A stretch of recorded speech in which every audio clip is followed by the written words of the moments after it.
Chapter 1173, Legacy of Ancient Gods. Chapter 1173, Legacy of Ancient Gods. 200,000 magic crystals for a stone tablet. The players in the first floor hall clamored when they heard this. 200,000.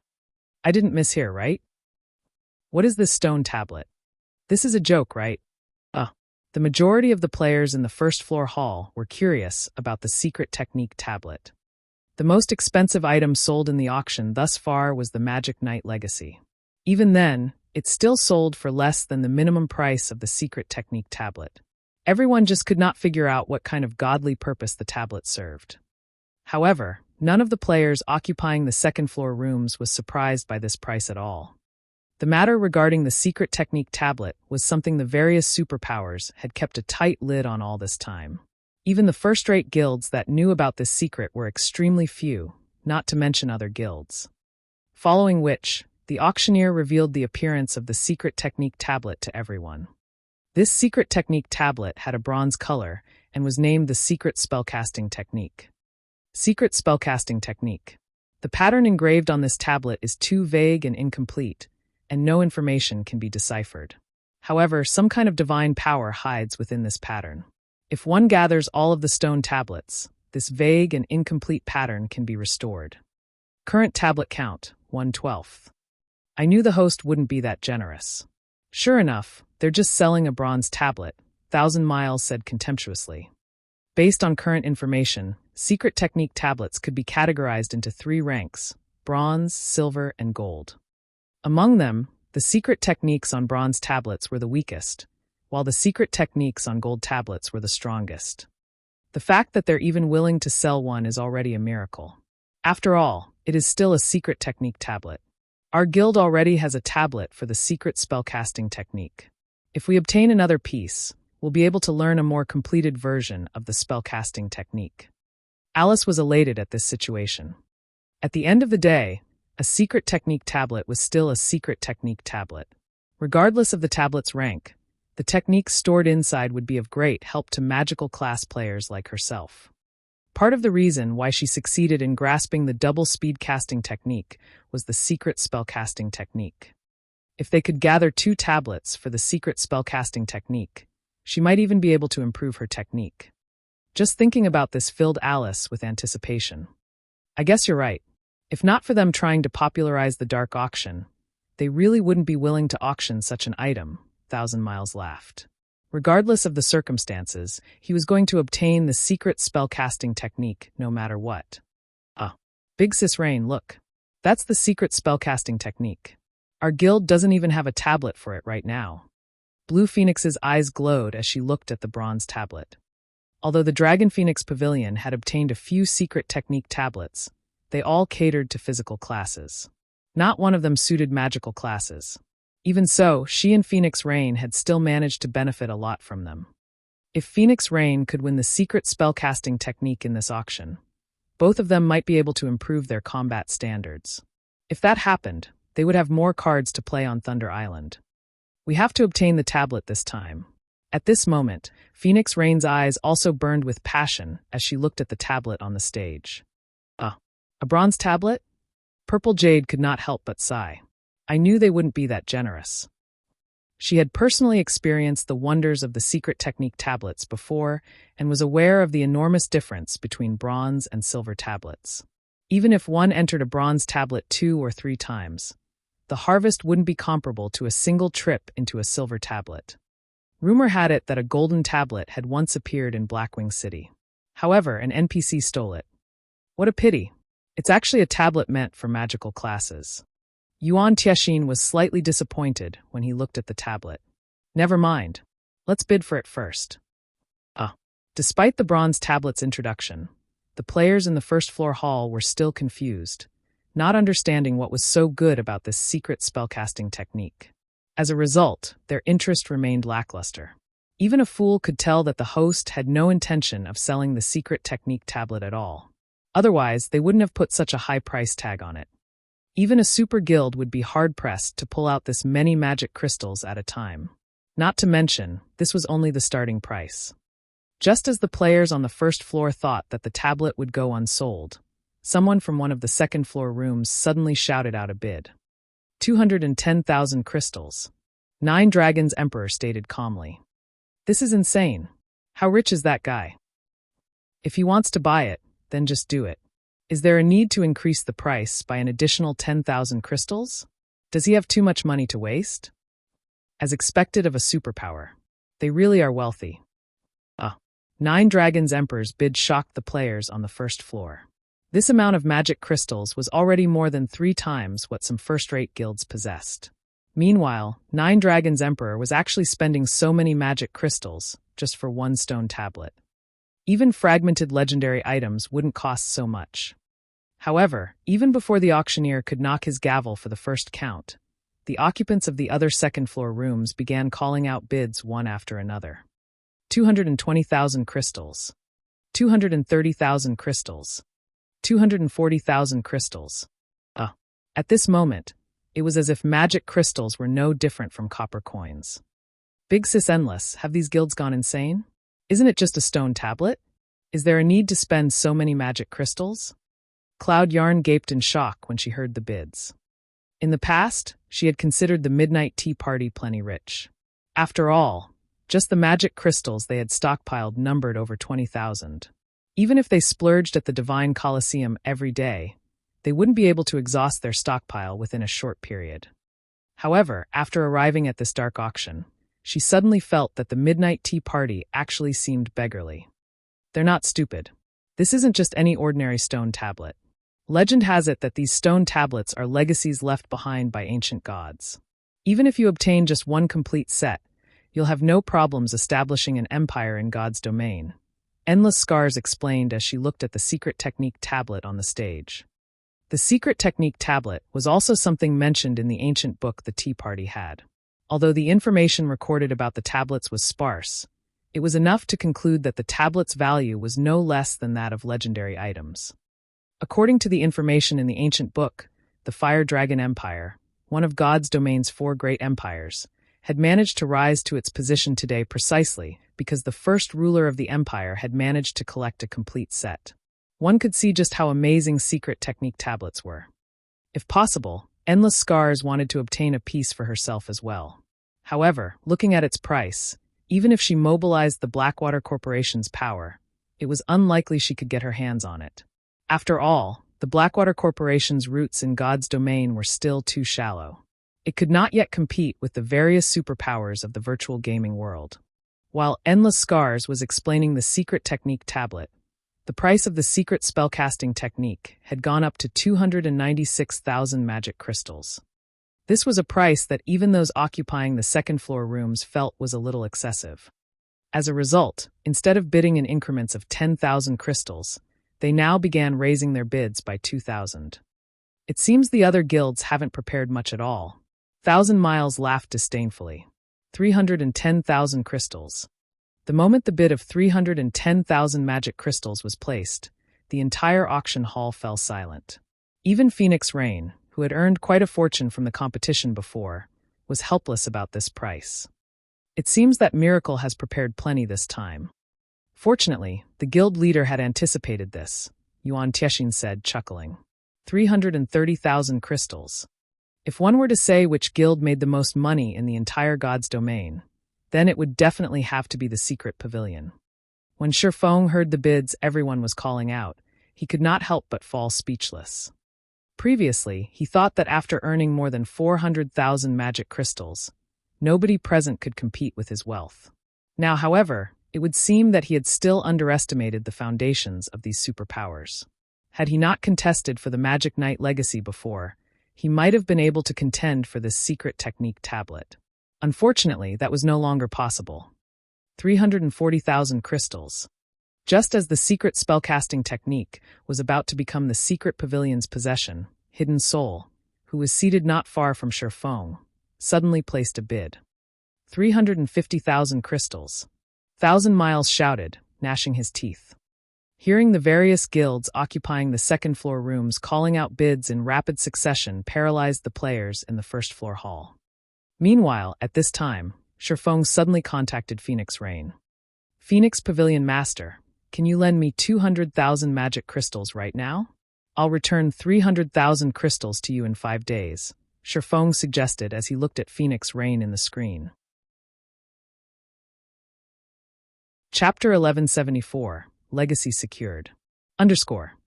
Borrow 200,000 crystals and return 300,000.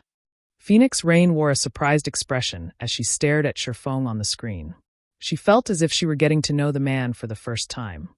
A first-rate guild was already considered quite wealthy if they had a stockpile of 60,000 to 70,000 magic crystals. Yet, Shifeng wanted to borrow 200,000 magic crystals right off the bat. Moreover, he intended to return them with a 50% interest. This was twice as high as the market interest rate. Magic crystals were not coins. It was impossible to purchase magic crystals in bulk on the market. Guilds could only purchase a small amount from workshops or adventurer teams. Aside from that, guilds had to rely on their own members to raid dungeons and collect them gradually. In Phoenix Rain's opinion, although Zero Wing owned a gold mine like Stone Forest Town and business in the town's battle arena was booming, it was impossible for Zero Wing to earn 300,000 magic crystals within 5 days. Yet all she saw when she looked into Shifeng's eyes was confidence and serenity. Do you intend to bid for the bronze tablet? Phoenix Rain could not help but ask. That's right. Shifeng did not try hiding it. After all, it was easy to guess with a moment of thought. Seeing Shifeng's serious expression, Phoenix Rain shook her head. Chuckling, she said, I advise you to give that thought up. Even if I lend you 200,000 crystals, you won't outcompete them. While 350,000 magic crystals was an astronomical sum to even the best first-rate guild, the super guilds and super first-rate guilds that had come prepared had not yet reached their limit. In her opinion, Zero Wing must have earned a lot of magic crystals in the earlier competition. With the guild stockpile, they should roughly have around 180,000 or 190,000 magic crystals. Even if Shifeng borrowed 200,000 crystals, he would only have 390,000 magic crystals or so. There was simply no way to compete against the other superpowers. By her estimates, they would only have a chance of securing the secret spellcasting technique if they had 420,000 magic crystals. If possible, Phoenix Rain wanted to borrow 180,000 magic crystals from Shifeng. After including her own 250,000 magic crystals, she might have a chance at competing against the other guilds. However, she still needed to make preparations for Thunder Island, so if she did borrow the magic crystals, she wouldn't be able to return it within a short time. I still have 260,000 magic crystals. After including your 200,000, I think I'll have enough. Shifeng understood what Phoenix Rain was trying to say. Smiling, he continued, if it truly is impossible, I can only admit defeat. 400,000 magic crystals should be the various superpowers' limit. Even if they had more, it wouldn't be too far from that number. While a bronze tablet was inferior to a silver tablet, it had a much lower entry requirement. Silver tablets required players to be capable of drawing intermediate magic arrays. Bronze tablets only required players to be capable of drawing basic magic arrays. As for golden tablets, Shifeng assumed that players would be required to draw advanced magic arrays to enter. Even someone like himself, who was quite familiar with magic arrays, could not draw an advanced magic array. Even if he obtained a golden tablet, it would be nothing more than a paperweight. On the other hand, if he had a bronze tablet, his guild members could use it. Hence, obtaining a bronze tablet was very important to Zero Wing right now. Even if he was not certain he could win the bid, he needed to try. 260,000? You have that many? Phoenix Rain gasped. She never thought that Zero Wing would have even more magic crystals than her. Immediately, her lips curled into a smile as she said, Let's do it like this. I'll lend you 250,000 crystals. I won't ask for any interest either. Just pay me back in full in 5 days. However, I want 10 slots to enter the bronze tablet. We'll split the slots into 2 months, with 5 people entering each session. Secret technique tablets could only be used once a month. Even if she obtained one, she would only enter it once. A player would reap the most benefits from a secret technique tablet during their first entry. Afterward, a player would gain less with each subsequent visit. The tablet's greatest advantage was that players could use it repeatedly. She had bid for the bronze tablet, mainly to improve her strength, before the contest on Thunder Island began. She did not particularly care about the benefits she could obtain during subsequent entries. Deal. Sherfong agreed without hesitation. The secret spellcasting technique was intended for magical class players.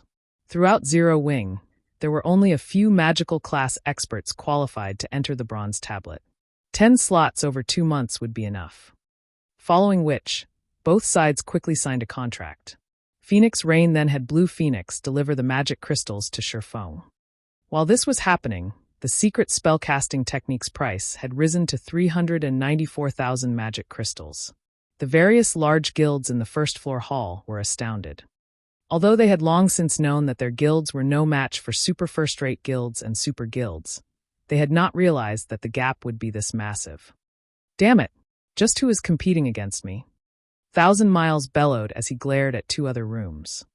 Currently, the tablet's price neared his limit, yet Hidden Soul and Yuan Tiexin showed no signs of giving up. After taking a look at the magic crystals in his bag, Thousand Miles shouted, "400,000 crystals. 404,000 crystals." Hidden Soul declared, maintaining her calm composure. Interesting. At this moment, Yuan Tiexin laughed and yelled, 410,000 crystals. Immediately, the auction hall became a battlefield for these 3 people, the atmosphere growing extraordinarily chilly. 440,000 crystals. Thousand Miles no longer planned on holding back as he directly raised the price by 30,000 magic crystals. He hoped to scare Hidden Soul and Yuan Tiexin off. Uncle Yuan, the price is already at 440,000 crystals. This is far above the tablet's actual value, Purple Jade said. The secret technique tablet would massively benefit players. However, the secret spellcasting technique was only bronze rank. In reality, a tablet for that technique should only be worth around 300,000 magic crystals. It was simply not worth 440,000 magic crystals. I understand, Yuan Tiexin said. He had simply bid 410,000 to probe his opponent's limits. In another room, Hidden Soul frowned. Let's give it another try. If it really isn't possible, I can only give up. Hidden Soul also felt that the price was a little too high. Immediately, she shouted, 444,000 crystals. Damn it! Damn it all! Why hasn't he given up? We are already at 440,000. Thousand Miles burned with rage. If not for Miracle already having a tablet for the secret spellcasting technique, he wouldn't be willing to pay the astronomical price of 440,000 magic crystals. However, the guild leader had told him to go all out for the secret spellcasting technique. Hence, he had no choice. He even had to bleed his own stash. This must be that guy's limit. Otherwise, he wouldn't have risen the price by just 4,000 crystals. Even the Witch of the West herself was slightly anxious. 450,000 crystals. Thousand Miles decided to give it one last try. This was also his limit. The moment Thousand Miles called out his bid, the venue fell deathly silent. Just when is he going to reach his limit? Are magic crystals really that easy to obtain? The various guild upper echelons in the first-floor hall lost their minds over this situation. Was such desperation really necessary for this stone tablet? It seems I can only give up. Hidden Soul smiled bitterly as she shook her head. She had never imagined that, despite bringing so many magic crystals with her, she would walk away empty-handed at the end of the day. If she had known this would happen, she would have purchased the Magic Knight Legacy. Seconds ticked by. The auctioneer grew nervous on the stage. However, even after a long moment, no word came from Hidden Soul's room. 454,000 crystals.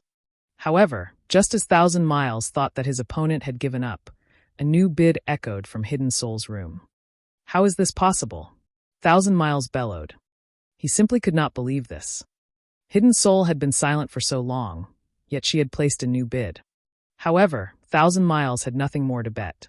He had no choice but to watch as the auctioneer's gavel descended again and again. As the gavel descended for the 3rd time, the auction hall exploded with noise. Chapter 1175. Preparations to construct a city. Chapter 1175. Preparations to construct a city. How does he have so many magic crystals? Hidden Soul began to size the nearby Sherfong up seriously. The man had already surprised her by buying the Magic Knight Legacy. Now, he had spent another 450,000 magic crystals to buy the bronze tablet. Shifeng had spent over 600,000 magic crystals in total. Even the Flower of Seven Sins needed time to prepare so much wealth. It seems that we will need to investigate this Zero Wing. Hidden Soul suspected that the guild known as Zero Wing wasn't as simple as Autumn Goose had described. Meanwhile, after winning the bronze tablet, Shifeng quietly rejoiced. Although he had spent a lot of magic crystals, the secret spellcasting technique was akin to the gospel for the guild's magical class experts. At the end of the day, he was only a swordsman, a physical melee class. He could only offer general spellcasting technique advice. He could not guide them as thoroughly as he could the melee classes. As a result, the physical class's technique standards were higher than the magical classes in Zero Wing. Now that he had obtained the bronze tablet, as long as Aqua Rose, Violet Cloud, Alluring Summer, and the other magical class experts improved their technique standards, they could guide the other magical classes in the guild. Inside Thousand Miles' room. The tension in the room was almost solid. Starstreak, find out who is in room 017 right this instant. Thousand Miles ordered in a chilly tone. Not only had he failed to obtain the Magic Knight legacy, but he had also failed to obtain the bronze tablet. He would definitely have a hard time explaining himself when he returned to headquarters. Understood. Starstreak nodded. Immediately, he left to surveil room 017. Although the rooms in the dark auction protected their occupants' privacy and prevented others from spying, the people inside the rooms had to come out sooner or later. At that time, they would discover who occupied room 017. Meanwhile, as the dark auction's first segment came to an end, the popular second segment began. All players in the auction hall could offer their items for trade during the second segment. This bartering session was the main reason behind the various large guilds' visit to this auction. Normally, when the various large guilds obtained a rare material, they wouldn't trade it even if they had no need for it. However, oftentimes, other guilds desperately needed these useless items. Hence, these guilds could use this auction to barter their unnecessary rare materials for things they actually needed. Trading 3 single-target, attack-type magic scrolls for 1 set of basic magic arrays. Trading 1 stack of mana cloth for 1 stack of flaming ice crystals. Trading 1 stoneskin potion recipe for 1 flame protection potion recipe. Message after message appeared on the large screen above the stage. None of the auction house's patrons had any complaints about the exorbitant processing fee. After all, even the cheapest items they listed were worth 50 gold or more, with some worth several hundred gold. Just looking at the exchange messages on the screen made everyone a little jealous of the host. The minimum processing fee was 10 gold coins. If the host processed 100 items, they would earn 1,000 gold. In an auction with over 10,000 people, if every person placed an item up for trade, the host would instantly receive 100,000 gold. Furthermore, why would any of these players have come here to trade a single item? One had to admit that holding an auction like this was way more profitable than banditry. This was also inspiration for how Shifeng could operate auctions in the candlelight trading firm in the future. He might not be able to invite as many large guilds and superpowers as the Dark Auction House had, but he could lower the standards of his auction slightly, not only allowing large guilds to bid, but independent players as well. Suddenly, Shifeng had an idea. He could establish a bartering site that enabled trade between players. In God's domain, aside from auction houses and underground arenas, player-constructed cities could offer players trading locations. Players could not purchase locations such as auction houses and underground arenas in NPC cities. However, as long as players had their own cities, they could construct their own bartering sites. The city could then allow bartering through the system. In the past, there were no such specialized bartering sites in God's domain. This was due to the various large guilds. When independent players obtained rare items, if they wanted to trade them for good items, their best option was to go to a large guild. After all, independent players were not necessarily well connected. With this, the various large guilds could buy rare items at a cheaper price. If a specialized trading post were constructed, however, the various large guilds would have a hard time obtaining rare items cheaply. The lack of such locations had also been due to how rarely independent players got their hands on valuable items. In addition, Due to geographical restrictions, players generally only traded in their own country. As a result, there were even less rare items available for exchange. Hence, even after the various large guilds had established their own cities during the mid-late stages of the game, they had not bothered to construct these locations. Even if a guild established a trading post in their city, other guilds wouldn't prosper overmuch. The amount of money one could earn from such a bartering location would be so pitiful that they would be better off trading with independent players privately. However, Shifeng's situation was slightly different. God's domain was still in its early stages. The various large guilds were having a headache just trying to develop their own towns, not to mention constructing a city. Meanwhile, he had a city-building order. This gave him with a massive advantage. If he constructed his city now, he wouldn't have a single competitor. He could be the first one to expand the market, establishing a firm reputation like the Dark Arena. In the future, when players from other kingdoms and empires thought about trading their rare items, they would come running to his city to do so. The other guilds would be helpless to do anything about it. Even after other guilds established their own cities, his trading post would have grown to a considerable scale. He would have a steady supply of rare items. At that time, it would be near impossible for newly established trading posts to compete with his. Although the large guilds obtained plenty of rare items, the majority of God's Domain's player base would forever be independent players. If these independent players gathered, they could obtain far more rare items than any super guild. Due to the difficulty of private trades, it was practically impossible for independent players to exchange their items with each other. Hence, they sought large guilds to barter with. If a specialized bartering center were available, however, independent players would only need to consign their items. Other players could then purchase those items.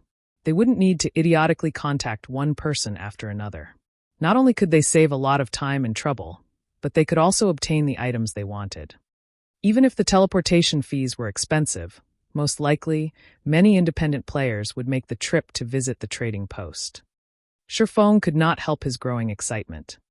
However, to construct his city, he first needed to obtain a sufficient number of 7 luminaries crystals. Otherwise, without the 4 towers of elements protection, defending the city would be too difficult. It seems that I need to put the plan into action now.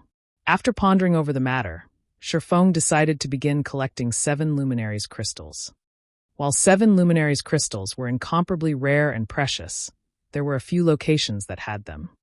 Unfortunately, these locations were extremely dangerous, and he would need to prepare. The easiest place to obtain 7 luminaries crystals Shifeng could think of was the Sea of Death's Demon Island. Only the journey was particularly dangerous. Demon Island was also a forbidden land for the living. Without sufficiently high darkness resistance, survival was impossible. Shifeng immediately began to browse the auction house's rare items, searching for items that increased darkness resistance. After searching for some time, Shifeng finally found 2 good items on the list the system had provided. Both could significantly increase a player's darkness resistance. One of them was a Master Darkness Resistance potion, while the other was a light cloak. However, before Shifeng could celebrate, he saw the item's prices, and his expression darkened. Is this person insane? Who would use shadow gold and ancient wood to purchase these items? Just as Shifeng was about to curse again, he was stunned by the trader's name. The same person had placed these 2 items up for trade. Silent Wonder. One of God's Domain's 10 great Grandmaster Alchemists. Chapter 1176. 10 Great Grandmaster Alchemists. Chapter 1176. 10 Great Grandmaster Alchemists. Why is she here? Even after staring at the trader's name for a long time, Shifeng still could not believe his eyes. That was the 10 great Grandmaster Alchemists they were talking about. These existences stood at the peak of all alchemist players. Even super guilds had to treat them respectfully. One could say that all of God's Domain's guilds and players tried to suck up to such individuals. After all, the further one proceeded into the game, the more powerful the monsters became. If players wanted to defeat these monsters, they needed more than just personal strength. They also needed external items. For example, when facing fire-type bosses, a team would burn to death without high fire resistance, regardless of how strong the team was overall. If every member in the team possessed a Grandmaster fire resistance potion, however, they would easily defeat said fire-type boss. Another example was Shifeng's new destination, Demon Island. Demon Island was already very dangerous. However, with the ever-present dark miasma, players couldn't set foot on the island without darkness resistance. Aside from that, the Tower of Time similarly required high magic resistance. A team would need a large number of magic resistance potions. However, not just any magic resistance potion would do. They would at the very least need advanced rank potions, or better yet, master rank. The guild with the most magic resistance potions would obtain more 7 luminaries crystals. Moreover, this was only one of the many benefits of an alchemist. There were simply too many dangerous locations in God's domain that required these external items. Hence, the various large guilds normally treated Master Alchemists and Grandmaster Alchemists very respectfully. Among the 10 great Grandmaster Alchemists, Silent Wonder firmly ranked within the top 3. Even the guild leaders of first-rate guilds would have a hard time arranging a meeting with Silent Wonder, and even if Silent Wonder agreed to meet, they would still have to queue up and wait for their turn. Shadow Gold and Ancient Wood? Shifeng fell into deep thought as he looked at the 2 items Silent Wonder wanted in exchange. Shadow Gold was an epic ranked material. If one added a piece of it when crafting weapons and equipment, the weapons produced would deal additional darkness damage, while equipment would provide additional darkness resistance. It was an exceptional material specifically used for producing darkness resistance equipment. In the past, 1 ingot of shadow gold had easily sold for 300 gold. However, players rarely sold the material. They were normally pieces of lifestyle players' private collections. As for ancient wood, its price was even higher. A single log could sell for 500 gold. It was also an excellent epic material used to produce staffs, ships, carriages, furniture, and other wooden products. The total value of these 2 materials greatly exceeded that of a master darkness resistance potion and a light cloak. Why does an alchemist like her want these items? Shifeng was incredibly curious. Neither shadow gold nor ancient wood was used in alchemy. However, Shifeng did not think too much on the matter. Immediately, he sent Silent Wonder a message. His message was very brief. I have clues regarding the whereabouts of these 2 items. Current players couldn't get their hands on shadow gold or ancient wood.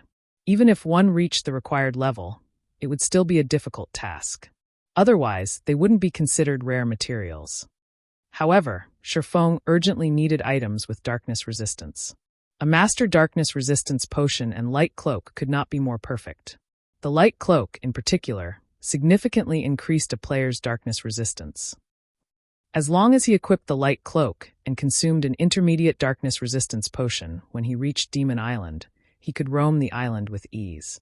Shortly after Shifeng sent his message, he received a friend invite from Silent Wonder. Shifeng then agreed to the friend request. This way, they could discuss the matter through a video call. Do you really have the clues leading to shadow gold and ancient wood? Silent Wonder did not appear very old. She looked like a woman in her mid-20s. She had an oval face and large golden eyes. She also gave off an indescribably cold and strict feeling. Shadow gold can be used to craft darkness resistance equipment, and ancient wood can be used to produce a staff that possesses the power of the ancients, which amplifies the effects of the wielder's spells. Am I correct? Shifeng said, smiling. Hearing this, joy illuminated Silent Wonder's golden eyes. Both shadow gold and ancient wood were extremely rare epic materials. Even she had spent a long time researching to find any information about them. Now that Shifeng had casually mentioned the material's functions, he proved how familiar he was with the items. Come out with it. What must I do for you to tell me the clues? Silent Wonder asked straightforwardly. She had spent a lot of effort in her search for these materials. She had used every connection she had, yet she hadn't learned anything that would lead to their locations. She had simply come to the dark auction to try her luck. She hadn't expected anyone to know anything about these 2 items. You're an alchemist, right? Shifeng responded to her question with a question of his own. How do you know? Did you investigate me? Silent Wonder was slightly surprised, and she could not help but grow cautious. Why would I need to investigate you? Shifeng laughed as he shook his head. Don't you realize that you're wearing the advanced alchemist's insignia? Different subclasses had different insignias, and each provided certain benefits to their respective classes. The screen showed that Silent Wonder currently wore an Advanced Alchemist's insignia. This showed that Silent Wonder had already become an Advanced Alchemist. Shifeng had to admit that Silent Wonder was truly impressive. Despite being an independent player, she had grown into an Advanced Alchemist so quickly. The various large guilds had to spend a ton of resources to nurture an advanced lifestyle player. Even then, very few lifestyle players actually reached the advanced rank, yet Silent Wonder had done so without help. One could just imagine how talented she was in alchemy. Moreover, Silent Wonder had been more than just a Grandmaster alchemist. She had also been a Tier 5 class. I completely forgot about that. Silent Wonder could not help but laugh awkwardly as she looked at the insignia on her chest. That's right, I'm an Advanced Alchemist. Is there a problem with that? Of course there isn't a problem, Shifeng said, chuckling. You want the clues for those two materials, right? My conditions are very simple. Give me the Master Darkness Resistance Potion and Light Cloak and Craft Potions for me for 1 month. I'll provide the raw materials. Are you kidding me? Silent Wonder rolled her eyes. It would have been fine if Shifeng had only wanted the 2 items. However, he also wanted her to work for free for a month. He must be crazy if he thought she would agree to such conditions. I never joke around. Shifeng understood what was going through Silent Wonder's mind. Immediately, he sent Silent Wonder a message and said, "Take a look at this. If you still think my asking price is too high, you can reject it." Are you that confident? Silent Wonder felt as if she had just encountered a lunatic. First, the man wanted her items. Next, he wanted her to work for free for a month. Did he really think he could get her to agree by sending a single message? Following which, Silent Wonder impatiently opened Shifeng's message and read it. However, only after reading a few words, her expression tensed. Why do you have such an item? Silent Wonder felt as if she were dreaming. Shifeng had sent to her none other than the records of potions, which he had obtained shortly after joining God's domain. All alchemists dreamed of owning this treasure. Yet now it had been placed before her. The records of potions even tempted the brilliantly talented Silent Wonder. Chapter 1177, Reconstructing a Town. Chapter 1177, Reconstructing a Town. This is still only a part of it. How about it? Interested in my offer now? Shifeng smiled calmly as he quietly looked at Silent Wonder's joyful expression. Like the Book of Forging, the records of potions was a treasure that could improve one's alchemy success rate. Moreover, it contained basic information about potion crafting. With the records of potions, players would not have to explore basic alchemy techniques blindly. It could pave the way for becoming a master alchemist. As for whether one actually became a master alchemist, however, that depended on the player's talent. Silent Wonder did not have the support of a guild. According to Shifeng's memory, in the past, Silent Wonder had obtained practically all of her alchemy materials by herself. Also, unlike guild alchemists who could confide in each other regarding alchemy techniques and improve together, Silent Wonder had gained her alchemy techniques without any assistance. Moreover, ordinary NPC cities also did not possess facilities like special workshops. Needless to say, the various large guilds didn't allow non-guild members to use their limited special workshops. After all, they didn't even have enough to nurture their own lifestyle players.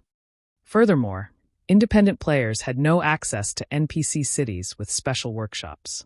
Take the holy city of Titan, for example. Without sufficient strength and luck, reaching the city was simply impossible for an independent player like Silent Wonder. I'll say this first. Once I've fulfilled my 1-month contract, I'll leave immediately, Silent Wonder stated. With her alchemy skills, she could easily join any large guild. Even super guilds would willingly accept her. However, she hated the various restrictions that came with joining a guild and disliked doing work that didn't interest her. Hence, she had opted not to join a guild. You're overthinking things. It isn't even certain if you are capable of remaining in my employment after a month, Shifeng said, chuckling as he shook his head. Hearing Shifeng saying so, Silent Wonder frowned. This was her first time being underestimated like this. She was a bona fide advanced alchemist. She would be an important member of any guild she joined. In fact, she had gained an invitation to the Dark Auction, to begin with, because a large guild wanted to recruit her. In her opinion, Shifeng was trying to use reverse psychology. However, such means were useless against her. Once the month was over, she would definitely leave. Following which, Shifeng and Silent Wonder signed a contract.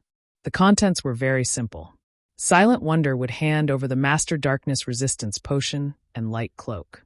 Afterwards, she would work at the Candlelight trading firm for a month. In return, Shifeng would share the clues leading to the Shadow Gold and Ancient Wood with Silent Wonder. After Silent Wonder confirmed that there were no problems with the contract Shifeng had sent her, she signed it. "You can tell me the clues leading to the materials now, right?" Silent Wonder asked coldly. If not for the records of potions, she wouldn't have made such an unworthwhile trade. After all, the Master Darkness Resistance Potion and Light Cloak were both precious items she had obtained after completing a difficult quest. Trading these two items for 2 clues was a loss. Only level 70 and above Darkness-type bosses have a chance of dropping Shadow Gold. Moreover, the bosses must be Grand Lord rank or above. Ancient Wood can be found near the lake in the deepest parts of the neutral map Stuyak. That area is home to elves. They aren't fond of humans, so it won't be easy to get past them. Shifeng revealed the information.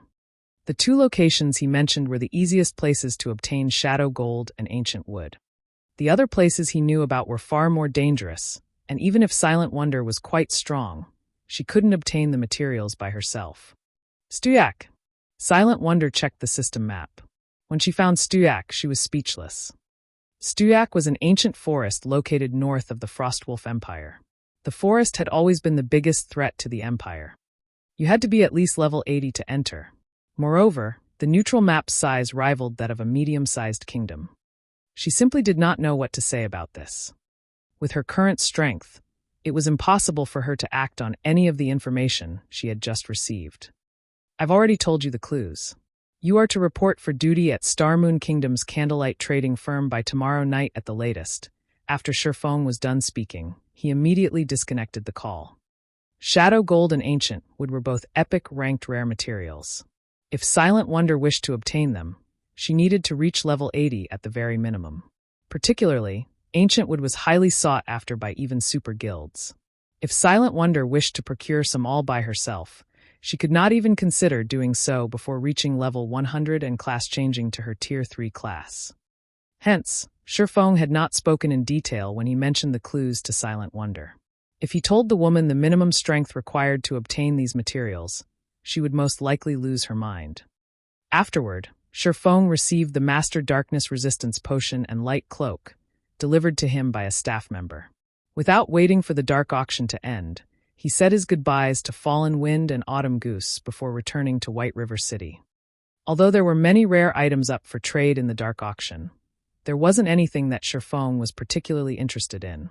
So, there was no need for him to stay behind. Shortly after Shifeng exited the room, Starstreak, who had been in a stealth state this whole time, appeared a short distance away from room 017. "Why is it him?" Starstreak found it somewhat unbelievable when he saw Shifeng coming out of room 017. In his opinion, anyone capable of spending over 600,000 magic crystals within a short period of time must be an upper echelon of a major power. Yet, the buyer of both the Magic Knight Legacy and Bronze Tablet was actually Zero Wing.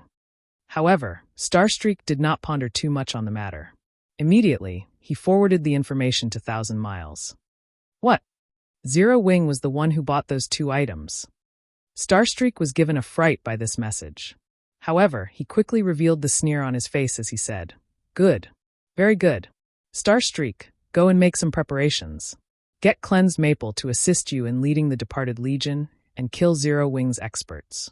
Make sure to steal that Magic Knight Legacy, as well as those epic weapons and equipment from them." Any large guild that obtained a bronze tablet would definitely store it in their guild warehouse. Unless they burnt down the guild residence storing the bronze tablet, it would be impossible for them to obtain it. However, it was a different story for the Magic Knight Legacy item and epic weapons and equipment. If one wanted to obtain the Magic Knight Legacy, they would have to complete the Legacy quest. As long as Zero Wing's experts left their guild residence, there would be plenty of chance to strike at them. Starstreak was momentarily stunned by Thousand Miles' words. Very quickly, however, he nodded and said, "Understood." The Departed Legion was Miracle's Assassination Legion. It was a legion specifically formed to target the upper echelons of the various superpowers. In Starstreak's opinion, they were simply making a mountain out of a molehill by mobilizing the legion against Zero Wing. Meanwhile, in Starmoon Kingdom's White River City, Shifeng had also stealthily arrived at the Adventurers Association. Without hesitation, he paid 30,000 gold to the association to have them begin reconstructing Stone Forest Town. The moment Shifeng handed over the 30,000 gold coins, the sound of a system notification entered his ears. System, congratulations!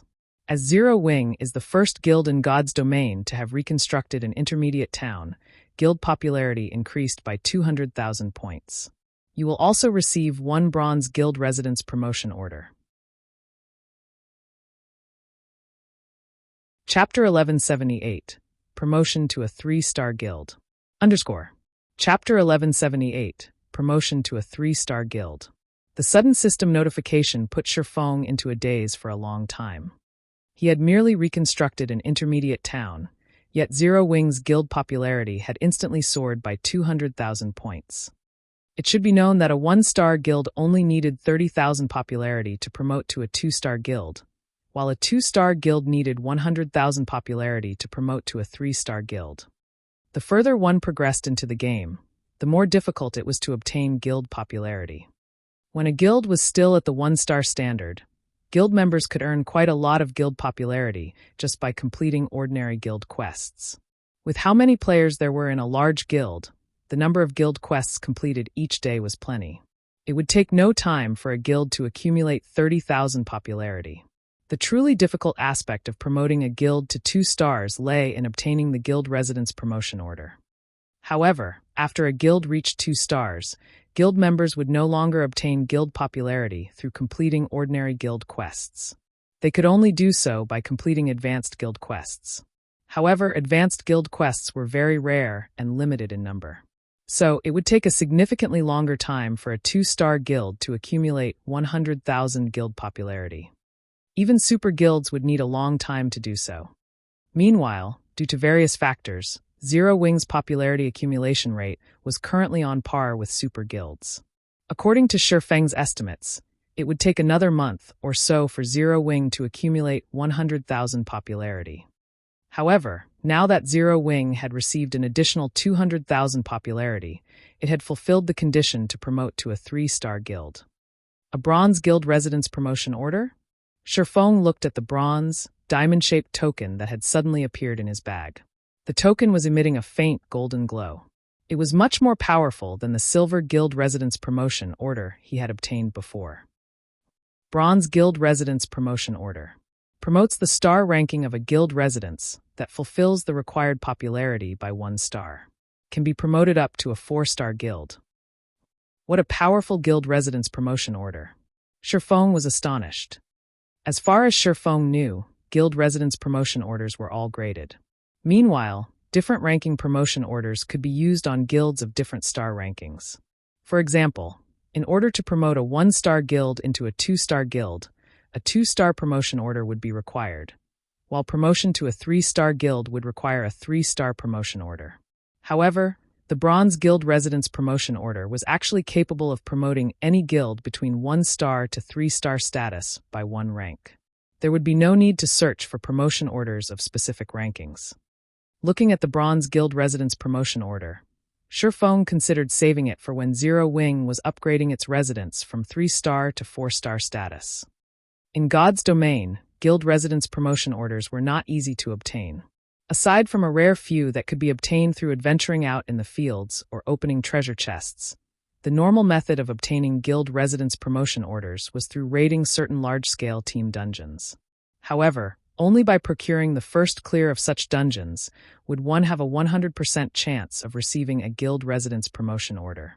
Afterward, the cleared dungeon would have less than a 1% chance of dropping the promotion order. This was also one of the reasons why the various large guilds were adamant about competing for the first clear of large-scale team dungeons. Aside from being able to raise their own guild's fame and influence, they could also quickly raise their guild's star ranking by obtaining first clear. If the first clear was taken away by another guild, it would become significantly more difficult to obtain a guild residence promotion order. This was especially true for the 3-star Guild Residence Promotion Order.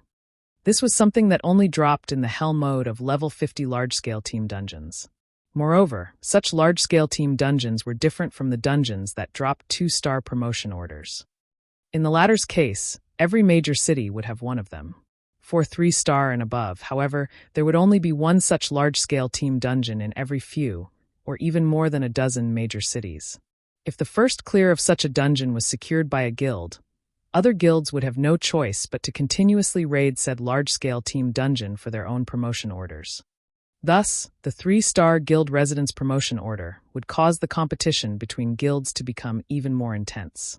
In the future, guilds would have to struggle with not just other guilds in the same city, but guilds from other cities as well. As for the 4-star Guild Residence Promotion Order, competition for it would become even more frightening as each kingdom would only have 1 or 2 large-scale team dungeons that dropped it. While empires had a little more, these dungeons were still extremely limited. "Excuse me, I want to promote the Zero Wing Guild." After giving the matter some thought, Shifeng immediately took out the Bronze Guild Residence Promotion Order and handed it over to the NPC administrator. The reason why players even bothered joining guilds was because guilds provided benefits that could help their members level up and improve their strength much more quickly. Hence, the faster a guild was promoted, the better it would be for the guild's future development. "Lord Protector, may I know which guild residence you wish to promote to a 3-star residence?" the administrator asked after receiving the promotion order. "The guild residence in White River City," Shifeng said in a straightforward manner. White River City was Zero Wing's base camp. It was also extremely safe, as it was located in a major NPC city. Moreover, it wouldn't be long before White River City would be promoted to the next rank and bring many benefits to the players inhabiting it. Naturally, he had to prioritize promoting the residents there. As for the residences in Stone Forest Town and Lake Heart City, those would have to wait for another chance to appear in the future. All right. Promoting a 2-star guild residence into a 3-star guild residence will require a 5,000 gold reconstruction fee, the administrator said. However, as a city protector, our association will offer you a 20% discount, so Lord Protector only needs to pay 4,000 gold. Shifeng took out another 4,000 gold without hesitation. After the handsome administrator confirmed that there were no problems, a series of system announcements rang out in Shifeng's ears. Starmoon Kingdom System Announcement. Congratulations to Zero Wing for becoming the first guild in Starmoon Kingdom to own a 3-star guild residence. Guild emblem upgraded to bronze rank. Rewarding guild with 1 set of basic defensive magic array, 1,500 gold in guild funds, and 1 employment center building order. White River City System Announcement. Congratulations to Zero Wing for becoming the first guild in White River City to own a 3-star guild residence. Rewarding guild with 1 training room promotion order. The system announcement repeated 3 times, echoing loudly in everyone's ears. What? A 3-star residence?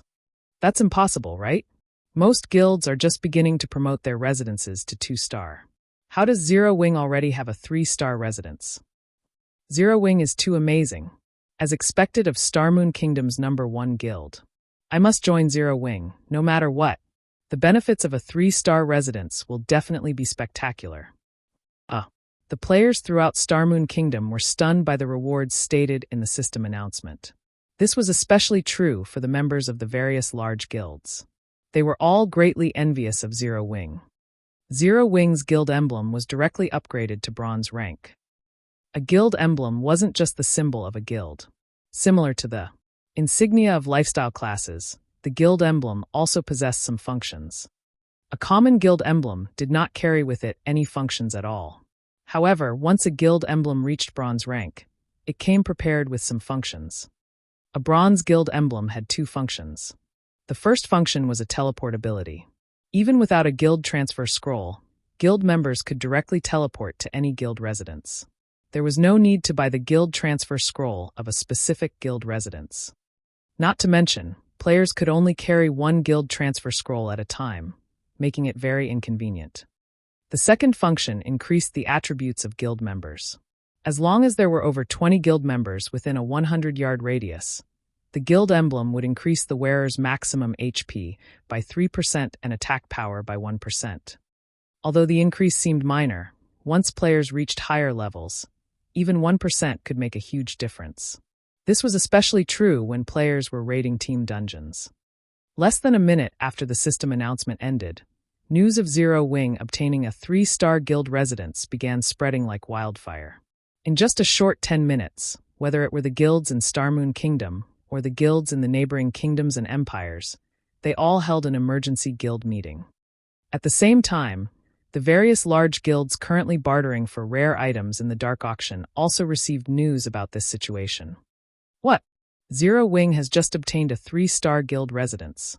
Phoenix Rain's eyes widened in shock as she read the message she just received. She simply could not believe this to be true. How could this be possible? Chapter 1179, General Trend. Chapter 1179, General Trend. Big Sis Rain, what happened? Blue Phoenix asked when she noticed the strange expression on Phoenix Rain's face. I just received news stating that Zero Wing already has a 3-star guild residence now, Phoenix Rain said enviously. With this, Zero Wing is now the undisputed #1 guild of Starmoon Kingdom. Blue Phoenix was momentarily stunned when she heard this. Quickly, she reacted and said, "How is this possible? Didn't they say that 3-star guild residence promotion orders can only be obtained from the hell mode of level 50 large-scale team dungeons?" Although there was only a single rank separating a 3-star guild residence and a 2-star guild residence, there was a qualitative difference between the two.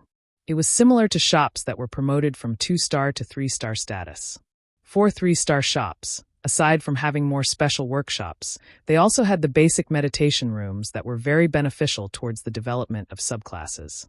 In the case of a 3-star guild residence, the guild would receive a qualitative improvement on all its existing benefits. A 3-star guild residence would also be capable of constructing buildings that were not available to 2-star guild residences. Among them, there were 2 buildings of particularly significant importance.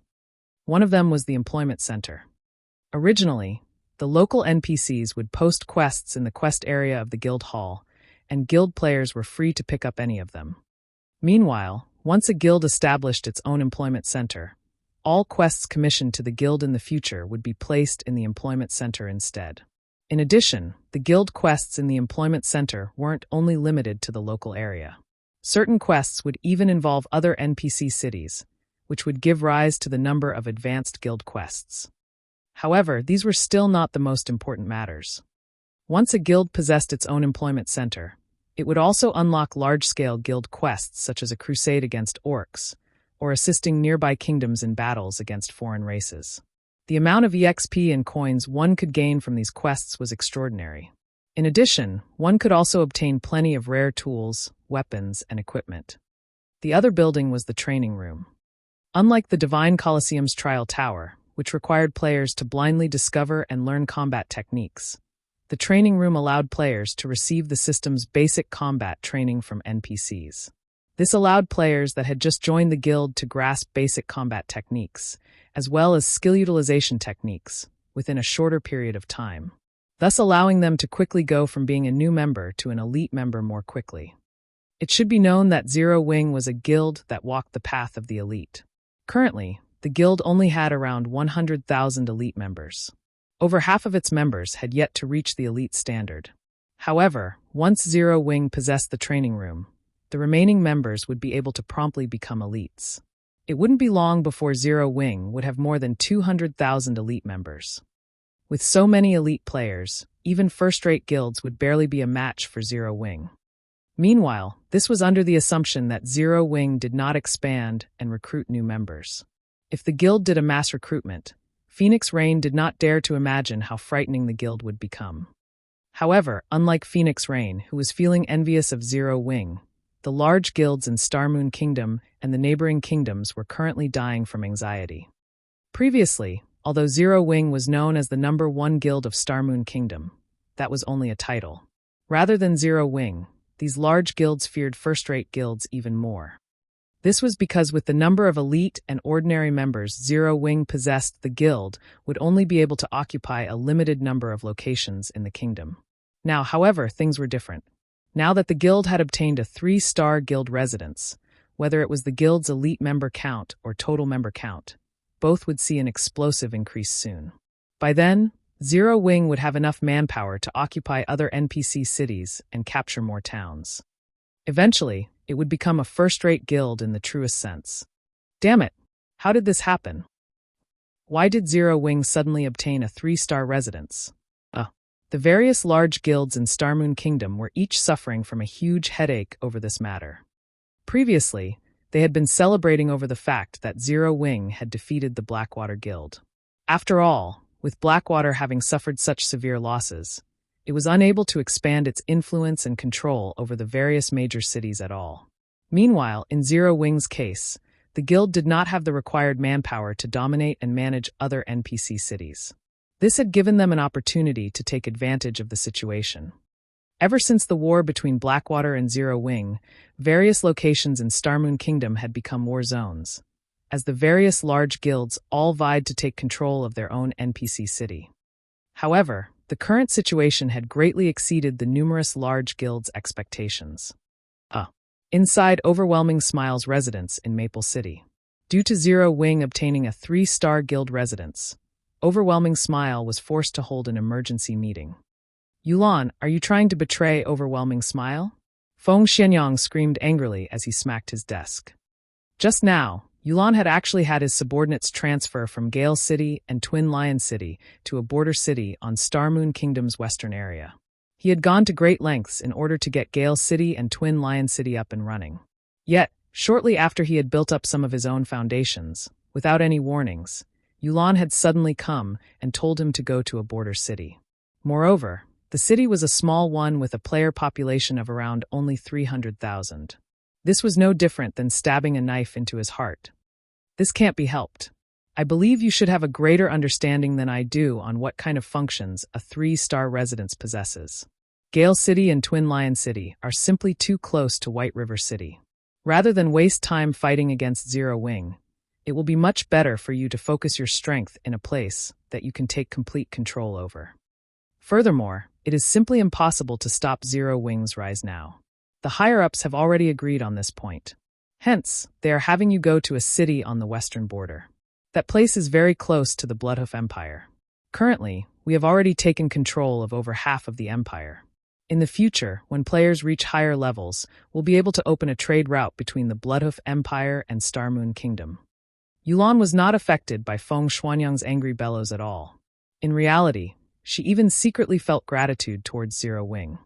Due to Zero Wing's residence getting promoted to 3-star status this time, Underworld had finally decided to give up on taking control of Starmoon Kingdom and instead shifted to secretly developing its economy.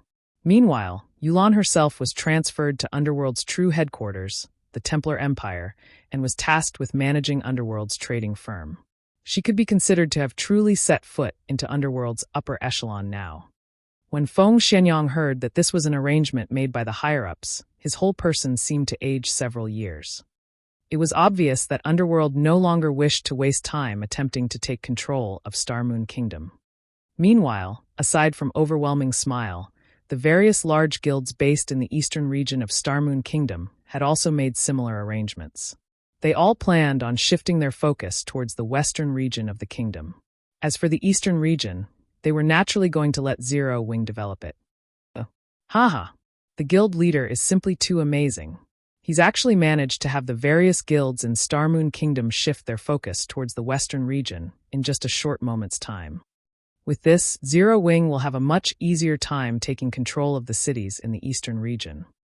Aqua Rose, who had just exited the inferior legendary treasure chest, was greatly excited when she received news of the latest developments. Originally, she had planned for Zero Wing to gradually whittle away at the various large guilds based in the eastern region of Starmoon Kingdom before eventually taking control of the cities here. However, the instant Shifeng revealed the 3-star guild residence, these various large guilds all took the initiative to withdraw their forces without putting up a fight. Inside an NPC town within the vicinity of Starmoon City.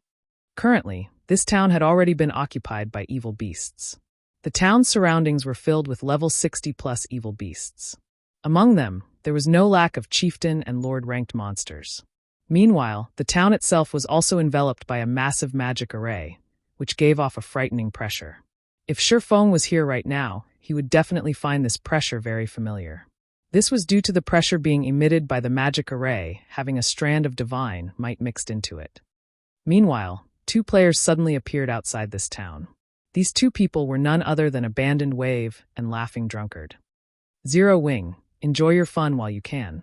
When Abandoned Wave received the report regarding Zero Wing, a cold smile appeared on his face. He then walked into the town enveloped by the massive magic array. Chapter 1180, Prototype Sacred Land. Chapter 1180, Prototype Sacred Land. White River City, Adventurers Association. When Shifeng, who hid under a black cloak, descended the stairs from the second floor, he was greeted by a sea of players crowding the first floors. The majority of these players shared one similarity. They were all guild players. Moreover, these guild were all high-leveled with good equipment. What are these people trying to do? A newcomer, who had just reached level 10 and had come to report to the Adventurers Association, asked. Is there even a need to ask? They're all here to withdraw from their guilds, a level 30-plus shield warrior explained from his seat near the entrance. Why? The explanation only increased the new player's curiosity. While it wasn't unusual to see players withdraw from their guilds, this was the first time he had seen so many people from different guilds at the same time. You're new, so it's expected that you don't know. They're leaving their original guilds to join Zero Wing, the shield warrior said enviously as he watched the various guild players. Zero Wing is on a roll. Its residence already has 3-star private rooms. If you rest in one of those rooms for 24 hours, you'll accumulate 30% of double EXP buff. Moreover, it has the employment center now. I heard that Zero Wing went all out, making sure it'll be stylish. The building has 2 floors. On the first, players can pick up ordinary and advanced guild quests, and the second floor allows players to pick up large-scale guild quests. The large-scale guild quests award far more than the advanced quests. Even elite members have a hard time picking up an advanced guild quest in other guilds. In Zero Wing, however, even ordinary members can pick one up. Once you become one of Zero Wing's elites, you can even pick up large-scale guild quests. As long as guild members have sufficient contribution points, they can also upgrade their guild emblem to bronze rank and get some bonus attributes. You're a newcomer, right? Now is the best time for you to join Zero Wing. I heard that as long as guild members are willing to spend some contribution points, you can receive guidance from NPCs in their new training room and learn basic combat techniques and skill utilization techniques. Those will help you become an expert quickly. The shield warrior's words immediately caught the attention of the various newcomers within the Adventurers Association. They were all new to God's domain, and they were completely new to the game's combat styles. As a result, they had a lot of trouble against monsters. Moreover, they had to learn the combat techniques on their own. When they saw players easily solo 2 or 3 common monsters simultaneously, they were jealous. Naturally, a location where they could improve their combat techniques would be tempting. May I know where I can apply to join Zero Wing? A beautiful, charming level 10 female cleric excitedly asked the shield warrior. In response, the shield warrior smiled as he pointed at a group of players that had just withdrawn from their old guilds and said, "That's simple. Just follow the players that just left their old guilds. They're all going to apply as well." When the several newcomers heard this, they immediately followed after the players that had just withdrawn from their guilds and left the Adventurers Association. Shifeng could not help his shock. He had never imagined that a 3-star guild residence would be such a powerful influence. It had only been a short time since he had upgraded Zero Wing's residence, yet so many elite players were leaving their old guilds to join his. What Shifeng didn't know was that a long line had already formed outside of Zero Wing's residence. These players were all there to apply for the recruitment test. Quite a few were even guild players from other cities. The crowd made it difficult for Zero Wing's members to enter and leave the residence. Moreover, this situation wasn't isolated to White River City. The same was happening in Stone Forest Town. Only, unlike the players in White River City, the majority of those applying to join Zero Wing in Stone Forest Town were independent players. These players weren't just applying to Zero Wing because the guild now had a 3-star residence. They were even more inspired by Stone Forest Town's massive transformation. Aside from the town's amazing mana density, Stone Forest Town had recently undergone major reconstruction. Far more merchant NPCs now visited the town.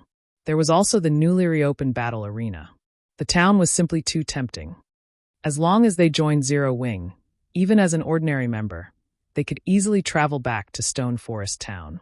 Their leveling spots would no longer be limited to the Stoneclaw Mountains. Moreover, they would have a shorter waiting time when entering the battle arena. To players that loved adventure and improving their combat techniques, becoming a member of Zero Wing was ideal. While Shifeng had been in the Adventurers Association, he had also implemented a new option for Stone Forest Town: the sale of private houses. When Stone Forest Town had been a basic town, it had simply been too small. Zero Wing barely had enough space for its own development, let alone selling precious land. However, things had changed. After its promotion to an intermediate town, Stone Forest Town grew to occupy several times more land than before. As part of his plan for the town's development, Shifeng had used some space to construct private housing. He would sell a small portion of these private houses to the public, while the remainder would be reserved for guild members. It was a kind of guild benefit. As long as one became an elite member, they would qualify to purchase a private house of their own. Only they would have to do so with guild contribution points. Fortunately, they would enjoy lower prices than the houses sold to the public. Many of God's Domain's players dreamed of owning a private house, not to mention living in a mana-dense environment like Stone Forest Town. The private houses had already become a hot topic among Stone Forest Town's players. Zero Wing is so stingy. They're only selling 100 houses to the public. There are so many independent players in this town. How is this supposed to be enough for all of us? I don't know if there's going to be enough to go around, but what I do know is that Zero Wing is too fraudulent. Even the cheapest house costs 400 gold. This price is almost as much as an outer area shop in a minor NPC city. Even independent experts are lucky if they have 100 gold on hand. How could anyone afford such expensive houses? I know, right? However, our adventure team is prepared to pool our funds to purchase one. This way, our guild will have a gathering point. We won't have to waste our time on hotels anymore. Your team is going to have an awesome time then. As long as you become 2-star adventurers, you can purchase a fixed teleportation array and set it up in the house. You'll be able to transfer directly to your house. That's way better than joining Zero Wing. However, I'm betting that the large guilds are going to purchase most of these houses. That shouldn't be possible. Zero Wing has already stated that other guilds are not allowed to purchase houses. Moreover, the buyers to sign a contract with Zero Wing. Even if people from the various large guilds try to buy a house, they can't. As Shifeng relaxed in an advanced carriage, heading to the candlelight trading firm to store the bronze tablet in the warehouse, he received a call from Aqua Rose. Guild leader, Twilight Echo contacted me stating that they have something to discuss with you, Aqua Rose joyfully announced. Don't tell me Glorious Echo is looking for me? Shifeng frowned. He did not have a particularly good impression of Glorious Echo. However, he was rather grateful because, if not for him, Aqua Rose wouldn't have joined Zero Wing. No, the elders have already sacked Glorious Echo. One of my uncles is managing the guild temporarily, Aqua Rose said, shaking her head. All right then. I still have some matters to deal with, so have him wait in the residence for a while.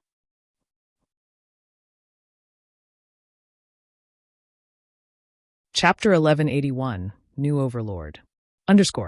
Chapter 1181, New Overlord. Storm Empire, Imperial Capital Storm City. Although the sky grew darker, the Imperial capital shone brightly. Players crowded the streets. Storm City's teleportation hall was particularly packed. Players flooded into the city, one group after another. It was far livelier than in White River City. At this moment, a group of players appeared in the teleportation magic array that was the size of half a basketball court. Although it was only a 20-man team, these players were all very high-leveled. The lowest among them was level 42, and the highest was level 44. As these players did not wear black cloaks to hide their levels, the instant they appeared, they attracted almost everyone's attention in the teleportation hall. Many stared at these players with a mixture of awe and fear. Everyone was curious about this powerful group's sudden appearance. After all, the current number 1 player on the Storm Empire's ranking list was only level 43. Moreover, that person had only recently reached level 43. The most unbelievable thing was that none of these players wore a guild emblem, proving that they were not from a guild, but independent players. If Shifeng were here to see this, he would definitely recognize this group. This team of 20 was none other than the Peak Adventurer Team Owl. The person leading the team was Owl's commander, White Knight. White Knight was already a level 44 ranger. Frozen Dream, the elementalist who stood beside him, had also reached level 44. Commander, this place is really lively. I think that there are as many people here as there are in Flame Dragon City. Frozen Dream, who wielded an icy blue crystal staff, said, slightly surprised as she surveyed the teleportation hall. Flame Dragon City was the Flame Dragon Empire's, one of the 4 great empires' imperial capital. The player population there far outstripped other empires' capitals. The Storm Empire wasn't particularly powerful. It was only on par with the Black Dragon Empire. Moreover, the empire occupied a relatively remote area. Logically, the city's prosperity shouldn't be a match for Black Dragon City, yet the current commotion was shocking. At a glance, Frozen Dream could tell that practically every player in the teleportation hall was level 38 or above. Among these players, there were even level 40 and level 41 experts. Aside from the players' high levels, there were also a considerable number of guilds. From the various guild emblems Frozen Dream could see, at least 100 guilds had gathered here. Among them, quite a few were first-rate guilds. There should be nothing surprising about this. Have you forgotten why we have come? White Knight asked calmly, chuckling. Did the Nature Hall invite them? Frozen Dream quickly came to a realization. Not exactly. Only a small portion has actually received invites. The other guilds have simply taken the initiative to come here to express their goodwill. After all, the situation in the Storm Empire has changed. As for the independent players, I'm willing to bet that 80% of them are here to join the Nature Hall, White Knight said, shaking his head. They had come here because they had received an invite from the Nature Hall, a first-rate guild, to celebrate the guild's achievement of becoming Storm City's ruler. God's domain didn't have many empires. Until now, the Storm Empire's capital had been under the rule of the super first-rate guild, 9-Star Family.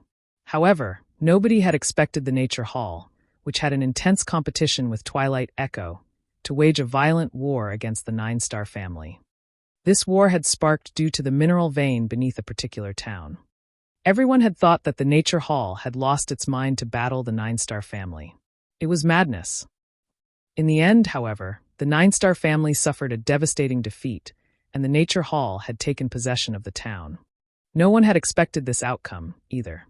Although the 9-Star Family was a relatively weak super first-rate guild, at the end of the day, it was still a bona fide super first-rate guild. No first-rate guild could afford to provoke it. When the war had ended, everyone believed that the 9-Star Family would exact its revenge on the Nature Hall. Shockingly, however, the 9-Star Family had withdrawn from Storm City. With the 9-Star Family's retreat, the Nature Hall had grown stronger with each passing day. It had even shocked other first-rate guilds. In the end, nobody could stop the Nature Hall from taking control of Storm City. Meanwhile, today was the day that the Nature Hall took full control. Today, it became the number 1 guild in the Storm Empire. As Owl had done some business with the Nature Hall in the past, the adventurer team had received an invite to the guild's celebration. As soon as White Knight and the others left the teleportation hall, a group of shield warriors and guardian knights wearing uniform equipment appeared before them. A strict-looking man stood at the lead of this group. The man looked to be in his 30s and had a cross-shaped knife scar across his face.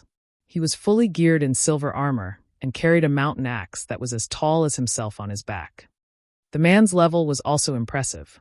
He was actually level 42. Hello, Mr. White. I am Abyssal Thunder. Guild Leader Universe sent me to receive you. Your carriages have already been prepared, Abyssal Thunder said as he pointed at the advanced carriages parked beside him. The passers-by on the street were stupefied by this scene. Who are these people? Amazing.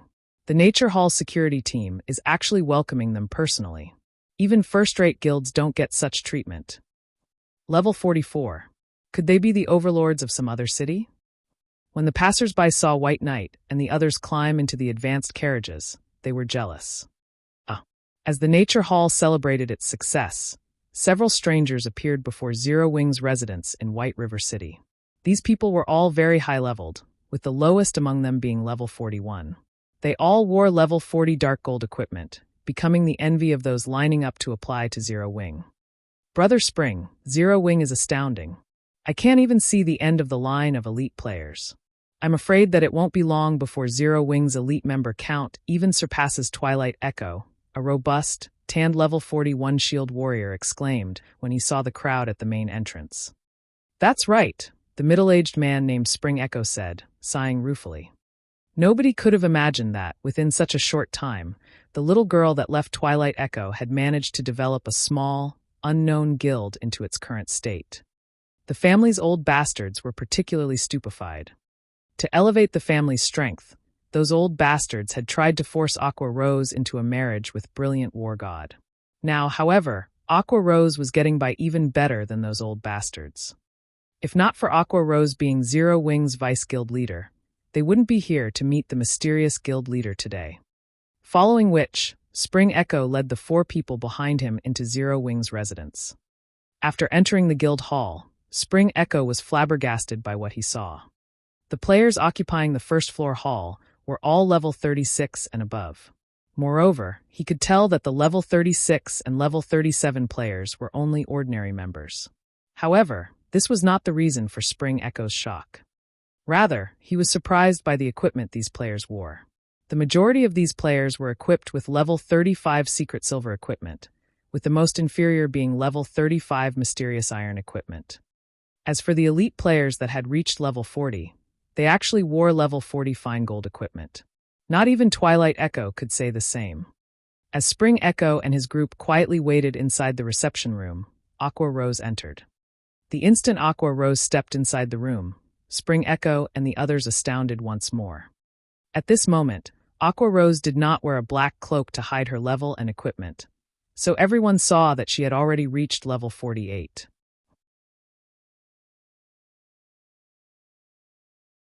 Chapter 1182, The Intimidating Zero Wing. Chapter 1182, The Intimidating Zero Wing. How did she reach such a high level? Spring Echo was thoroughly shocked. Level 48. Aqua Rose could definitely rank number 1 on the ranking list in any kingdom or empire in God's domain. The current known highest-leveled player in the Storm Empire was only level 43. In addition, Aqua Rose's equipment was extraordinary. Ordinary experts might not recognize the woman's equipment, but as the acting guild leader of Twilight Echo, Spring Echo knew full well what Aqua Rose was wearing right now. The Tier 1 set equipment for Cursemancer's Evil Soul. They had recently encountered Tier 1 set equipment as well.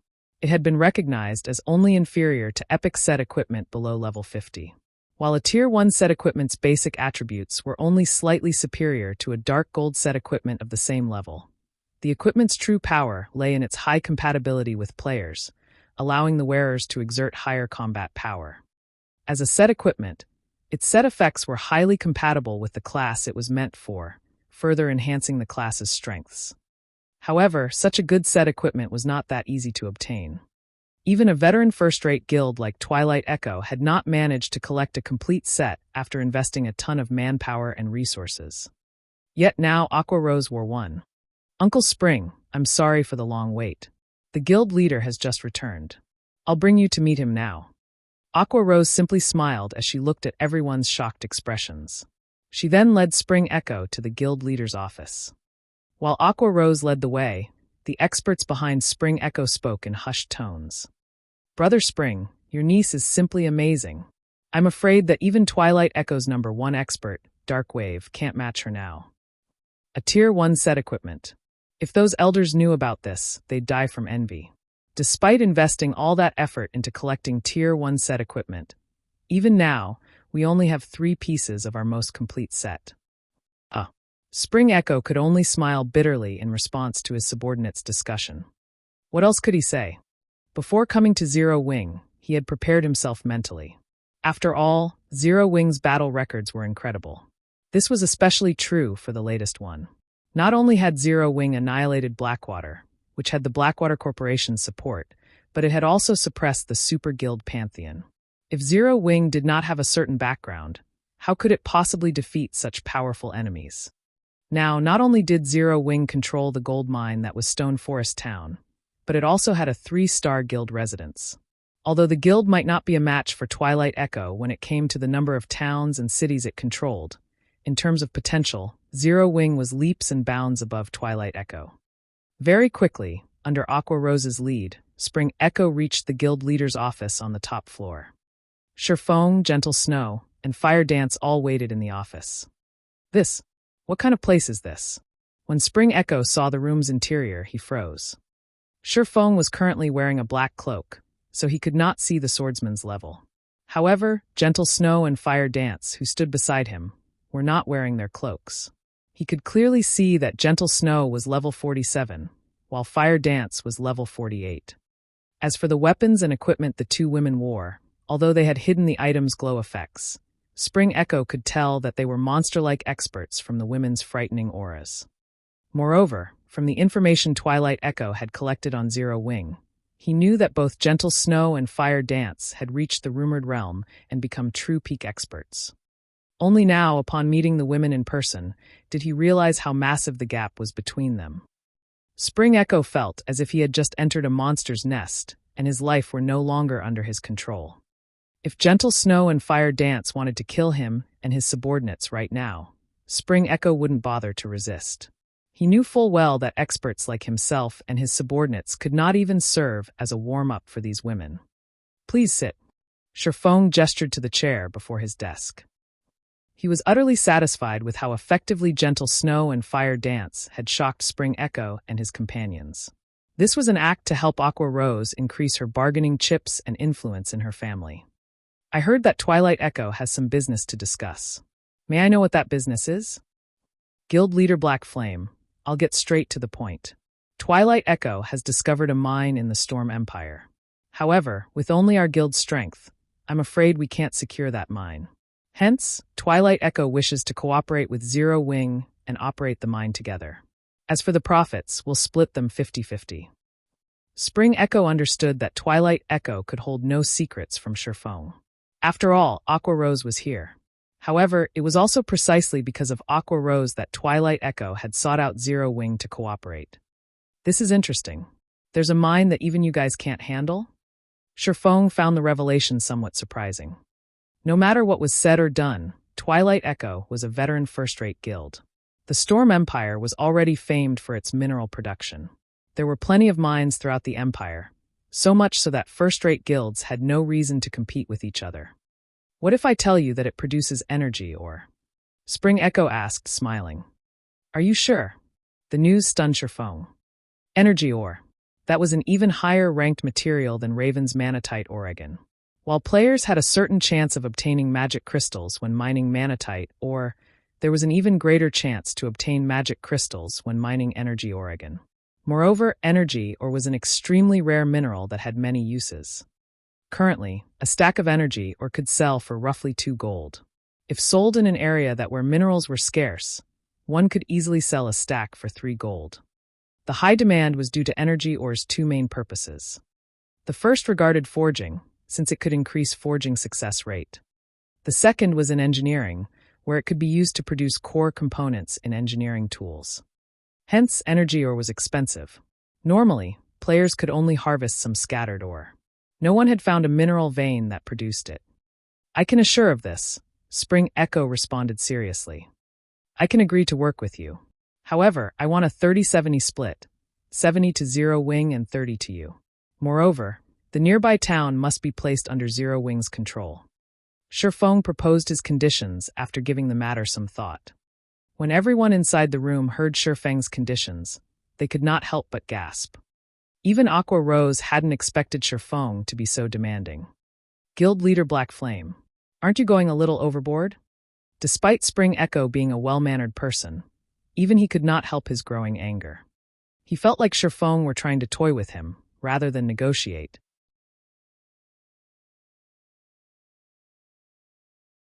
Chapter 1183. Value of an Energy Vein. _.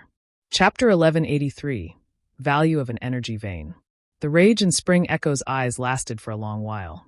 Seeing as Shifeng was intent on remaining silent, he could not help but take a deep breath and turn to Aqua Rose, hoping that his niece could talk some sense into her guild leader.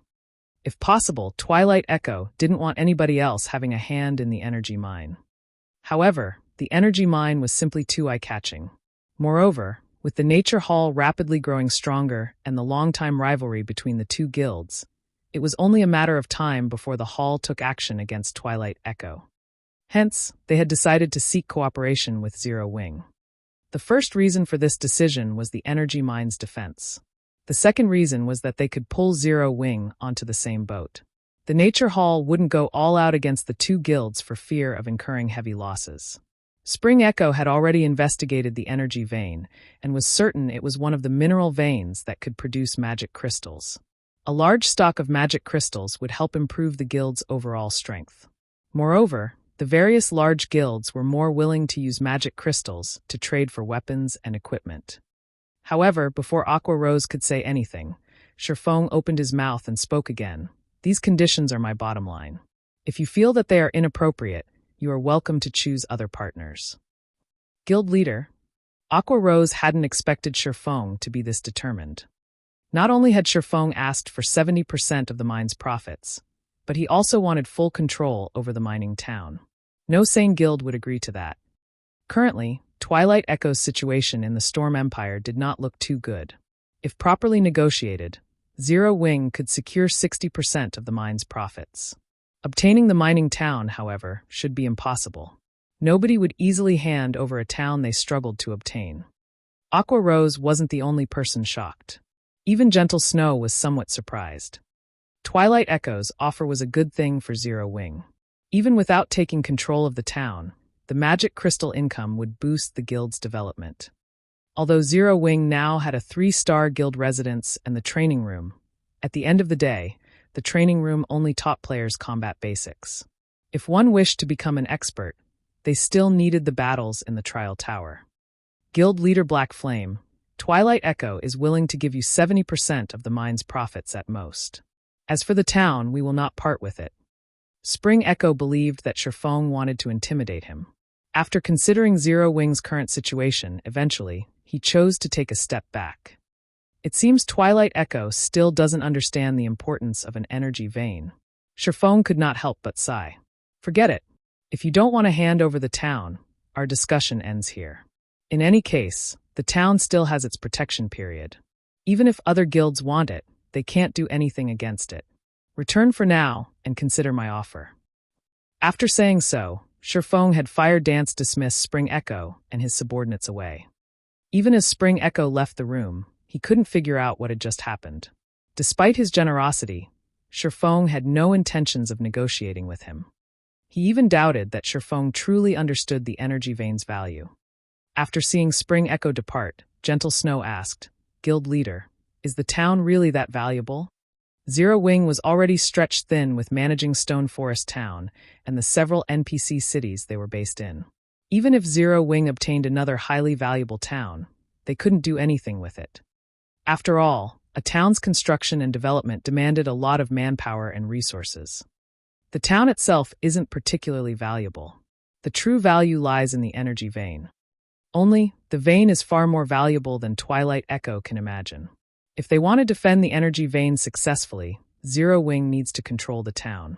Otherwise, even if we work with Twilight Echo, defending the energy vein will be impossible. If that's the case, we might as well stay out of it, Shifeng said, shaking his head.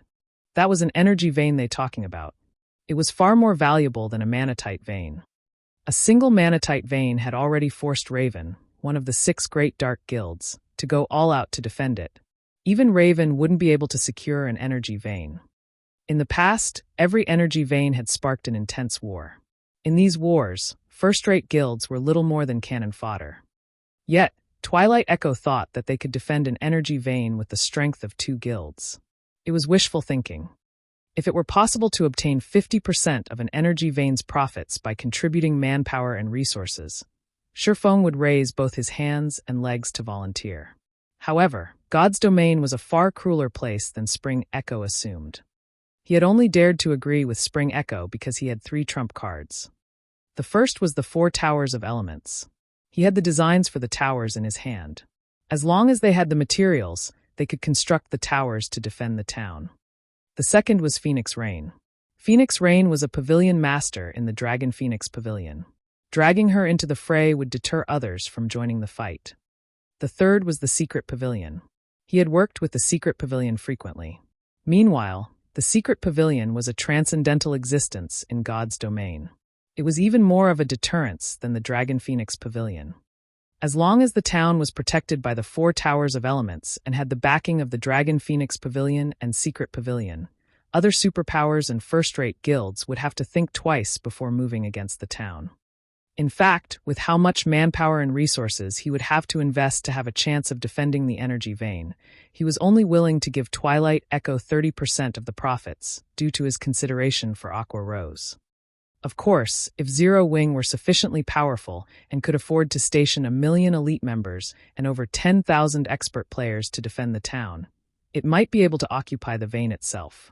However, that wasn't possible right now. Although Shifeng's comment had been simple, Gentle Snow and Aqua Rose quickly understood his reasoning. Hence, they said no more. It was common knowledge that great wealth often attracted disaster. They hadn't imagined that the energy vein was so valuable. Brother Spring, what do we do now? A level 41 Berserker asked after noticing Spring Echo's silence. Zero Wing's asking price is simply too high. We can't negotiate with them. They had come here today to negotiate cooperation. However, instead of gaining Zero Wing's help, the guild had chased them out. What else can we do?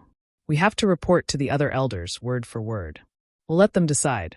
In any case, I'm too lazy to bother with this. If I had known something like this would happen, I would never have agreed to become acting guild leader, to begin with. Spring Echo's mood deflated as he rolled his eyes at the brawny man beside him. Following which, Spring Echo retrieved a return scroll and departed from White River City. Elsewhere, Shifeng used the teleportation array in the residence's basement to teleport to the savage wildland. He was prepared to set out towards the Sea of Death. He handed the rest of the guild's matters to Aqua Rose and Gentle Snow. As Shifeng left White River City, inside Stone Ape Forest within Starmoon City's region, a 20-man team of level 40 elite players fought a level 43 Stone Ape chieftain. Increase your firepower. The boss is almost dead. The level 41 ranger leading the team commanded excitedly. When the Stone Ape chieftain had less than 10% HP remaining, the team heard an agonizing scream from the back. Everyone instinctively turned towards its source. Grand, the ranger shuddered when he saw at the dried mummy of his teammate. This was simply too fast. In the second between the scream, and when the team had turned to look, their cleric had died. How did he die? The team members couldn't help their curiosity. Is it the chieftain's skill? As everyone believed this to be the case, a shadow flashed past the team. Suddenly, another scream echoed throughout the area. It's a monster ambush. Be careful, the ranger warned his teammates. However, as soon as he had said so, several more shadows flashed past their group, killing his teammates, one after another. Only those who reacted quickly and activated their life-saving skills managed to survive and caught a glimpse at the shadows' true appearance. These black shadows were all humanoid monsters. However, a single horn grew from their heads, and their entire bodies were covered in pitch-black scales. Moreover, when these monsters looked at their team, they looked like hunters toying with their prey. Run! When the ranger saw this, he fully understood that they were no match for these monsters. However, although he made the correct decision, they could not escape their fates.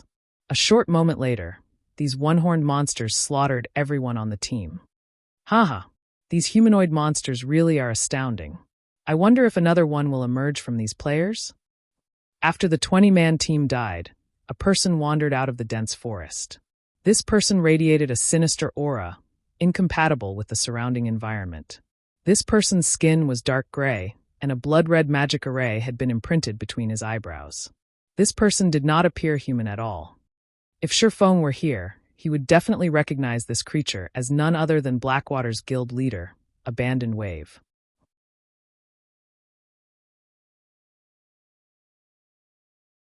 Chapter 1184, Naval Empire.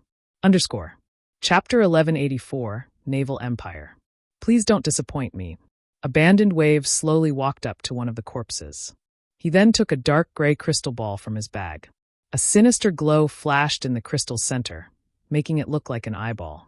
Just looking at it would give someone the creeps. Abandoned Wave then began to chant an incantation. In the next moment, blood-red mist emerged from the crystal ball, gradually seeping into the corpse. After a short moment, the player's corpse began to move. However, as Abandoned Wave finished the final verse, the dried mummy exploded into a blood-red mist.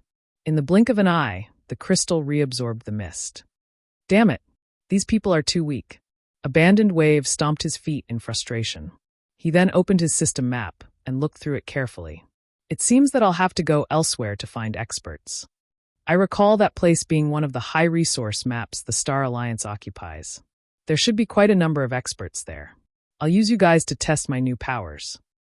Saying so, Abandoned Wave summoned a giant, two-headed wolf. He rode it towards the Sunset Hills, which was only a short distance away from Stone Ape Forest. Storm Empire, Twilight Echoes Guild residence. Spring, so you're saying that if we don't hand over the town's management rights to Zero Wing won't agree to work with us. Zero Wing is playing us for fools. Do they really think that Twilight Echo needs their help to defend a town? I've always said that Zero Wing is unreliable. Rather than working with Zero Wing, we should invest more in the town's defense. In any case, we have some time before the town's protection period ends. Moreover, we have the area around the energy vein under our control. Even if the Nature Hall wants to take it from us, it won't be that easy for them to steal in our territory. However, we cannot underestimate the Nature Hall either. I've just received a report stating that they have recruited a large number of elite players during their celebration. They have also found many powerful independent players. I'm not sure what methods the Nature Hall has used, but they've convinced many powerful adventurer teams to join them as well. Even if Twilight Echo and 7th Street work together, we are still no match for the Nature Hall. Some major corporation must be supporting the Nature Hall from the shadows. We need to be more careful from now on. Since the situation has reached this point, let's give up on negotiating with Zero Wing and focus on the energy vein. As long as we enhance the town's defenses, with our geographical advantage, even the Nature Hall will have to think twice before they try anything. Twilight Echo's various elders unanimously agreed that they would not satisfy Zero Wing's greed. Meanwhile, Shifeng reached the edge of the Sea of Death aboard his Swift Dragon speedboat. Players recognized the Sea of Death as a forbidden land. However, they also called it the Garden of Eden. This was due to the various opportunities that existed alongside the dangers. In the past, countless players that craved adventure had come to this sea zone. Among them, a few had become famous experts due to fortuitous encounters. Before Shifeng entered the Sea of Death, however, he could see massive crashing waves and hear fierce roaring. He immediately knew that sea monsters were the cause of the phenomena. The undeveloped Sea of Death really is dangerous. Shifeng was slightly astonished as he watched the rising waves in the distance. Although he did not know the sea monsters' appearances or numbers, judging by the water's movement, he could tell that there were quite a few ahead. If he took the risk and continued forward, there was an 80% to 90% chance that he would die. The Swift Dragon speedboat did not improve his chances. Unlike the monsters on land, sea monsters all had extremely high HP. They normally had 3 to 5 times more than land monsters of the same rank and level. Including the geographical advantage, even a Lord-ranked sea monster could easily annihilate a team of 100 elite players. If 5 or more sea monsters occupied this route, it would be inaccessible for players. With so many sea monsters in one location, a boss rank existence must be present. A boss in this area would be at least a great lord. On land, monsters of such rank shouldn't be provoked, much less at sea. Without a fleet of ships, players would have no choice but to take the long way around. By Shifeng's estimation, there should be over 10 sea monsters ahead. With so many, it was possible that a Grand Lord-ranked sea monster was present. Although the Swift Dragon speedboat was powerful, it would be nothing more than an appetizer for a Grand Lord. While Shifeng plotted a different path into the Sea of Death, he discovered a fleet of ships heading towards the sea monsters. It was clear that these players were looking for a raid. A fleet consisted of at least 30 ships. Of course, fishing boats did not count. The fleet Shifeng watched consisted of over 100 ordinary speedboats and numerous advanced speedboats. There were even a few bronze speedboats in the lead. As the fleet gradually approached the sea monsters, Shifeng got a clear view of the situation through the Swift Dragon speedboat's telescope. The 4 bronze speedboats in the lead had been decorated with the image of an aqua-blue spear.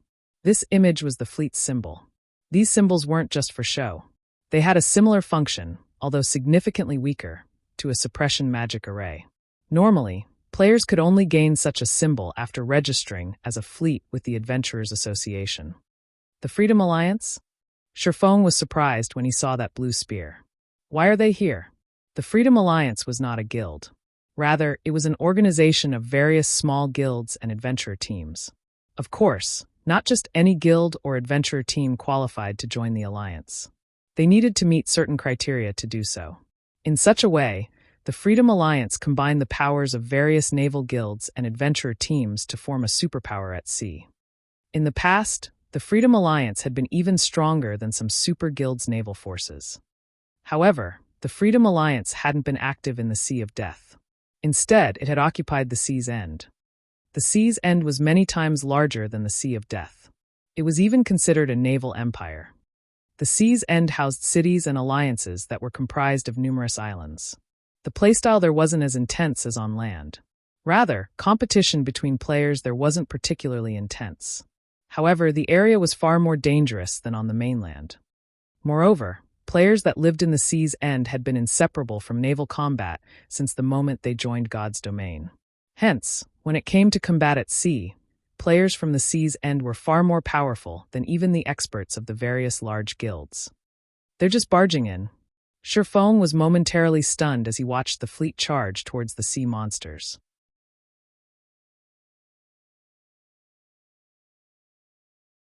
Chapter 1185, Marine King Creature. Chapter 1185, Marine King Creature. What are they trying to do? Shifeng was at a loss when he saw the Freedom Alliance's fleet charge into the sea monster group without hesitation. Logically, as veteran sailors, the Freedom Alliance should not have made such a rookie mistake. Sea monsters were different from monsters on land. Not only were they massive, but they were also capable of influencing the battlefield's terrain. They also had wide-range attacks, making it very difficult for players to dodge or block. As a result, fighting sea monsters was many times more challenging than monsters on land. Normally, a fleet had to distribute tasks and prepare before battle. In battles against multiple sea monsters, the ship's positions were very important. Players would pay for mistakes in blood. Players would be asking for a beating if they simply charged into battle. In the majority of land battles, at most, players would pay for mistakes with their lives. However, a mistake out at sea would destroy their ships. Even if the ship survived after being struck by sea monsters, the ship would lose durability. When a ship's durability fell to a certain point, like weapons and equipment, it could no longer be repaired. Not to mention, the price of repairing a ship was much higher than weapons and equipment. In addition, repairing a ship was more time-consuming. However, as Shifeng's curiosity about the Freedom Alliance's actions grew, the Alliance's players discovered Shifeng's Swift Dragon speedboat. Commander, there's a speedboat starboard side. By the looks of it, the speedboat should be considerably high quality. Should we chase it away first before the battle? A level 41 male elementalist in dark blue mage robes asked a robust man in a respectful tone. This robust, leopard of a man was none other than the Freedom Alliance's 3rd Fleet commander, Passing Monarch. Practically everyone in the Sea's End had heard of this man. Ignore it. It's just a speedboat. It won't affect our operation. If it tries to pull something, we'll deal with it then, Passing Monarch casually commanded as he glanced at the Swift Dragon speedboat. All right, enough. We'll proceed according to plan. They had a total of 120 ships. Among them, 24 were advanced speedboats. In addition, they had 4 bronze speedboats. A single speedboat could not disturb their operation. If they wanted to, they could sink it with little more than a thought. Understood. Immediately, the fleet spread out and gradually circled the group of sea monsters. Roar! The sea monsters soon noticed the Freedom Alliance's fleet. They began to surface, revealing their true appearances. Among the sea monsters, one was a massive sea serpent king.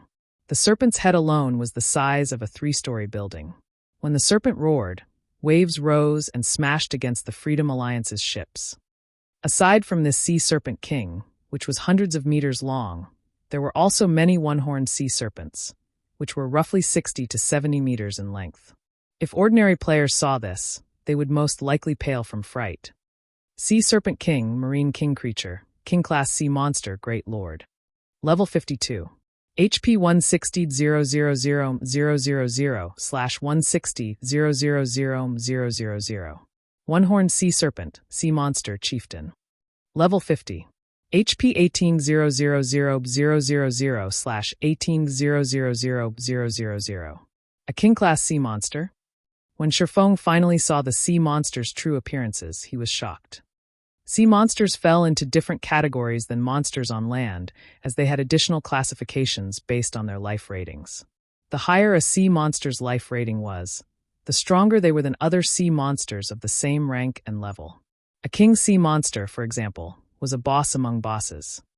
Normally, sea monsters could be categorized as ordinary, leader dash, and king class. There were also sea monsters of the legendary Titan class. The king class's life rating could already rival that of the archaic species on land.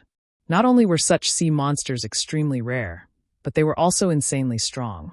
As for Titan class sea monsters, they were the equivalent of ferocious beasts like the 9-headed magic snake, whose life rating was even higher than ordinary dragons. Even Tier 6 gods would have difficulty killing ferocious beasts. The Sea Serpent King before him was a king-class existence. Despite it being only a great lord, it was more than capable of annihilating an entire fleet by itself. That's right, annihilation. Normally, king-class sea monsters only lived in extremely dangerous sea zones. They didn't usually show up in places like this. As Shifeng considered steering his ship away from this area, the Sea Serpent King pointed its head at the sky and roared. Dark clouds then began to gather, covering the sky. As expected of a king-class sea monster, it is already capable of using a domain despite being a great lord? Shifeng's expression twisted as he watched the sky. He was familiar with the move the Sea Serpent King had just used. The skill was called Weather Control, and as its name suggested, it allowed the Great Lord to control an area's weather. In the blink of an eye, waterspouts formed, one after another, enclosing the area and cutting off players' escape routes. Unless players wanted to risk their lives and sacrifice their ships, there would be no retreat. This was also one of the reasons that fleets would suffer annihilation after encountering king-class sea monsters. However, as if they had predicted this development, the Freedom Alliance's scattered ships began to activate magic arrays. Together, 100 speedboats formed a massive, blue magic array that enveloped the zone, following which 2 more similar magic arrays appeared, overlapping. In the next moment, arcs of blue lightning descended, limiting the sea monster's movements. What a powerful 3-fold magic barrier. Shifeng was stunned when he saw the fleet suppress the Sea Serpent King's movements. Normally, magic arrays capable of suppressing king-class sea monsters were intermediate rank at the very minimum. With every additional layer a magic array possessed, its strength would be increased by 1-fold. As this was a 3-fold magic array, its strength tripled. As Shifeng watched, the Freedom Alliance's players began to move. Among them, 100 ships maintained the magic array, while the remaining 20 ships circled and attacking the sea monsters. Naval battles were different from land battles. Due to sea monsters' wide-range attacks, players couldn't dodge with their own movement speed. Hence, they needed to rely on their ships to avoid the sea monsters' attacks. If an attack were truly unavoidable, the ship's MTs would meet the attack head-on. Meanwhile, players had to rely on ranged classes and their ship's attack power. This was also why ships were more important than experts at sea. The 20 ships madly bombarded the Sea Serpent King and one-horned sea serpents. Due to the magic array's suppression, both the Great Lord and the Chieftain's mobility was limited. With the Freedom Alliance's high-quality ships, avoiding the sea monsters' attacks was relatively easy. Even if an occasional attack struck their ships, the MTs on board received most of the damage, significantly reducing the ship's durability loss. The only troublesome foe was the Sea Serpent King. Fortunately, the Freedom Alliance's fleet was very strong. The 4 bronze speedboats were responsible for tanking the Great Lord. Bronze speedboats possessed a certain damage reduction capability. Only after the ship reduced the initial damage would players receive the attack. If advanced speedboats received one of the Sea Serpent King's attacks, the MTs on board would die instantly. Under the constant stream of cannon fire and ranged attacks, the chieftain-ranked one-horned sea serpents quickly died off. Eventually, only the Sea Serpent King remained. However, the Great Lord still possessed over 100 million HP. The more damage the Sea Serpent King received, the more powerful its attacks became. It also grew faster as the battle progressed. It was obvious that the Great Lord had adapted slightly to the magic array's suppression. Originally, after 5 MTs split the damage from an attack, each MT would only lose around 1/3 of their HP. Now, however, the MTs would lose half of their HPs instantly. If the Sea Serpent King dealt 2 consecutive attacks, the MTs would be annihilated. Increase the healing. If your mana falls below 25%, use a mana recovery potion immediately. Old Wizard, hold on for a little longer. I'm going to give this little snake a big one. Passing Monarch commanded when he realized the Sea Serpent King's attacks were growing more aggressive. Leave it to me, Old Wizard. The captain of the ship currently tanking the Sea Serpent King confirmed and nodded. However, as soon as he said so, the Sea Serpent King spread its jaws, a large amount of elemental mana gathering in its mouth. In the next moment, it spat a beam, sweeping across over half of the battlefield. As the beam struck, 3 advanced speedboats were crippled. As for the other 5 advanced speedboats that were struck, their durability dropped to below 50%. As for the 2 bronze speedboats that had received the attack, they fared slightly better as they hadn't lost a single player. Unfortunately, the ship's durability had fallen by 1/5.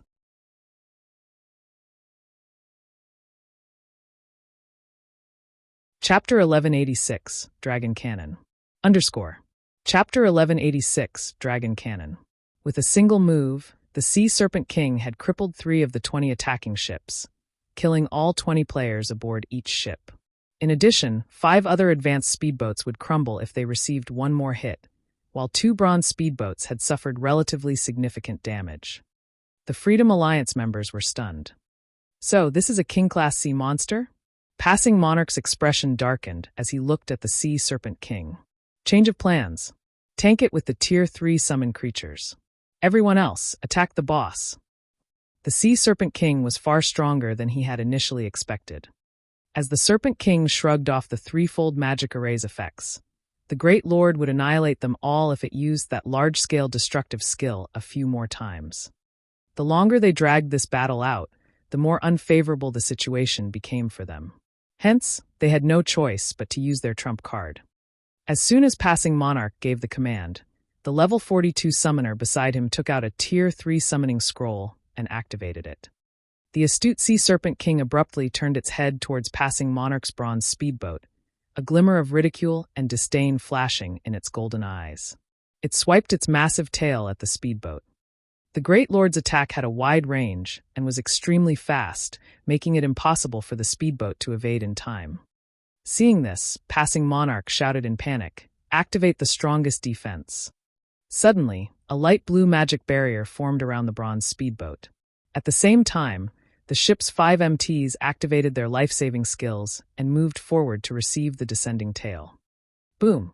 The collision created a tidal wave, climbing over a dozen meters into the sky, and sent the bronze speedboat flying over 30 yards away. As for the 5 level 41 and level 42 MTs, they had been smashed into the deck, their HPs decreasing by 50%. As for the bronze speedboat's condition, it fared slightly better as it only lost 34 out of its 400 durability. It's too strong. The players maintaining the magic array could not help but shudder when they saw this. This was definitely the strongest sea monster they had ever faced. That was a bronze speedboat they were talking about. Despite Passing Monarch's speedboat having activated its defensive magic array and 5 MTs sharing some of the damage, the bronze speedboat had lost so much durability from one of the Sea Serpent King's normal attacks. If an advanced speedboat had received the attack, the speedboat would have lost at least half its durability. However, these players weren't ready to give up. They still had a trump card they hadn't used yet. As the Sea Serpent King's attack came to an end, an over 20-meter-tall leopard appeared on the water's surface. The leopard was entirely blue and arcs of electricity wrapped around its body. This was none other than the Tier 3 summon creature Thundercloud Leopard. Although they were currently out at sea, the Thundercloud Leopard was one of the few summoned creatures that could fly. It might not be as strong as other Tier 3 summoned creatures, but its flight granted it a considerable advantage over sea monsters. This was also why Passing Monarch was confident enough to challenge the Sea Serpent King. All speedboats, distance yourselves from the boss. Attack with your cannons only. Passing Monarch commanded. At the end of the day, players' attack range was limited to 40 yards. Even with the aid of certain special tools, they could, at most, extend their attack range to 50 yards. To colossal sea monsters like the Sea Serpent King, 50 yards was nothing. However, speedboats were different. Even normal cannons had a range of over 500 yards. Even a king-class sea monster would have difficulty reaching targets at such a distance. As long as the Thundercloud Leopard tanked, the boss should not target enemies that were too far away.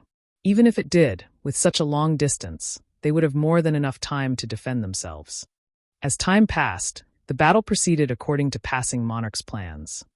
Although the Thundercloud Leopard's attacks were not particularly powerful, the summoned creature dealt around -20,000 damage with each attack.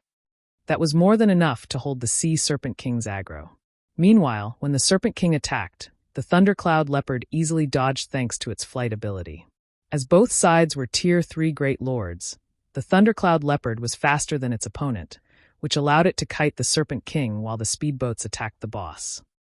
The cannons dealt far more damage than the Thundercloud Leopard, each attack dealing over -70,000 damage. The bronze speedboats were even more impressive, dealing over -110,000 damage with each hit. If special ammunition were used, each attack could deal over -150,000 damage. Unfortunately, special ammunition was very expensive. Even the most common flame shell cost 70 silver coins per round. There was also the more expensive Thunderbolt shell, which cost 1 gold, 50 silver, and was considerably more effective against sea monsters. With how high these shells' prices were, if the monster didn't yield anything valuable upon death, they would suffer a major loss. Moreover, sea monsters could block cannon fire, which would drastically reduce the damage they received. It would be fortunate if the attack even dealt 10% of its original damage. Meanwhile, because the Freedom Alliance was occupied with the Sea Serpent King, they disregarded cost as they barraged the Great Lord with Thunderbolt shells. Quick! Attack faster! Passing Monarch's heart began to beat wildly when he noticed that the Sea Serpent King only had 15% of its HP remaining. They were now in a contest of speed against the Sea Serpent King. Their operation might fail if they failed to kill the Great Lord before the Thundercloud Leopard died. As the Sea Serpent King's HP neared 10%, its pitch-black scales turned crimson. Tornadoes then began to twist down from the sky, one after another, plunging the sea zone into chaos. This sudden development hindered the Thundercloud Leopard's movements. As a result, one of the Serpent King's attacks struck, its HP falling by over 500,000 on the spot. More tornadoes descended, moving towards the surrounding speedboats. To make matters worse, the Sea Serpent King had stopped paying attention to the Thundercloud Leopard. Rather, it turned and sped towards the nearby speedboats. Although the targeted speedboats saw the Sea Serpent King approach, the Great Lord moved as if it were unaffected by the magic array's suppression. It was frighteningly fast, and in the blink of an eye, it arrived before an advanced speedboat. Lashing out with its tail, the Great Lord struck the speedboat twice. Instantly, a considerably valuable advanced speedboat shattered and sunk to the bottom of the ocean. None of the crew survived. As for the Thundercloud Leopard, although it tried to pin the Sea Serpent King down again, it stood no chance against the sea monster at all now that the King-class boss had regained its full strength. As soon as the Thundercloud Leopard closed in on the Serpent King, the boss sent it flying with an attack.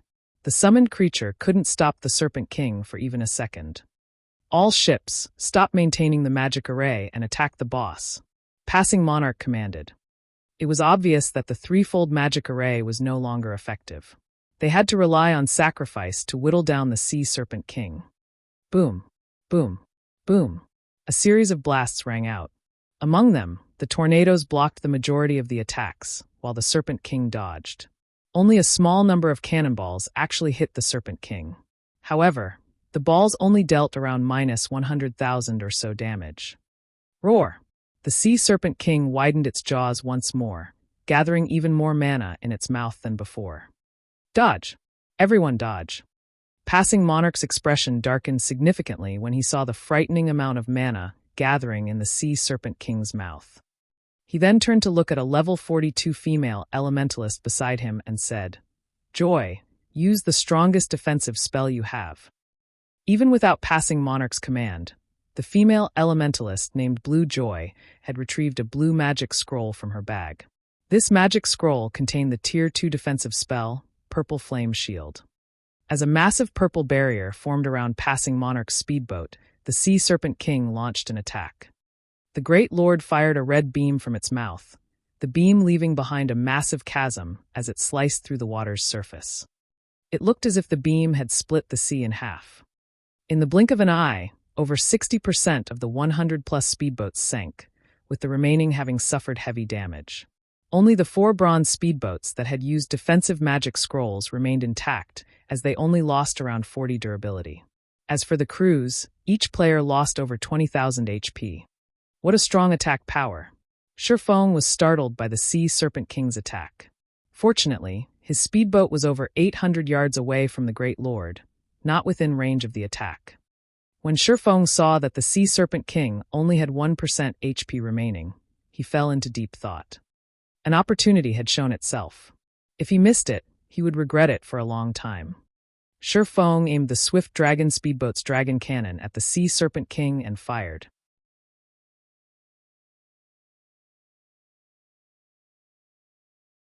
Chapter 1187, Deterring Might. Chapter 1187, Deterring Might. Commander, that person's trying to steal our kill. Damn it, I knew we should have killed him earlier. Commander, let's send a group of speedboats to take care of him. When the Freedom Alliance noticed Shifeng launch an attack at the Sea Serpent King, they burst with rage. Since joining the game, their Freedom Alliance had been responsible for taking advantage of others, and never once had others taken advantage of them. All right, enough. What are you all so worried about? That's a king-class sea monster. Do you think a single speedboat can do anything to it? We can deal with him once we've killed the Sea Serpent King. Although passing Monarch was furious, he knew full well that they could not afford to split their forces at this critical moment. If they did, they really would let Shifeng take advantage of them. As soon as passing Monarch finished speaking, Shifeng fired the dragon cannon after aiming at the Sea Serpent King. In the next moment, a black beam flew from the Swift Dragon speedboat's deck, piercing through the rising waves and slamming into the Serpent King's belly. Roar! The Sea Serpent King cried out in pain as its HP plummeted by 322,849. The attack dealt even more damage than the Freedom Alliance's Thunderbolt shells. Moreover, based on the sea monster's pained cry, one could tell that the attack had injured the Great Lord.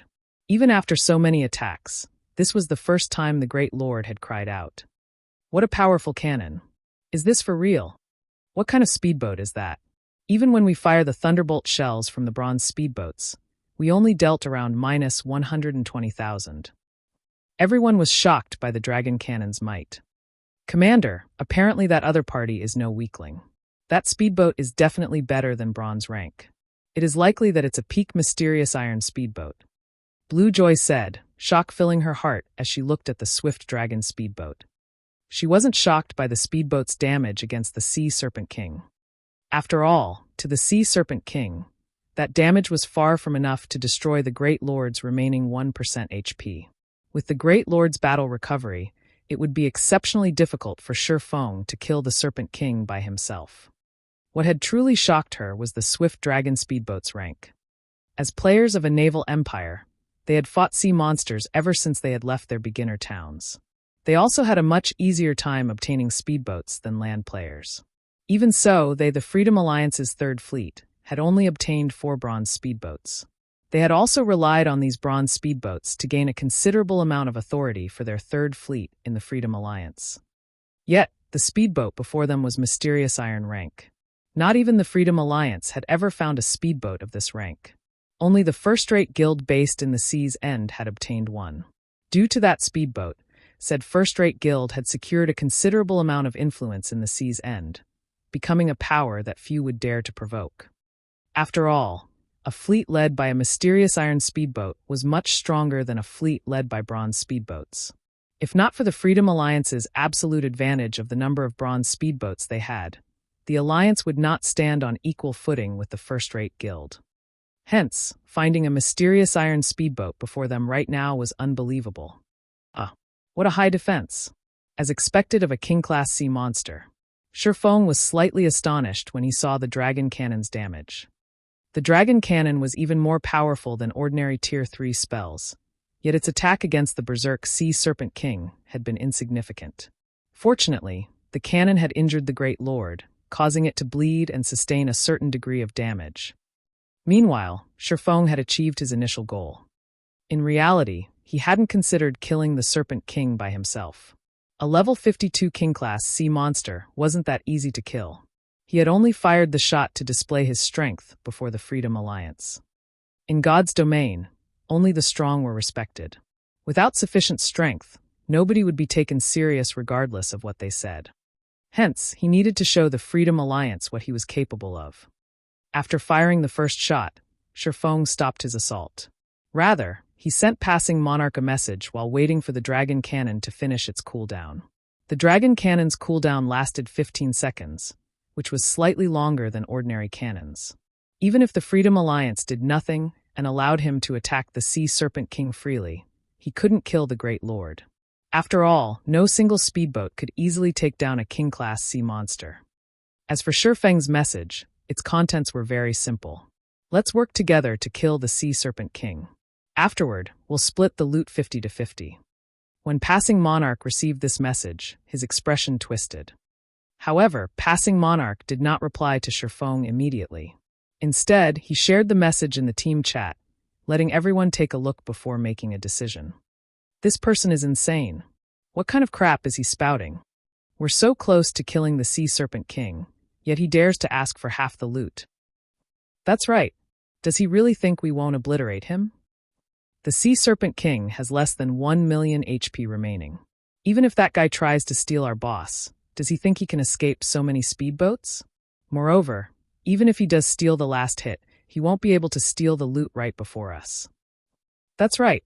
Commander, our losses this time are so severe. We cannot split half our loot with him. The Freedom Alliance's members opposed Shifeng's offer unanimously. Even with the Swift Dragon speedboat, Shifeng didn't qualify to stand toe-to-toe with them. If they were facing a fleet led by a mysterious iron speedboat, they might agree. However, the other party only had one ship. Passing Monarch shared the same opinion. In any case, the Sea Serpent King had less than 1 million HP remaining. With their fleet's remaining ships, they could take it down very quickly. Following which, Passing Monarch replied to Shifeng, stating, "Thank you for your goodwill. However, we hope to resolve our problems by ourselves." Shifeng simply smiled after reading the reply. There was not the slightest hint of anger in his expression. He then steered the Swift Dragon speedboat away from the Sea Serpent King, showing no intention of stealing the kill. Killing a King-class sea monster with just a fleet led by bronze speedboats. If the Freedom Alliance succeeded, he would bow down to them in respect. "Commander, he's leaving," Bluejoy said, slightly confused when she noticed the Swift Dragon speedboat sail away from the Sea Serpent King. "At least he still has a brain." The other members laughed. "He's gone." Passing Monarch also could not help but glance at the departing speedboat. Is he really not interested in the Sea Serpent King? However, Passing Monarch did not think too much about the matter. After all, they were still on a precipice. Following which, the remaining speedboats attacked the Sea Serpent King desperately.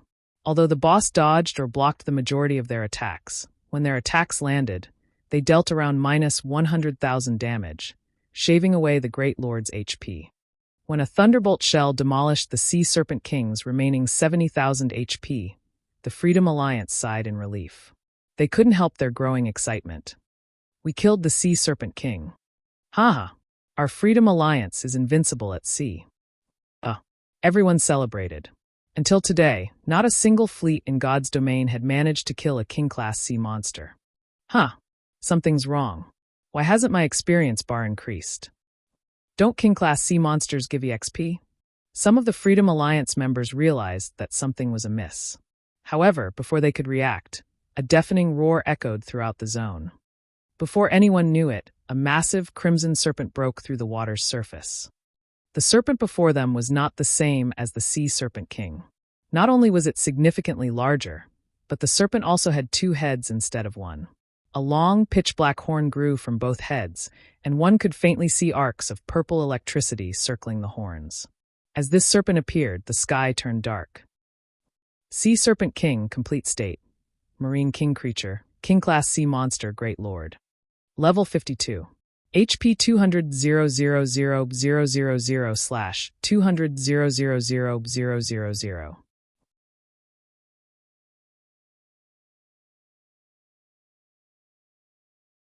Chapter 1188, Breaking Through the Threshold. Chapter 1188, Breaking Through the Threshold. The Sea Serpent King's sudden appearance dumbfounded the Freedom Alliance members. What's going on? Didn't we kill it already? How did it get even stronger? This is cheating. Despair swept through the team as they looked at the 2-headed Sea Serpent King. They had already lost over half of their forces to kill the Sea Serpent King. They had even used their Tier 3 summoning scroll. At this point, they were both mentally and physically exhausted. Yet not only had the Sea Serpent King just revived with full HP, but it also radiated a far more powerful aura than before. How were they supposed to fight the Sea Serpent King now? Meanwhile, Shifeng, who observed from afar, wasn't surprised by this development. This was the amazing aspect of King-class sea monsters, their true might. The previous fight had simply been a warm-up. Only now would the battle truly begin. In the past, many fleets had challenged King-class sea monsters during the game's early stages. However, every one of these fleets had suffered annihilation. They simply hadn't been prepared. If a fleet struggled to defeat a King-class sea monster in its first phase, once the boss entered its second phase, the battle was a lost cause. Before the team members could regain their senses, both of the Sea Serpent Kings stretched their maws, one spitting flames, while the other spit purple lightning. In the blink of an eye, over half the battlefield drowned in fire and lightning. Any speedboat that encountered both turned to ash immediately. With a single attack, the Freedom Alliance lost another 16 speedboats, with another dozen or so speedboats dropping below 50% durability. Is it just going to end like this? Helplessness filled Passing Monarch's eyes as he stared at the Sea Serpent King. He now realized that challenging a King-class sea monster had been an incredible mistake. Tornadoes enveloped the area around his fleet. It was impossible for their speedboats to break out of this encirclement. Only a mysterious iron speedboat would have any hope of escape. When Passing Monarch thought about how the fleet he and his companions had put together after through so much difficulty was about to be destroyed due to his reckless choice, guilt gripped his heart. Those were 4 bronze speedboats they were talking about. Their third fleet had spent a ton of effort to obtain these bronze speedboats. It would take them a very long time to secure another 4. Suddenly, Passing Monarch received another message from Shifeng. Interested in working together now. When Passing Monarch read the new message, he was confused. Do we still have any hope of winning? Their Tier 3 summoned creature had less than 1/3 of its HP remaining. They had less than 40 speedboats. Even with the strength of a mysterious iron speedboat, they had no chance of defeating the Sea Serpent King. However, when Passing Monarch recalled Shifeng's attack against the Serpent King before it had died, he realized that it was possible that the man may have predicted this situation. Immediately, Passing Monarch sent Shifeng a friend request. This way, both sides could contact each other with ease. If we work together, do we really have a chance of defeating the Sea Serpent King? Passing Monarch demanded. We would have had a 50% chance of winning if we had started working together earlier. Now we only have about a 30% chance, Shifeng replied after considering the odds. 50%? That high? Passing Monarch suddenly regretted his earlier dismissal. Had he known that something like this would happen, he would have agreed to team up with Shifeng earlier. However, he had no choice but to give it a shot right now. A 30% success rate was better than nothing. All right, I promise you that, as long as we kill the Sea Serpent King, we'll split the loot 50-50, Passing Monarch said. In response, however, Shifeng shook his head and said, that was the previous condition. Now, I want all of the loot. He had never involved himself with the Freedom Alliance in the past. They were neither friends nor foes. He was already being generous by offering to lend a hand. Hearing Shifeng's words, Passing Monarch's expression turned indescribably ugly. However, he had to admit that each side's standing had transformed. The Freedom Alliance was now at a major disadvantage, as Shifeng could swiftly leave the battlefield with his swift dragon speedboat. Gnashing his teeth, "All right, I agree." Passing Monarch felt tears well up in his eyes. No matter what was said or done, he was a famous expert that everybody in the sea's end knew, yet he was at Shifeng's mercy. No one would ever believe this. Following which, both sides signed a system contract, agreeing that all of the Sea Serpent King's loot would go to Shifeng once the boss died. Once they finished, Passing Monarch sent Shifeng a team invite. However, Shifeng rejected it. "We're not forming a team?" Passing Monarch asked, confused. Normally, naval battles had strict requirements regarding the ship's positioning. The fleet's commander needed to issue commands constantly. Since Shifeng had claimed to have a way to kill the Sea Serpent King, logically, he should join the team and lead it. So, how was he going to issue orders if he did not join the team? No need. Your team just needs to focus on one thing. Maintain a distance of 500 yards and attack the Sea Serpent King at maximum range. "Leave the rest to me," Shifeng explained. Passing Monarch nearly choked. What kind of command was this? Did Shifeng think he could hold the Sea Serpent King off with just a mysterious iron speedboat? Even the Freedom Alliance had to rely on their 4 bronze speedboats and rotate blocking attacks to pin the boss down. However, after Shifeng said this, he disconnected the call. With no other choice, Passing Monarch followed Shifeng's command and reorganized his fleet, directing their speedboats keep a distance. Shifeng steered the swift dragon speedboat to charge at the Sea Serpent King. As the Great Lord was about to target one of the bronze speedboats, Shifeng fired the dragon cannon once more. Only this time, he used a special kind of ammunition. Basic mana pulse bomb.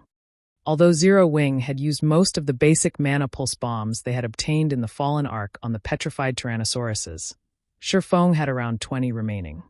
Boom! When he fired the dragon cannon, a black beam struck the Sea Serpent King once more. -1,574,917. Tidal waves rose as the basic mana pulse bomb, combined with the dragon cannon's might, collided with the Sea Serpent King and exploded. What kind of attack is that? Passing Monarch was stunned. What is that speedboat's rank? A single shot had dealt over 1,000,000 damage to a King-class sea monster. This was inconceivable. The other Freedom Alliance members were similarly stupefied. When a few considered their previous claim of annihilating Shifeng, they felt fortunate that they had not acted on their words. If it really came down to a fight, a single shot from the Swift Dragon speedboat was likely more than enough to sink a bronze speedboat. However, the dragon cannon's damage didn't particularly surprise Shifeng. After a King-class sea monster entered its second phase, while it might seem very strong, that was only true for the surface. In reality, reaching a complete state simply meant that a Sea Serpent King had focused its abilities on strengthening its attacks. As a result, however, its defense and movement speed weakened. As long as players pinned the boss down and had sufficient damage output, victory was in the bag. However, it was precisely because many fleets in the past hadn't been capable of distracting King-class sea monsters long enough that these monsters had been so difficult to deal with. Fortunately, the King-class sea monster they faced right now was only a Great Lord. Against the Sea Serpent King, the secret silver-ranked Swift Dragon speedboat had the advantage regarding speed. In addition, the dragon cannon was sufficiently powerful to hold aggro. If not for these factors, Shifeng would have long since fled the battlefield. King-class sea monsters also tended to use skills, and almost every skill they had was an AoE. If a fleet couldn't defeat a King-class sea monster before their overall firepower fell to the minimum requirement, it would be obliterated. After Shifeng had fired the dragon cannon, the Sea Serpent King was relatively battered. The cannon fire had blown apart a large section of its scales, leaving behind a huge scorch mark. Roar! The Sea Serpent King glared at the Swift Dragon speedboat. Aside from a hint of fear, its gaze radiated killing intent. Without hesitation, both its heads opened their mouths and bombarded the Swift Dragon speedboat with fire and purple lightning. It seems that the attack was quite effective. Now that he had solidified his hold on the Sea Serpent King's aggro, Shifeng turned his speedboat and fled. He activated Accelerate, increasing the swift dragon speedboat's movement speed by 100%, easily avoiding the incoming attacks. The swift dragon speedboat was already faster than the Sea Serpent King. After activating Accelerate, Shifeng maintained a distance of 600 yards from the Sea Serpent King and attack at maximum range. This distance was also the Serpent King's limit. With this, the Sea Serpent King couldn't attack him, but it wouldn't give up the chase either. Just who is he? Shock filled Passing Monarch as he watched Shifeng's control over the swift dragon speedboat and the boat's speed. Passing Monarch finally understood why Shifeng had told him to leave the rest to him. In such a way, Shifeng led the Sea Serpent King in circles. All the Freedom Alliance's speedboats needed to do was bombard the boss and avoid the occasional AoE attack. As time went by and the Sea Serpent King's HP decreased, the Freedom Alliance's speedboats sank, one after another. Even Shifeng sometimes made a mistake and received one or two of the Great Lord's attacks. Fortunately, as a secret silver speedboat, the Swift Dragon speedboat had frightening defense. It only lost around 30 durability after a direct hit. As for Shifeng, he had deflected the damage using Defensive Blade or Absolute Defense. When the Sea Serpent King's HP fell to 1%, it went berserk and used its strongest power. Both its heads merged the fire and lightning, launching an attack that consumed a radius of 1,000 yards. Seeing this, Shifeng activated Magic Barrier, making the Swift Dragon speedboat immune to all spell attacks and neutralizing the Sea Serpent King's damage. As for the Freedom Alliance's side, aside from the 4 bronze speedboats, which used magic scrolls to protect themselves, the remaining speedboats were destroyed. Meanwhile, after the Sea Serpent King used its ultimate move, it entered a weakened state. Using this opportunity, Shifeng activated Divine Providence. After waiting for the 4 bronze speedboats to launch a wave of attacks, he fired the Dragon Cannon, which he had loaded with a basic mana pulse bomb. Minus 2,148,267. A massive damage appeared above the Sea Serpent King's head, devouring its remaining 1% HP. Roar! After one final roar, the Serpent King crashed into the sea. Shifeng's experience bar rose rapidly. Sea monsters already provided far more EXP than land-based monsters, as players couldn't easily kill the average sea monster, not to mention king-class sea monsters. However, Shifeng had stolen half of the Sea Serpent King's EXP for himself. With the bonus EXP he had obtained from killing a monster of a higher level, one could just imagine how abundant the rewarded EXP was. Suddenly, Shifeng heard the sound of a system notification. System, congratulations. You have reached level 50.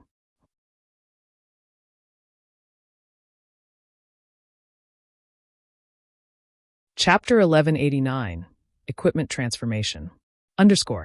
Chapter 1189, Equipment Transformation. As a golden glow enveloped Shifeng's body, his weapons and equipment also underwent a slight transformation. Level 50 was a major turning point in God's domain. This fact held true for players, monsters, weapons, and equipment. Among Shifeng's items, the fragmented legendary ranked Heavenly Dragon's Breath's transformation was the most drastic. As if the power that had slumbered within the ring all this time had awakened, the ring's basic attributes increased significantly. At level 49, the ring only added 100 points to all basic attributes. However, upon reaching level 50, that number had doubled. His epic items, the 7 Luminaries Ring, Killing Ray, Angry Tyrant, Annihilation Shoulder Pads, and Icarus's Heart, had similarly received around a 30% to 35% increase to their basic attributes. The substantial attribute boost made Shifeng feel as if he had been reborn. Basic attributes affected a player's physique. The higher a player's attributes were, the better their in-game body's physique became, allowing players to perform feats that were impossible in the real world. This was also why both ordinary players and experts were so desperate for excellent weapons and equipment. This improvement is simply amazing. Shifeng felt quite pleased as he looked at his attribute panel. In terms of basic attributes, he was already significantly stronger than a level 50, Tier 2 player. The only differences were his physique and skills. These differences were why Tier 2 players could easily defeat Tier 1 players. In God's domain, it wasn't unheard of for players to possess attributes that rivaled those of a higher tier. However, due to inferior physiques, they couldn't challenge those of a higher tier. Normally, players could only make up for the difference in physiques if their basic attributes far outstripped their opponents. As players rose to new tiers, their life ratings increased slightly, which would, in turn, improve their physique. For example, while her superior basic attributes had been part of the reason for Gentle Snow's victory over Miracle Dragon, the main reason the 30% physique improvement granted by the 7 Luminaries battle armor. This effect alone bolstered Gentle Snow's physique nearly to that of a Tier 2 player.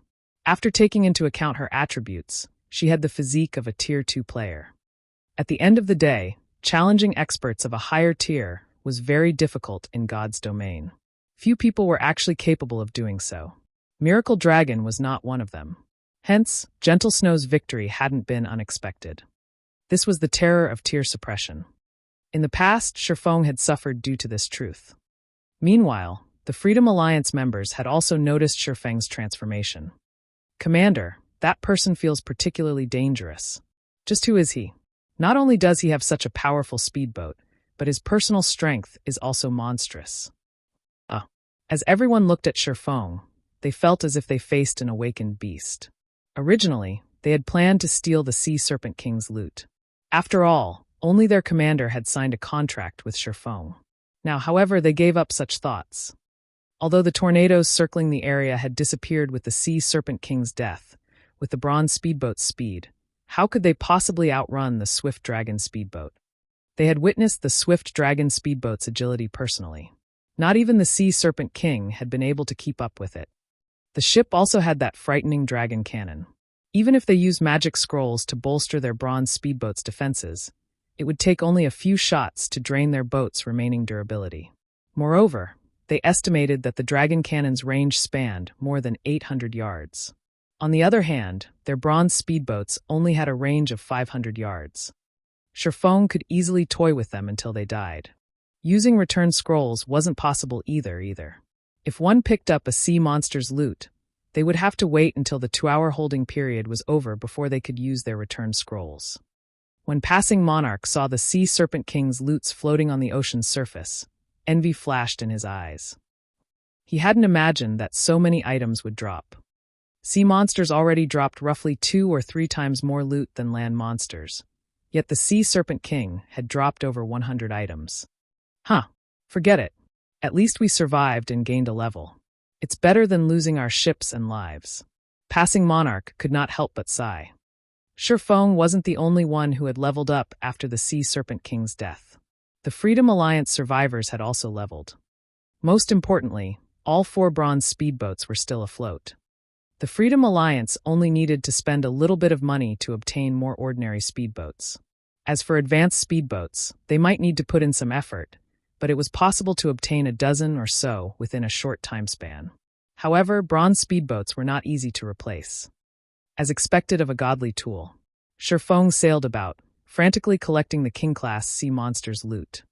Although he hadn't triggered a jackpot, the Sea Serpent King was the first King-class sea monster to die in this sea zone. As a result, its loot was far more abundant than usual. Normally, a player would be lucky if a King-class sea monster dropped around 50 items. Moreover, over 80% usually consisted of materials. This time wasn't much different. However, perhaps due to Divine Providence's effect, among the 100-plus items, over 90 were rare materials used in producing advanced speedboats, bronze speedboats, and small sailboats. Among them, the most valuable was moonlight wood. Moonlight wood was a rare material necessary to produce bronze speedboats and small sailboats. Fortunately, Shifeng had obtained a total of 12 logs. Constructing a bronze speedboat required 10 logs. After Shifeng finished picking up the loot, he began to organize the items in his bag. Wonderful! A design dropped. Shifeng grew excited as he looked at the leather book in his hands. The pages had already yellowed, and it looked as if it had been many years since anybody had read it. However, after appraising the book and discovering its name, he realized that any guild would go crazy over this design. Flying Eagle Speedboat Design. Although the Flying Eagle Speedboat was not a bronze speedboat, it was an advanced speedboat. With enough reputation, one could buy ordinary speedboats from certain NPC merchants. However, it was a different story for advanced speedboats. One could only obtain them by completing rare quests or trading special materials that sea monsters dropped. Now that he had the design for an advanced speedboat, he could build an unlimited number of advanced speedboats as long as he had sufficient materials and a small shipyard. Although the Third Fleet passing Monarch commanded had become such a powerful force in the seas and due to the 4 bronze speedboats, the 20-plus advanced speedboats also played an important role. If Zero Wing could form a fleet of advanced speedboats with the Swift Dragon speedboat in the lead, the guild could rank at the top of God's domain's naval powers. Just thinking about this excited Shifeng. There were only a handful of super guilds that could rival such a naval force right now. Zero Wing could develop in a coastal NPC city without worry. Even if super guilds wanted to pick a fight, they would have to think twice before doing so. After all, it was far more costly to fight a war at sea than on land. Not only would their guild members lose levels from dying, but they would also lose their ships. There was no repairing a destroyed ship. Following which, Shifeng stored the Flying Eagle speedboat design and examined the other dropped items. Among the 11 remaining items in his bag, Shifeng discovered a very familiar item. Thunder Emblem.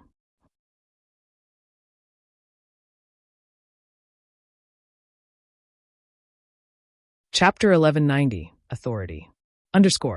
Chapter 1190, Authority. Is this the benefit of killing a king-class sea monster? Shifeng was surprised and overjoyed as he looked at the purple-gold lightning emblem in his hand. The Thunder Emblem. As its name suggested, it was a Thunder Island emblem. One could also say that it was an authority symbol for Thunder Island. Any guild that obtained the Thunder Emblem would have a major advantage when contesting for authority over Thunder Island. As far as Shifeng knew, Thunder Island had a total of 10 Thunder Emblems. If one obtained all 10, they would become Thunder Island's absolute master. However, only 5 Thunder Emblems had ever been discovered in the past, and every guild that obtained these Thunder Emblems had been one of the dominant forces on Thunder Island. The Thunder Emblem had 3 main functions. Its first was similar to the Thunder Pass. Unlike the Thunder Pass, however, each emblem allowed up to 50 players to participate in Thunder Island's contest. Every time a contest was about to begin, a fixed number of Thunder Passes would drop from sea monsters in the Sea of Death. However, that didn't count the Thunder Emblem's 50 slots. If one could gather all 10 Thunder Emblems, they could bring an additional 500 players to the island. The Thunder Emblem's second function was the Thunder Domain. While on Thunder Island, players wielding the emblem could suppress all enemies within a 500-yard radius. However, this suppression effect was not particularly strong, only reducing players' basic attributes by 5%. However, the suppression worked wonders against the island's monsters as it could reduce their basic attributes by up to 30%. As for the third function, it granted advanced authority on Thunder Island. This advanced authority was the Thunder Emblem's most important function. If a guild wanted to develop on Thunder Island, having sufficient authority was extremely important. Without enough authority, one couldn't do anything. As players gained more authority, they could enjoy more benefits on the island. Currently, the various superpowers were vying for Thunder Island. However, even if they occupied the area, they could only gain basic authority. Ordinary players had no hope of gaining any authority whatsoever. However, one's authority wouldn't remain constant either. If one wanted more, they could contribute to Thunder Island. On Thunder Island, authority was categorized into ordinary, basic, intermediate, advanced, and master controller. If an ordinary player wanted to become an ordinary controller, they needed 300 Thunder contribution points. Reaching the basic rank required 3,000 Thunder contribution points, 10,000 points to reach the intermediate rank, and 100,000 points to reach the advanced rank. After reaching the advanced rank, one could only increase their authority if they obtained all 10 Thunder Emblems. As Shifeng examined the Thunder Emblem in his hand, he began playing with the idea of occupying a part of Thunder Island himself. In the past, Thunder Island had been known as a sacred land at sea. Countless players had wanted to live on the island. After all, traveling to dangerous sea zones would be more convenient from Thunder Island than it would be from a coastal town or city. Occupying a corner of the island would do wonders for Zero Wing's development. Zero Wing also qualified to do so right now due to the Flying Eagle speedboat design he had just obtained. He admitted that Zero Wing was no match for the various superpowers on land. However, the competition at sea relied on more than a guild's number and quality of experts. A guild's ships played a far greater role. Shifeng decided that he needed to begin mass-producing the Flying Eagle speedboats, forming a formidable Zero-Wing fleet. With his fleet's strength and the Thunder emblem, occupying a corner of Thunder Island could be more than just a dream. Following which, Shifeng contacted Melancholic Smile and had her begin collecting diamond wood, the Flying Eagle speedboat's core material. Diamond wood was relatively rare, specifically used to construct advanced ships. Few kingdoms and empires produced the wood. Fortunately, he had previously negotiated with the Secret Pavilion and traded a magic tower for 20 locations that provided diamond wood. Although the Secret Pavilion had yet to complete their side of the deal, he could have Melancholic Smile send people to these minor cities to negotiate prices with potential vendors. Once their bargain with the Secret Pavilion was fulfilled, they could stockpile diamond wood. The Sea Serpent King had also dropped 5 Thunder Passes, each allowing up to 10 players to join the contest on Thunder Island. To the various superpowers vying for Thunder Island, these passes were incredibly tempting. To Shifeng, however, they were not particularly useful as Zero Wing currently did not have that many experts. The Thunder Emblem's 50 slots were more than enough.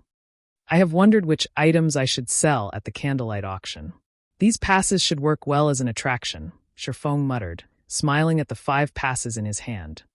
In reality, he could sell the passes to Phoenix Rain. However, doing so would cause her to question their origin.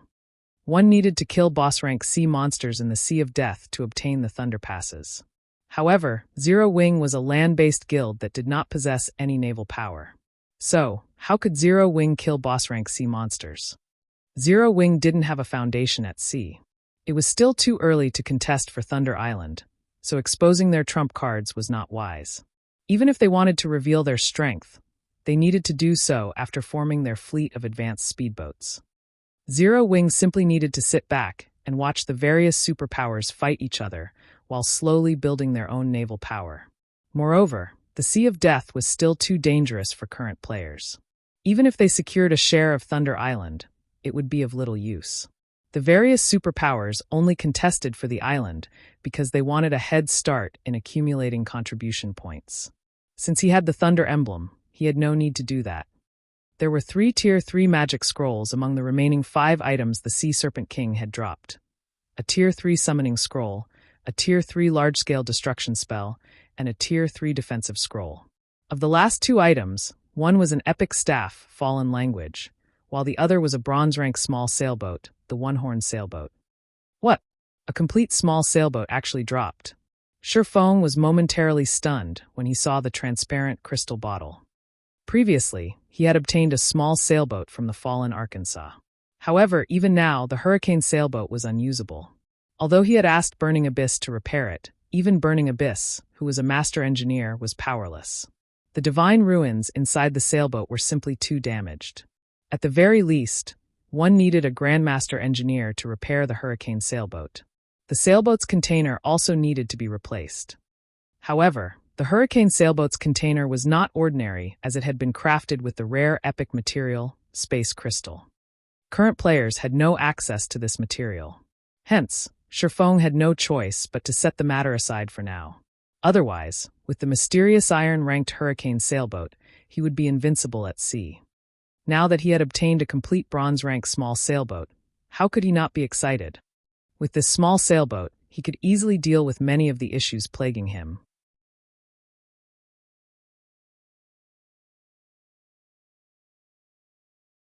Chapter 1191, Legacy of the Sea. Chapter 1191, Legacy of the Sea. Shifeng could not bear to put away the crystal bottle in his hands. With this, my problems have been solved. Previously, he had struggled to figure out a way to transport the diamond wood needed to construct advanced speedboats. Diamond wood could not be stored in a player's bag space. Transporting the wood via teleportation magic arrays would cost enough to choke any guild. The only efficient way to transport diamond wood was to use a teleportation array to reach a border town, and then rely on transport carriages to move the wood to another country's border town before transporting it via teleportation array once again. While the cost was still considerably high, one could save more time than transporting the wood via carriage the whole way. However, the 20 minor NPC cities Shifeng had asked the secret pavilion for were in several different countries. Moreover, none of them were near the Apocalypse Empire. Even if he relied on transport carriages, it would take a very long time for the wood to reach Ocean Viewing Town. On the other hand, if he relied on maritime transportation, not only could he save a lot of money, but he could also save plenty of time. One-horn sailboat, small sailboat, bronze rank. Maximum capacity, 120 people. Durability 900/900. Item storage when liberated, 7,000 bag space slots and 100 non-bag space slots. Additional active skill 1 dash. Magic shield, absorbs up to 1 million damage for 5 minutes. Cooldown 15 minutes. Additional active skill 2 dash. Thunder cannon, 1,200 yard range. Deals lightning damage to an area of 15 by 15 yards. Cooldown 30 seconds. 6 cannons are currently equipped. Cannons can be replaced. Additional active skill 3 dash. Mana drive, converts mana into motion, increasing movement speed by 30%. Every 10 magic crystals consumed extends duration by 15 minutes. Cooldown 10 minutes. Additional active skill 4 dash. Thunder blast, deals devastating damage to the area 500 by 30 yards ahead. Attack includes knockback and paralyzing effects.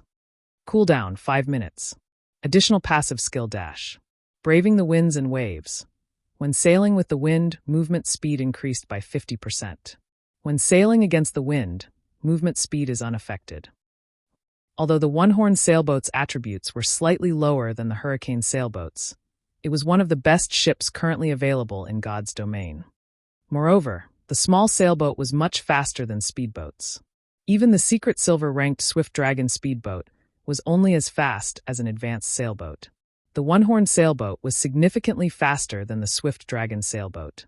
In addition, one could use magic crystals to increase the ship's movement speed. This would greatly reduce transportation time.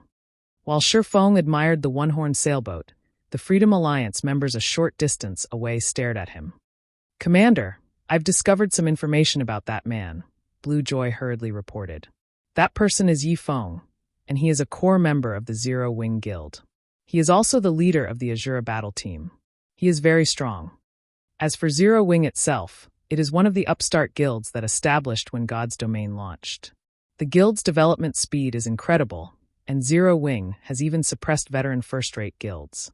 Right now, Zero Wing is Starmoon Kingdom's publicly acknowledged #1 guild. Recently, it even dared to provoke a few superpowers, but none of them can do anything about the guild, forced to turn a blind eye. Just what kind of backing does this guild have? It even dares to provoke superpowers." Passing Monarch could not help his astonishment when he heard Blue Joy's report. The Freedom Alliance consisted of small guilds and adventurer teams. They only knew that the virtual gaming world's various superpowers were powerful, but they did not know exactly how powerful these existences were. However, as the Freedom Alliance grew stronger, they uncovered more information. In fact, a super first-rate guild had previously decimated the Fifth Fleet. They had finally understood that, while their alliance might be a match for superpowers that hadn't focused on marine strength, the Freedom Alliance was no match for those guilds that had poured resources into their navy. Superpowers simply had too many experts. Moreover, they weren't ordinary experts. With so many, these superpowers could get their hands on advanced speedboats and bronze speedboats far more quickly than the Freedom Alliance. Hence, Passing Monarch found it unbelievable that Zero Wing had provoked multiple superpowers on land and still existed. However, what shocked Passing Monarch the most was the Swift Dragon speedboat. During the previous battle, Passing Monarch had come to understand that the Swift Dragon speedboat was not just a mysterious iron speedboat as he had assumed. It must be a secret silver speedboat. A secret silver speedboat. Since joining God's Domain, Passing Monarch had never seen or heard about any of the naval powers owning a secret silver speedboat. Yet, such a speedboat had shown up in the hands of a land-based guild. This revelation excited Passing Monarch. He had come to the Sea of Death because he had heard of a low-level king-class sea monster in the area. In addition, he had heard that the various superpowers were purchasing thunder passes at astronomical prices. Hence, he had come to kill the King-class sea monster to earn some side income. After all, repairing his fleet was a considerable expenditure. He had also come here to recruit powerful adventurer teams or small guilds to join the Third Fleet. In the Sea's End, strength spoke louder than words. If one wanted to obtain more resources, they needed a powerful force. Almost everyone in the Sea's End had already been recruited, but it was a different story elsewhere. Land-based guilds, in particular, were just starting to extend to the ocean. He could find plenty of talent on land. Unfortunately, Passing Monarch hadn't expected the events to unfold as they had upon reaching the Sea of Death. Not only had he nearly lost his entire fleet, but he also failed to find any experts from small guilds. Rather, he had encountered a great expert with a secret silver speedboat, and this expert was backed by a guild like Zero Wing. "Commander, are you considering recruiting him?" Blue Joy asked, surprised when she saw Passing Monarch's expression. "He won't agree. After all, he is a member of a large guild. He even owns a secret silver speedboat. Why would he want to join us?" "Who said that I intended to ask him?" Passing Monarch rolled his eyes. "Have you forgotten the reason that we're here? Do you want to invite him to see Dragon City's festival?" Blue Joy's eyes widened in shock, unable to believe that Passing Monarch was considering something so mad. "Commander, Sea Dragon City's festival is our Freedom Alliance's greatest secret. It is too risky to invite outsiders." "I understand. However, you know our Third Fleet situation. We only have one opportunity each month. If we don't perform well, we'll lose our position." Passing Monarch wore a hesitant expression. In the end, however, he steered his speedboat towards Shifeng. As Shifeng was still occupied with his jubilation about acquiring the one-horned sailboat, he did not take any precautions, even after noticing the approaching bronze speedboat. He had no reason to do so. The difference between their strengths was clear to see. Passing Monarch and the other Freedom Alliance members were aware of the fact as well. In fact, Passing Monarch's group should feel grateful that he did not have any ill intentions. "Our contract had already been completed. What other business do you have with me?" Shifeng asked Passing Monarch calmly as the man stood on the bronze speedboat's deck. "Hello. I haven't introduced myself yet. I am Passing Monarch, the commander of the Freedom Alliance's Third Fleet. You might not have heard of the Freedom Alliance before, but we are considered the Overlord of the Sea's End.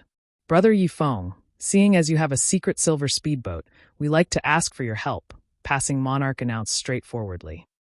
"I think that you'll be interested in my offer." "You have something to interest me?" Shifeng could not help but laugh. The only thing that could capture his interest was the ability to mass-produce advanced speedboats. Obviously, the Freedom Alliance didn't have this ability as it required a large number of materials and advanced engineers. "What if I tell you that it's related to the legacy of the sea?" Passing Monarch asked confidently.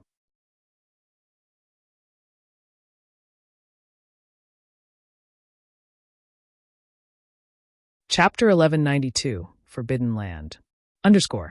Chapter 1192, Forbidden Land. The Legacy of the Sea? Shifeng's heart rate quickened when he heard these words. However, he kept his composure as he said, "Tell me, then." Simply put, the Legacy of the Sea provided a specialized hidden class. With this hidden class, players could become incredibly powerful in naval combat. However, the class had serious limitations. As long as players were not at sea, the class was no different than ordinary classes. The Legacy of the Sea was different from other hidden classes, which provided improvements in all sorts of environments. It was an extreme legacy. However, to players who frequently sailed, it was highly sought after. After all, even if they obtained the legacy at the basic rank, they could display astounding power when exploring the open ocean. The peak Legacy of the Sea could even grant the strength to face opponents of a higher tier. Hence, guilds that wanted to develop their naval forces hungered for the Legacy of the Sea. The various large guilds would target any player that obtained the legacy. With such a player, maritime transportation would become far safer. They would also have an easier time fighting sea monsters. As far as Shifeng knew, the Freedom Alliance had possessed many members with the Legacy of the Sea. This was also why the Freedom Alliance had become famous throughout God's domain, becoming a force that even the game's superpowers were hesitant to provoke. Seeing Shifeng's interest, Passing Monarch knew that he had hope for cooperation. "To tell you the truth, our Freedom Alliance discovered the legacy in an ancient ruin. However, Obtaining the legacy depends on the player's abilities once they enter the ruins. Due to a barrier restricting the number of people that can enter, our Freedom Alliance only allows each fleet to take 10 ships into the ruins. I'd like to invite Brother Yifeng to join us. With your speedboat and our third fleet's strength, I believe that we can secure quite the bounty. We can sign a contract. If we obtain 2 legacies, one will go to you. How about it? The other Third Fleet members were stupefied by Passing Monarch's offer. They had never expected their commander to be so generous. However, after giving the matter some thought, they found it reasonable. After all, Shifeng owned a secret silver speedboat. If they did not show some sincerity, he wouldn't bother listening to their offer. Obtain 2 legacies? Shifeng curiously asked, are there many in the ruins? Each time we enter the ancient ruins, there are a number of legacy items. It just depends on whether or not we can leave with those items, Passing Monarch explained confidently. When the Freedom Alliance had first activated the ancient ruins, they had dispatched 11 fleets. Inside, they discovered several legacy items. In the end, however, only 1 fleet had obtained the legacy of the sea.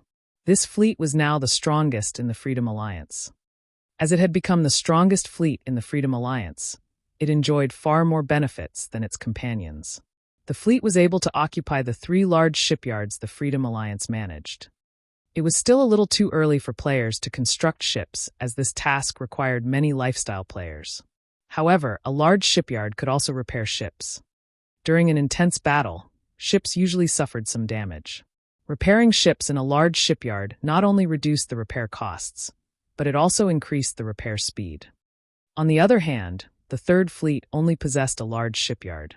There was simply no comparing their 2 fleets. The strongest fleet also received priority over special ammunition. It was given access to the most and the best available. The next ruin exploration was about to begin. How could he not make use of this opportunity to recruit Shifeng's help? What if we obtain 3 legacy items? Shifeng asked. I'm afraid that will be incredibly difficult. Brother Yifeng, you've never been to the ruins, but a large number of sea monsters occupy the area. Those monsters are extremely powerful. Traps litter the ruins, and there's a time limit once you enter. We won't have enough time to search for a 3rd legacy item, Passing Monarch explained, smiling. He understood Shifeng's train of thought. So that's the case. Then if we really obtain a 3rd legacy item, can I have it? Shifeng asked, smiling. He now had a basic understanding of the ancient ruins rules. All right, if you obtain a 3rd one, you can have it, Passing Monarch said nonchalantly. In any case, that wasn't going to happen. His promise was empty. We have a deal, then. However, before we sign the contract, may I know when the ancient ruins will open? Shifeng asked. I still my own matters to deal with. If there is a clash in timing, I'm afraid that I cannot help you. Hearing Shifeng's words, Passing Monarch grew a little nervous. It's tomorrow, Passing Monarch replied, feeling slightly embarrassed. He could tell that Shifeng had something to do, and today was almost over. Shifeng was speechless. I understand that I am putting you in a difficult position. If there is anything we can help with, please tell us, Passing Monarch hurriedly offered. How about this? You guys can follow me. With your help, I should be able to save a little time, Shifeng said after considering the matter. The Demon Island he was heading to occupied the Sea of Death's inner region. Although it was not the most dangerous location in the Sea of Death, the island's monsters were troublesome. Normally, he would have to clear a path slowly.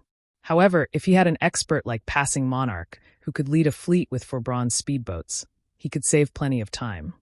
Passing Monarch and the others then followed Shifeng into the Sea of Death.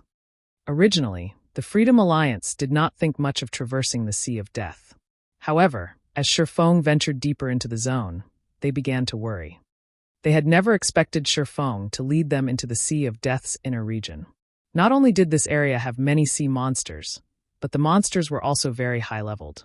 There were level 70 sea monsters everywhere, and the slightest mistake could destroy their ships and end their lives. Commander, what do you think that Yifeng is trying to do here? Blue Joy asked. When she saw the nearby sea monsters eye them like prey, goosebumps danced across her skin. Watching the swift dragon speedboat steady advance and giving the matter some thought, Passing Monarch said, It must be for a quest. The Sea of Death's inner region was a forbidden land to current players. Aside from a quest, passing Monarch could not fathom why anyone would come to this place. Questing here at this level? As Blue Joy looked at a distance level 70 Grand Lord Sea monster, a thought suddenly came to her mind as she said, could he be here for an epic quest? Hearing Blue Joy's words, the Freedom Alliance members paled. An epic quest was incomparably dangerous. Even now, nobody within the Freedom Alliance had completed one. As the Freedom Alliance members discussed Shifeng's goal, Shifeng led the group to two gloomy, twin islands. One could occasionally hear lung-tearing screams from the islands. It was enough to give one goosebumps. Surprisingly, over a dozen speedboats were docked beside the island. Based on these ships' appearances, it was clear that they were high quality. Why are there people here? Shifeng was momentarily stunned. Because this area was a forbidden land for players, one would have to pay a massive price to get this far. He had only arrived safely due to his familiarity with the sea zone and the quality of his speedboat. Passing Monarch and the others behind Shifeng were similarly stunned. Among the 14 speedboats docked around the island, one was a mysterious iron speedboat, 6 were bronze speedboats, and the rest were advanced speedboats. This fleet could rank at the very peak of the sea's end. After Shifeng snapped out of his momentary daze, he quickly shifted his attention to the symbol on these speedboats. The symbol consisted of 7 stars arranged in a circle. Shifeng frowned. This was the Flower of Seven Sins fleet symbol.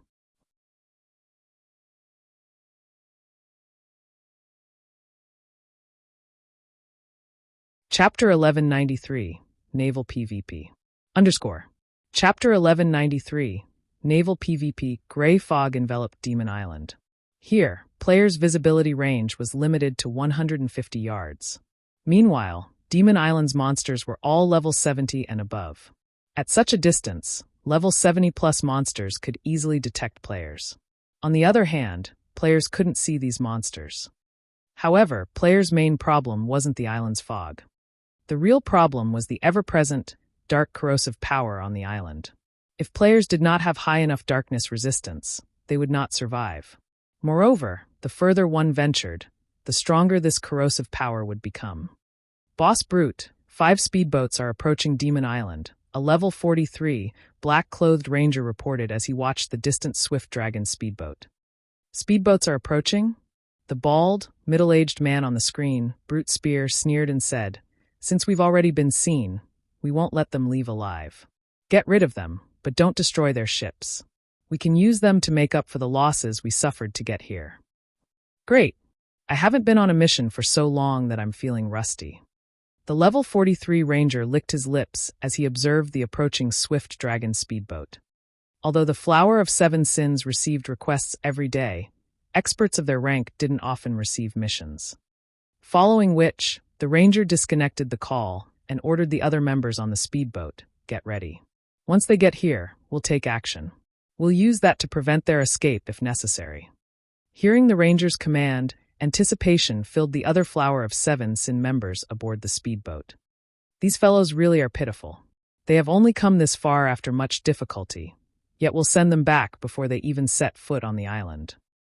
However, based on their speedboat's quality, they should be quite strong. Hopefully, we'll get to enjoy ourselves a bit. Each of us will handle one person.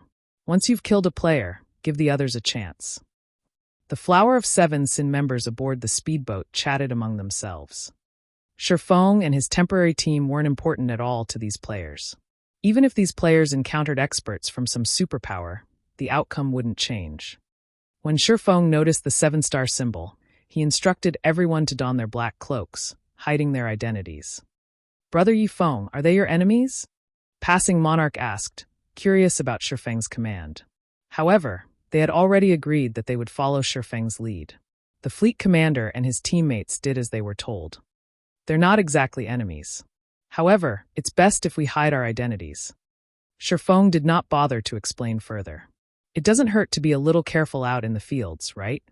Although he did not know why the Flower of Seven Sins had come to Demon Island, it was not wise to expose their identities to a group of assassins. Although Shifeng would have preferred to approach the island from another side, Demon Island only had one entrance. Using the 7 Luminaries Ring's space movement, wasn't a viable option either. A unique power enveloped the Sea of Death, preventing all spatial movement type skills. Otherwise, he would not have used the swift dragon speedboat to travel such a long distance. When Feng and the others were only 300 yards away from Demon Island's entrance, the Flower of Seven Sins members burst into action. Move out! Suddenly, 5 elementalists aboard the mysterious iron speedboat each took out a magic scroll. As the elementalists unfurled their magic scrolls, a dark blue magic array appeared on the water's surface.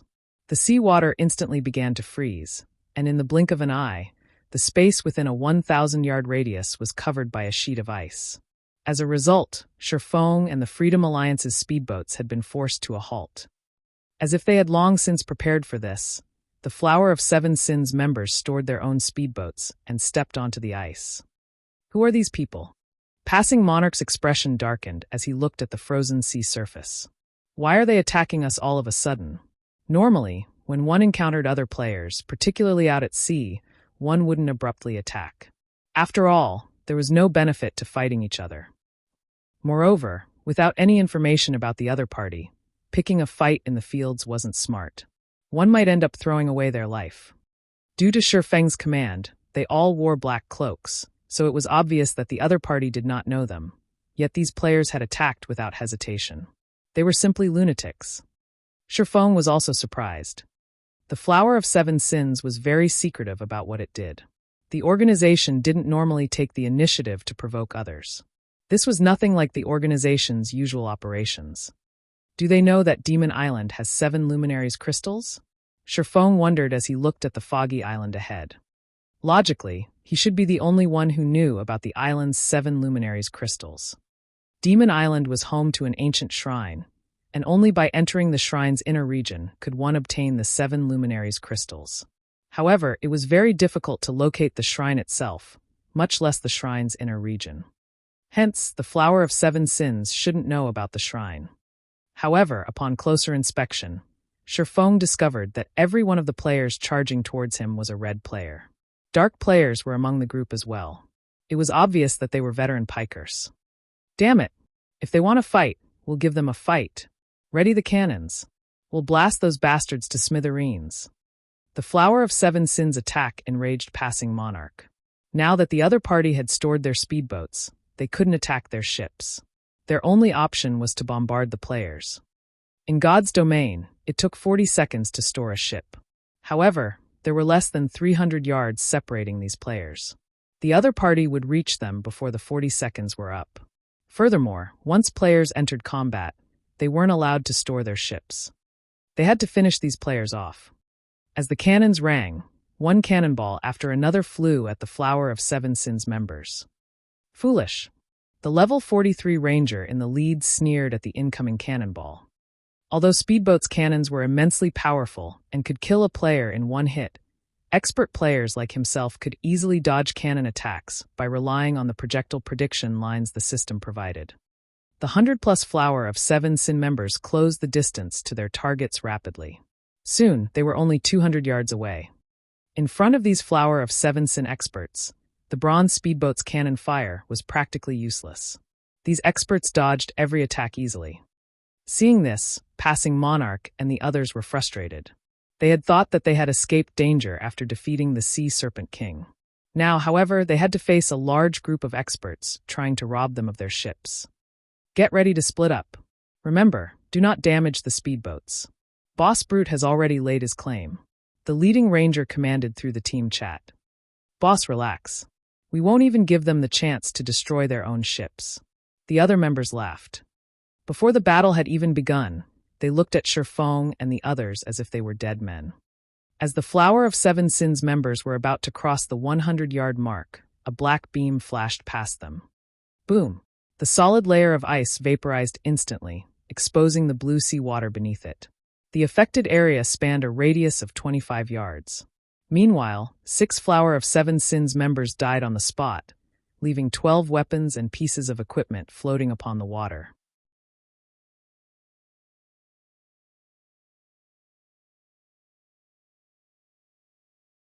Chapter 1194, Demons Appear. Chapter 1194, Demons Appear. The dragon cannon's attack had pulled a gasp from the Flower of Seven Sins' remaining members. The previous few cannon attacks had only dented the ice, yet the dragon cannon had obliterated it. Moreover, its attack speed was at least double that of the previous cannons. Its attack range was even more impressive. Even without the high attack speed, with such a long range, it was extremely difficult to dodge the dragon cannon's attacks. What is that speedboat's rank? The leading, black-clothed ranger's expression twisted. He had seen a mysterious iron speedboat's cannons in action many times, so he was fully aware that a mysterious iron speedboat didn't have such fast and powerful attacks. Facing the dragon cannon at such a close range would be extremely dangerous. He had assumed that this fight would be nothing more than a game to kill time. He hadn't expected an actual opponent. Meanwhile, Passing Monarch and the other members of the Freedom Alliance celebrated the cannon's success. Haha, a secret silver speedboat is truly astounding. Just a single shot is enough to stun those bastards. I want to see if they still dare to fight us now.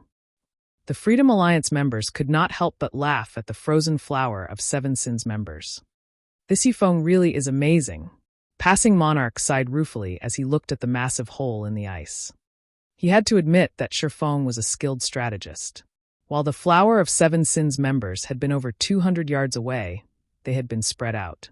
Even if Shifeng had used the dragon cannon, he would have been lucky to kill even one player. However, as these players came within 100 yards, they clustered. Since such a short distance left them little room to react, Shifeng able to kill 6 players in one hit. After such an attack, their enemy should be more cautious. The other players might even give up the fight. However, as Passing Monarch pondered these assumptions, the Flower of Seven Sins members revealed excited grins. Brother Chen, our opponent seems to be a tough one. With this, we can finally use that move, right? A level 42 assassin asked, chuckling as he looked at the black-clothed ranger. He felt nothing in particular in regard to his fallen companions. All right, the ranger nodded helplessly when he saw the eager light in his companion's eyes. Don't let any of them get away. The same goes for their souls. Brother Chen, relax. We won't let their souls go to waste, the other members assured their leader as they licked their lips, eyeing Passing Monarch and the others. The Freedom Alliance members shuddered involuntarily. These players didn't look at them like enemies, but food. With the ranger's consent, the Flower of Seven Sins members wailed painfully, dark fog swallowing their bodies. In just a short moment, they transformed. Although their weapons and equipment remained the same, their skin was now pitch black, and they had blood-red eyes. 2 curved horns grew from their heads, while a pair of pitch black, bat wings and a tail grew from each of their backs. They didn't look human at all. What are these people? Passing Monarch's expression froze as he watched these players transform. The rest of the Freedom Alliance members were similarly stunned. There were players who could actually transform. This was definitely the first time they had seen something like this in God's domain. Not only had the Flower of Seven Sins members transformed physically, but they also emitted a terrifyingly oppressive aura. If these players had looked like a group of ferocious beasts, brandishing their fangs and claws, they now looked like monsters that no ordinary human had any hope of defeating. They all felt like humanoid lords. Among them, the ranger in the lead gave off the strongest aura. The Freedom Alliance members felt as if a higher being looked down upon them when the ranger turned his gaze towards their ships. Unlike the other Flower of Seven Sins members that transformed, this black-clothed ranger had 2 sets of wings growing from his back. Rather than a lord, he felt like a great lord. Go! Leave none alive! The ranger shouted as he pointed towards Shifeng and the others. The Flower of Seven Sins members fluttered their wings, lifting off from the ground. However, they weren't actually flying, only hovering above the ground. Even so, they moved much faster than players on foot. Even the dragon cannon would have a hard time hitting them with such speed. Are they really players? Blue Joy began to feel frightened. She discovered that these players' HPs had also undergone a massive transformation, increasing from their original 20,000 plus to above 100,000. Among them, the ranger's HP had even reached 170,000. No wonder why they were bold enough to attack other players on sight. So, they've already become demons. Shifeng frowned at the approaching Flower of Seven Sins members. God's domain had more playable races beyond human. Players could turn into demons. Only doing so was the equivalent of turning their backs on the human race. Once a player became a demon, they would grow stronger. The increase was roughly the equivalent of half a tier. With the exception of the endurance attribute, players' basic attributes increased by around 15% depending on their classes. Demon players would also receive a huge boost to their HPs. Frankly, the increase couldn't compare to a real berserk skill. The only reason it was referred to as a half-tier improvement was because demon players' life ratings rose, improving their physiques by roughly 15% as well. However, although the improvement was incredible, becoming a demon also had a corresponding price. First, demon players were humanity's enemy, whether it be players or NPCs. If NPCs caught a demon player, the consequences would be unimaginable. If players captured a demon player and handed said player over to NPCs, they would receive an abundant reward. Second, demon players needed to hunt for player souls regularly. Otherwise, they would grow weaker as time passed. Conversely, the more souls a demon player harvested, the stronger they would become. Take the leading ranger, for example. Due to devouring so many souls, he had been promoted from a low demon to a high demon. Hence, he obtained far more power when he transformed. It was obvious that the Flower of Seven Sins members already had the physiques of Tier 2 players. Meanwhile, any player that lost their soul to a demon player was barred from the game for at least one day. Moreover, they would lose a minimum of 3 levels. Third, demon players had a far more difficult time raising their tiers, as demons' tier promotion mechanics were different from humans. Normally, guilds forbade their members from becoming demons. It was detrimental to a guild's development, after all. Only a non-guild organization like the Flower of Seven Sins were bold enough to do something like this. As for the fourth and most fatal aspect, demon players suffered far more severe death penalties. If a demon player were killed, not only would they lose at least 3 levels, but they would also be barred from the game for 2 or 3 days. Their demon rank would also fall by 1, and recovering the lost rank would take quite some time. As a result, most players opted against becoming demons. Anyone capable of using berserk skills, use them now. If not, use Tier 2 magic scrolls. At this point, only Shifeng had maintained his composure. A pointless struggle. Just give up and let us devour you. The ranger demanded disdainfully as he snarled at Shifeng and the Freedom Alliance members preparing for a fight. In a short moment, the Flower of Seven Sins members boarded the Freedom Alliance's bronze speedboats. Members of the Flower of Seven Sins already had very high combat standards. Now that their attributes and physique had grown so much stronger, the Freedom Alliance lost over a dozen players in just a few exchanges. In contrast, the Flower of Seven Sins suffered no casualties whatsoever. Meanwhile, aboard the Swift Dragon speedboat, a level 42 berserker charged at Shifeng, his battle axe descending towards the swordsman. Dang! As the clang of metal echoed, this transformed level 42 berserker shot backward like a bullet, flying over a dozen yards away.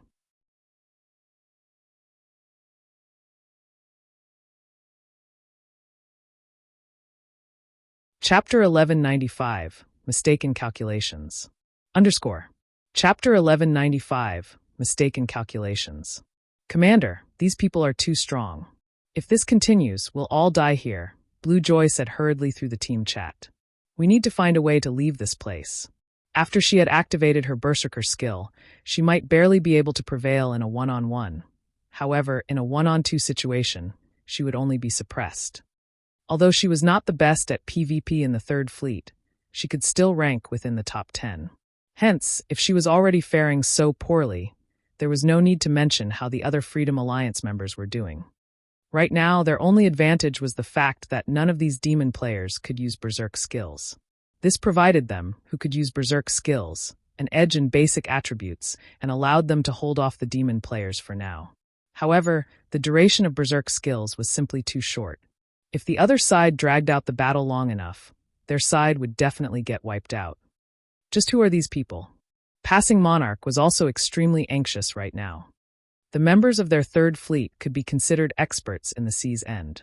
He was even one of the top 10 experts in the entire Freedom Alliance. Nevertheless, after he arrived at the Sea of Death, it was as if he had come to an entirely different world as he met one expert after another. There would have been no problem if it was just Shifeng. Now, however, among the 100-plus players assaulting them, every one of their opponents was an expert superior to them. He even began doubting whether he was playing the same game as he had been up to now. Despite passing Monarch having already activated his Berserk skill, his strength and speed superior to the black-clothed Rangers, he failed to land any attacks on the Ranger at all. It was as if the Ranger had seen through all of his attacks. The Ranger could not only dodge his attacks easily, but also launch attacks at his blind spots while dodging, and this left him no choice but to defend himself. Even launching counterattacks became difficult. If not for the healers at the rear line healing him, he would have already perished by now. Currently, less than 70 people remained in the Third Fleet. Against the Flower of Seven Sins members, not only did they not possess a numerical advantage, but they were also inferior in quality. Everyone gather together. Destroy all the speedboats and retreat. Passing Monarch commanded as he gritted his teeth. Now that the outcome of the battle was already obvious, there was no meaning in them continuing this battle. Without a doubt, they would be annihilated, and their speedboats would fall into the Flower of Seven Sins' hands. Rather than accepting such an outcome, it would be much better to destroy their speedboats. That way, neither side would end up winning. As soon as Passing Monarch said so, however, he saw a 2-meter-tall berserker blasted from the Swift Dragon speedboat. As the berserker's body crashed heavily into the icy ground, his HP fell by over 3,000. Torrent, are you all right? Several nearby Flower of Seven Sins members could not help but look at the level 42 berserker in surprise. Although Violent Torrent's combat standard was only average for their team, he was equipped with a complete set of level 40 fine gold set equipment and wielded a level 40 dark gold battle axe. In terms of strength, he could rank within the top 5 among their team. After demonizing, his strength would have increased by 17%. Even a berserker equipped with a complete set of level 40 dark gold set equipment would lose out slightly to Violent Torrent in terms of strength. Despite that, he had actually been sent flying by a swordsman. It was simply inconceivable. I'm fine. My hands are just a little numb. It seems his berserk skill should be a strength-oriented one. You guys should be careful, the berserker named Violent Torrent replied nonchalantly as he shook his hands. The others nodded in response to his words. They then began carefully approaching Shifeng. After they transformed into demons, they would lose the ability to use berserk skills, the price they had to pay to become demons. Otherwise, it would simply be too overpowered if they could stack the attribute bonus they received from demonizing with the effects of a berserk skill. The main god system obviously would not allow this to happen. However, although their demon transformation indeed did not provide as many attributes as a berserk skill did, the 15% improvement to their physiques allowed them to dodge even attacks from opponents with superior attributes. With this, they could slowly whittle down their opponents. At this time, a level 42 silver-robed elementalist said, since it's a strength-oriented berserk skill, we'll attack him from a distance. I'll support you guys from the side, Violent Torrent said as he dashed back towards the Swift Dragon speedboat. However, the Flower of Seven Sins members had obviously misunderstood something. Shifeng did not have any of his berserk skills activated right now. His previous slash was simply a normal attack. The reason why Violent Torrent went flying was entirely the recent upgrade to Shifeng's equipment. He had yet to adapt himself to the changes. Hence, he had failed to control his power properly and unintentionally sent Violent Torrent flying. When Violent Torrent was halfway back to the Swift Dragon speedboat, Shifeng had already jumped down from the craft. He then used Wind Blade and dashed at the berserker, his speed so fast that nobody managed to catch a clear sight of him. So fast. By the time Violent Torrent reacted, Shifeng was already before him, the abyssal blade descending towards him. Pung! Violent Torrent instinctively executed Whirlwind Slash to block the abyssal blade. What power! The intense force pushing down on Violent Torrent nearly drove him to his knees.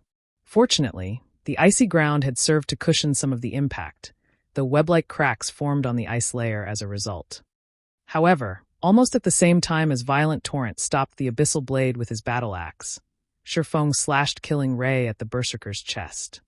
Chop! Minus 25,578. Instantly, Violent Torrent lost close to a quarter of his 110,000 HP. Demon players sure have high HP and defense. Shifeng was slightly surprised. If Violent Torrent were an ordinary level 42 berserker, Feng could have reduced the Berserker's HP to a critical level in one attack. Demon players didn't just have a lot of HP. Their defenses got a significant boost as well. Hence, it was very difficult for ordinary players to capture demon players.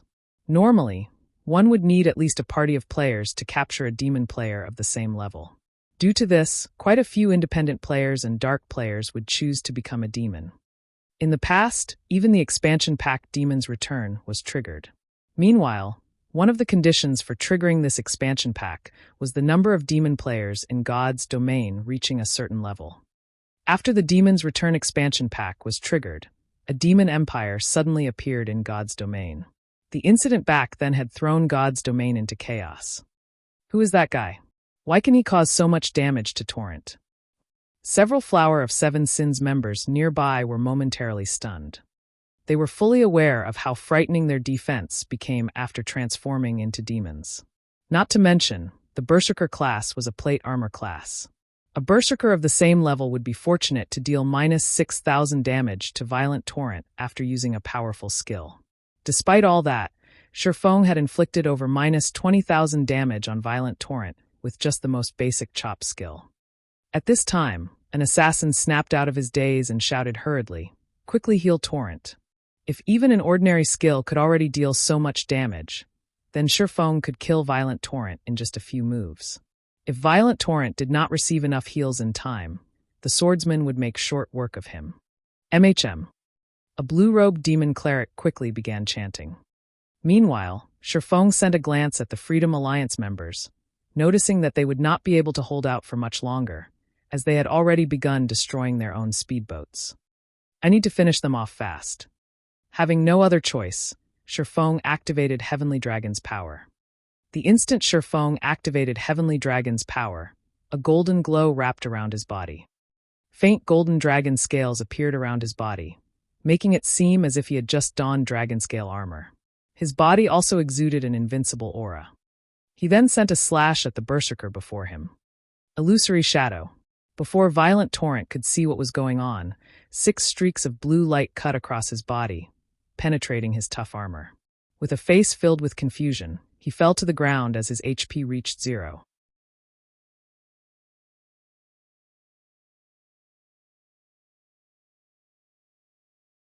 Chapter 1196, Strategic Level Expert. Chapter 1196, Strategic Level Expert. He died. The surrounding Flower of Seven Sins members could not help but gape in shock. Even the demon cleric chanting a greater healing stopped abruptly as he stared at Violent Torrent's motionless body. Violent Torrent had close to 80,000 HP remaining just now. With his strength, he should have been able to resist for some time. Otherwise, the demon cleric wouldn't have chosen to cast Greater Healing, which had a considerably long casting time. At this moment, when the several Flower of Seven Sins members turned to look at Feng, a possibility suddenly occurred to them, and they could not help but shudder at the thought.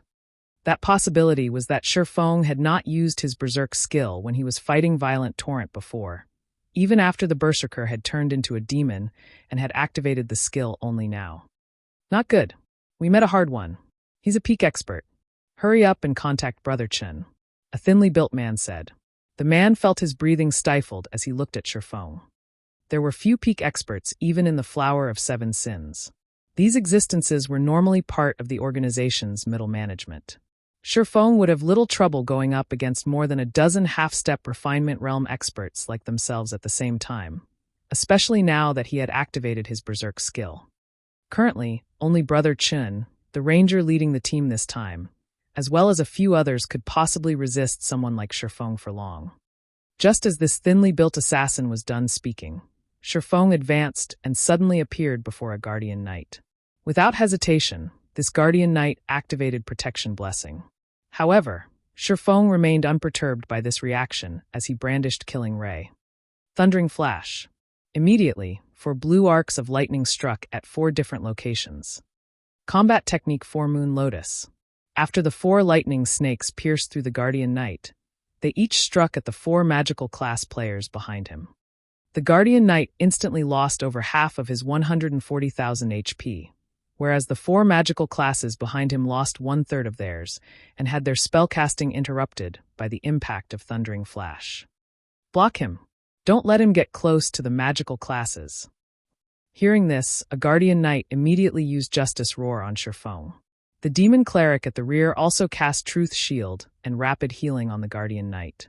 As for the other melee players, they each used a control skill on Shifeng.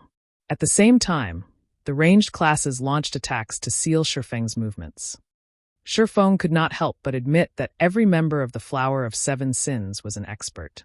Their coordination with each other was also impeccable. In combination with their high HP and defense, it made dealing with them extremely difficult. If it were any other expert here, they would definitely choose to pull back first. However, Shifeng never entertained the thought of retreating. Instead, he activated Defensive Blade without hesitation, greatly extending his attack range. At the same time, he switched the basic Tyrant title to the Swordsmanship Master title, increasing his attack speed by 30%.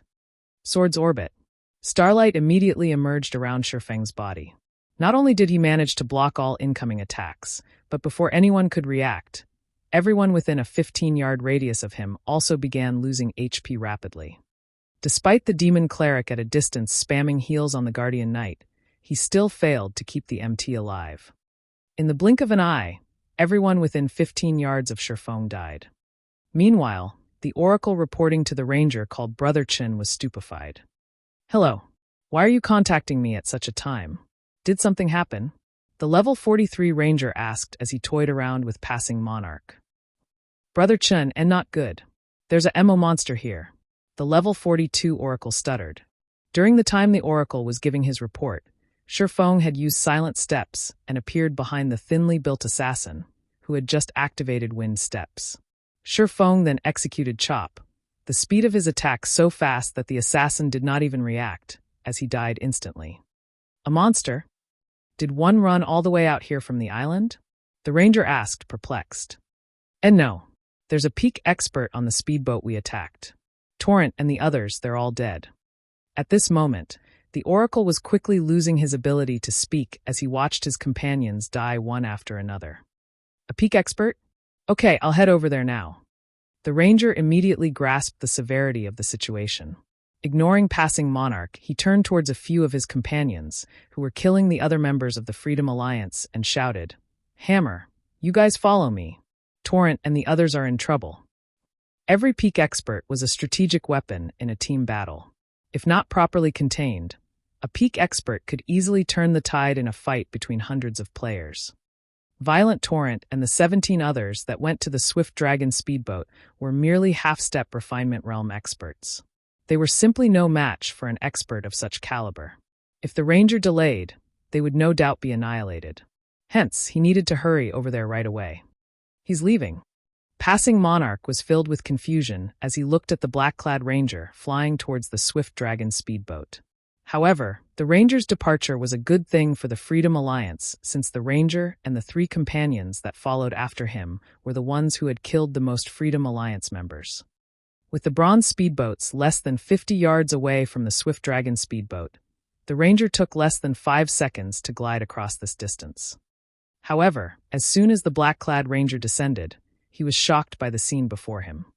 At this moment, none of the 18 people sent to snatch the Swift Dragon speedboat was alive. However, only 5 seconds had passed since he received the report.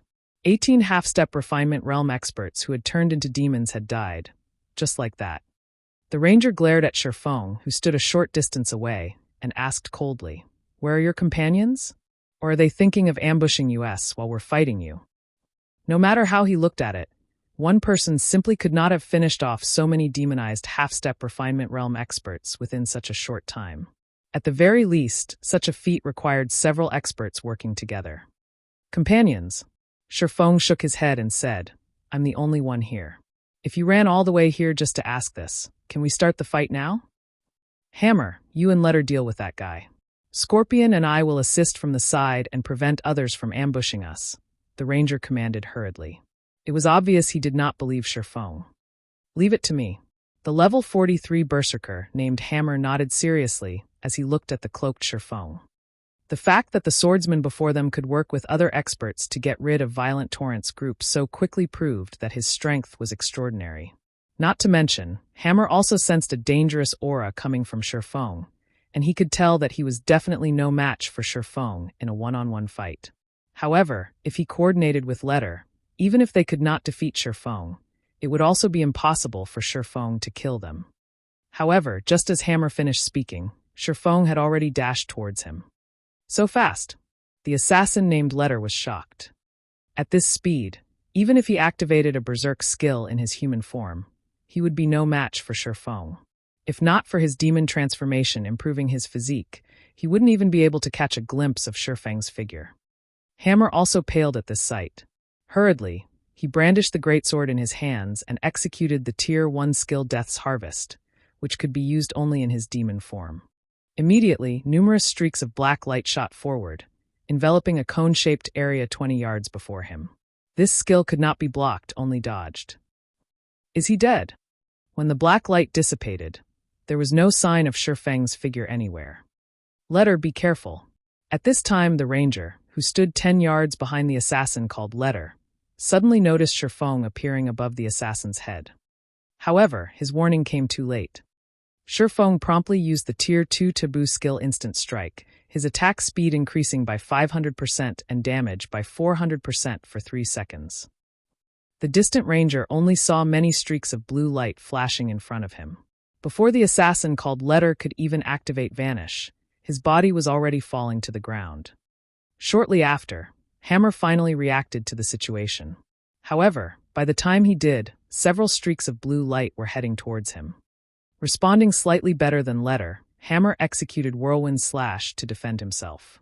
However, as the gap in speed between him and Shifeng was too massive, before his greatsword could even start picking up momentum, he had already been struck several times. Hammer's vision then turned gray as his body fell to the ground. Who is he? The ranger shuddered when he saw this scene. The male elementalist called Scorpion took an involuntary step back, terror surfacing on his face. 2 Refinement Realm experts, each with over 100,000 HP, were actually killed instantly. How is this just a peak expert?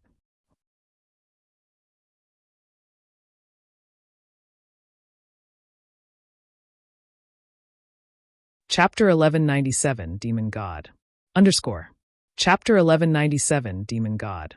At this moment, fear filled the eyes of the black-clad ranger as he looked at Shifeng. If the opponent was only a peak expert, then after transforming into a high demon, he could more or less resist if he teamed up with Scorpion. Once Shifeng's berserk skill was over, they could then counterattack. However, the swordsman before them was evidently not just a peak expert. Forget the 2 of them working together. Even if he had everyone in the team come over, they would merely be throwing their lives away. The disparity in attributes between both sides was simply too massive. Even he, who was a high demon, had not managed to get a clear look at Shifeng's attacks. High demons received a 20% improvement to their physiques, which was 5% more than low demons. Their main attributes would also increase by 20%. Yet, even then, he still could not keep up with Shifeng. We're retreating. Saying so, the ranger immediately extended his wings in preparation to leave. At the same time, he had also sent the command to withdraw in the team chat. But what about the situation on Boss Brute's side? The elementalist named Scorpion asked hurriedly. Boss Brute said not to let anyone enter Demon Island. Fool. The ranger sent a glare at Scorpion. Ignoring the elementalist, the ranger directly flew away. They were currently demons. The death penalty they would suffer was extremely severe. If they already knew that they could not stop Shifeng, persisting in the attempt would only be foolish. Moreover, even if they wanted to stop Shifeng and the others from entering Demon Island, the best place to fight him was not at sea, but on Demon Island itself. They were demons. They had very high innate magic resistance, particularly darkness resistance. They did not need to worry about the dark corrosive power on the island. However, the same could not be said for their opponents. More importantly, Demon Island was shrouded in gray fog, which significantly reduced the player's range of vision. However, demons like themselves were not affected by Demon Island's gray fog at all. They would have plenty of opportunities to deal with Shifeng and the others, whose berserk skills would be on cooldown at that time. It's too late to run away now. Shifeng did not give the Ranger and Elementalist any opportunities at all. Activating Wind Rider, he left behind an afterimage where he had stood as he instantly appeared before the two Flower of Seven Sins members. He then violently swung down, killing Ray. Thunderflame explosion. Lightning and fire descended on the Ranger and Elementalist, and even the ice layer beneath the two began crumbling and evaporating. He escaped. When the lightning and flames dissipated, Shifeng only saw one demon corpse floating on the water.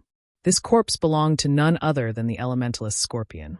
As for the black-clad Ranger, he was nowhere in sight. However, Shifeng was not particularly surprised by this result.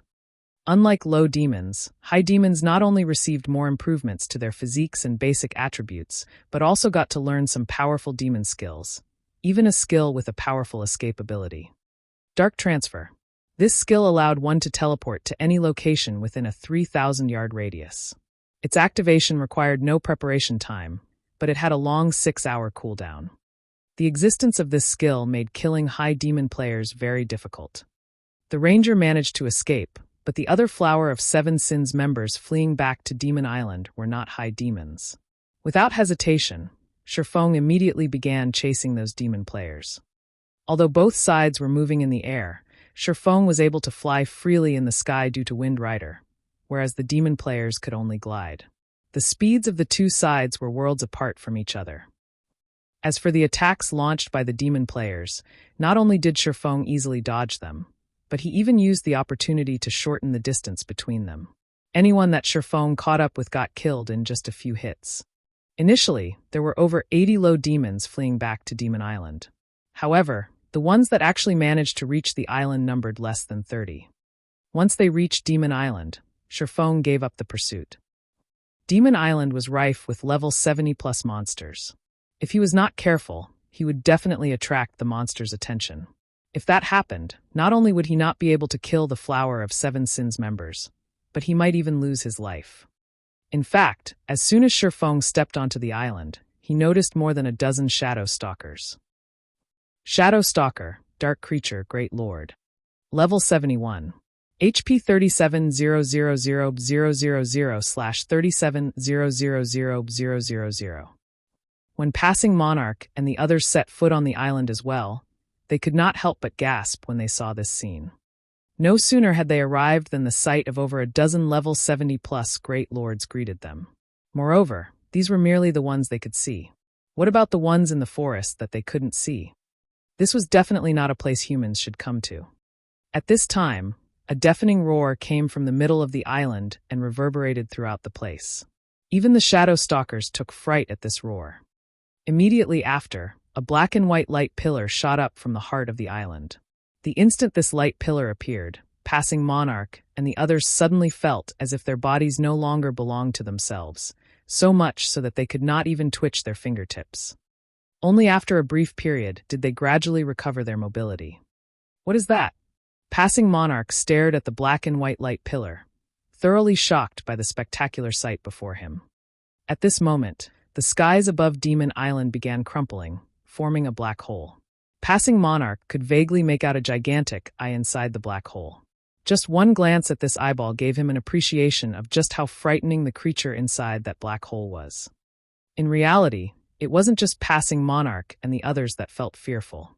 At this moment, even Shifeng could sense an aura of death looming over him. In addition, he detected an extremely familiar aura emanating from that black hole, Divine Might. However, the divine might he was feeling now was completely different from when he encountered it before. In previous instances, the divine might he felt all came from items.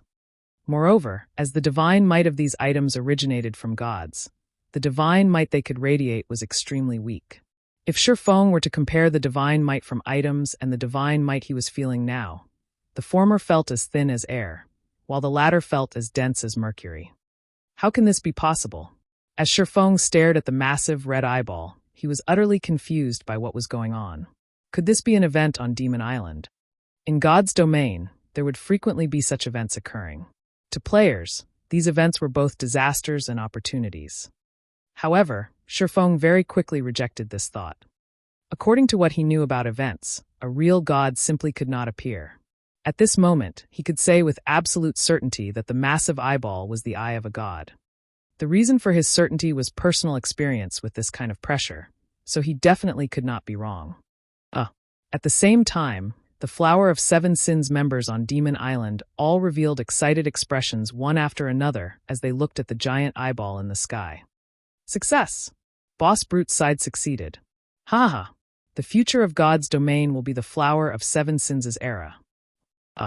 At this moment, the Flower of Seven Sins members were so excited that they completely forgot about their battle with Sherfong before.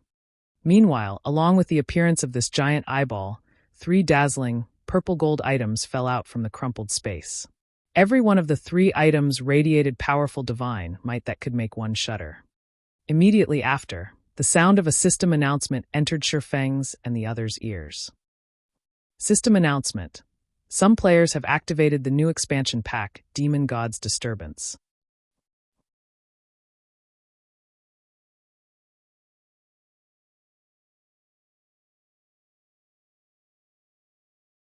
Chapter 1198, Darkness Rising. Chapter 1198, Darkness Rising. The system announcement echoed in everyone's minds for a long time.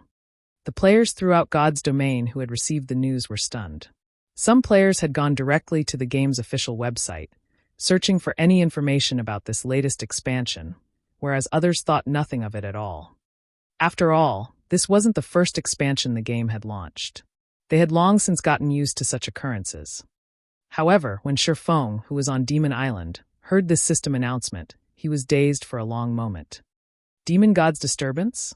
Sherfong watched the black hole in the sky slowly close, chaos gripping his pounding heart. Had he known something like this would happen, he would have done anything to stop the Flower of Seven Sins. God's domain had many expansion packs. Among them, some had very little influence over the game, while some would impact the world significantly. Take the Abyss Invasion expansion pack, for example. The expansion pack had only affected the Twin Towers Kingdom and neighboring countries. The Demon God's Disturbance expansion pack, however, affected all of God's domain. One could even say that the expansion pack's impact was just as massive as a system update. Although the Demon God's Disturbance expansion pack hadn't been introduced on the official website, it wasn't good news for ordinary players. Rather, this expansion pack benefited Dark players and Demon players. Due to this Demon God's Disturbance expansion pack, the system's restrictions on God's domain had loosened, possibly broken, allowing the Dark forces to grow exponentially stronger. As a result, the Dark forces found more areas where they could gather. These gathering points referred to NPC towns. As the Dark forces occupied more towns, Dark players could extend their reach, have an easier time killing players, and exchange the points they obtained for more power. There were also certain tools that could allow one to kill other players in an NPC town and leave safely, avoiding the NPC guards.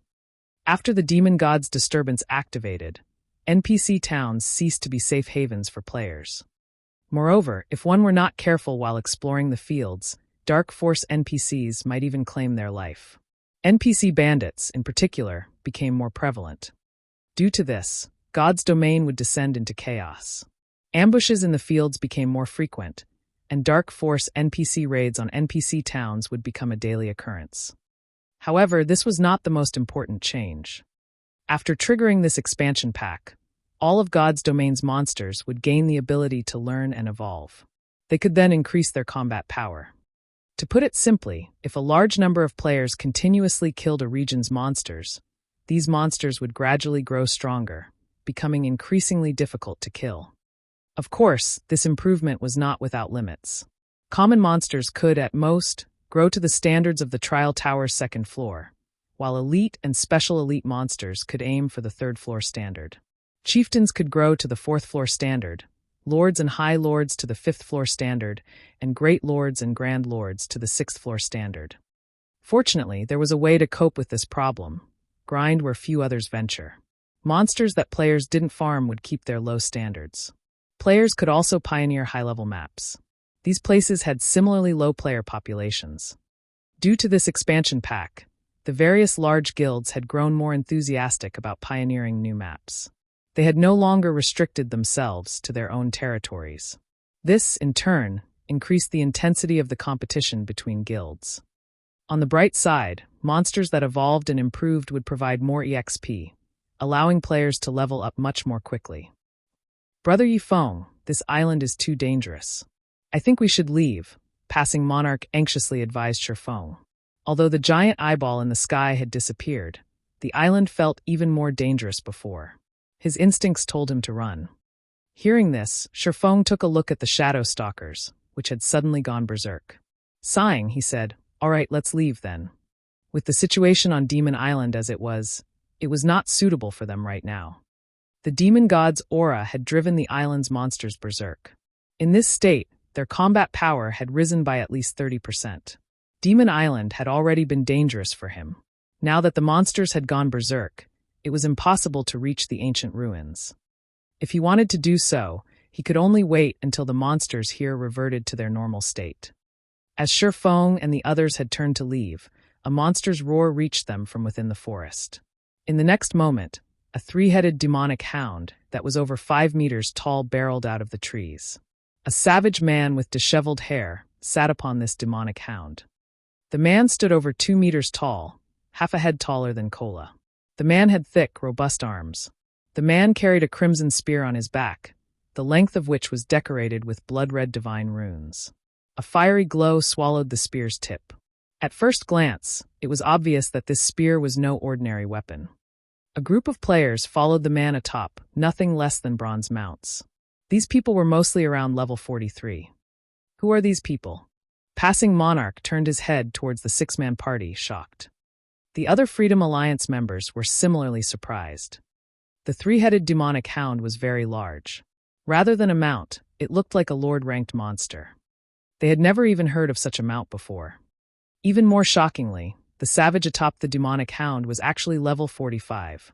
Meanwhile, Shifeng recognized this savage the moment he laid eyes on him. Brute Spear. In the past, Brute Spear had been a relatively well-known expert of the Flower of Seven Sins. Back then, the rest of the world had referred to him as the Brute God. In God's domain, any player that was nicknamed of God had been a Tier 6 God-ranked expert. The reason he had been known as Brute God and not Spear God was his inhuman strength in both the game and the real world. The 5 others behind Brute Spear were all experts from the Flower of Seven Sins. Their combat standards were on par with the black-clothed ranger from before, having already reached the flowing water realm. Even in super guilds, an expert party like this was rare. One would only encounter them with some frequency in the dark arena. "You guys killed my men just now?" Brute Spear asked coldly as he looked down at Shifeng and the others. Brute Spear's voice was rough. Despite him speaking normally, his words sounded like a tiger's roar. He was like the generals of ancient times and gave off a very scary feeling. "Fellow friend, is there some misunderstanding between us?" Passing Monarch asked hurriedly when he noticed Brute Spear and the other Flower of Seven Sins members showing signs of taking action. "We didn't take the initiative to attack your people. They attacked us first. We were simply retaliating." "I don't care. Right now, I'm asking whether you guys killed my men or not." Brute Spear demanded once again, ignoring Passing Monarch's words.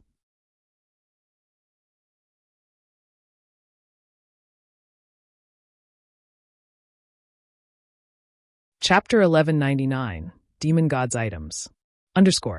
Chapter 1199, Demon God's Items. Cold ruthlessness colored Brute Spear's words.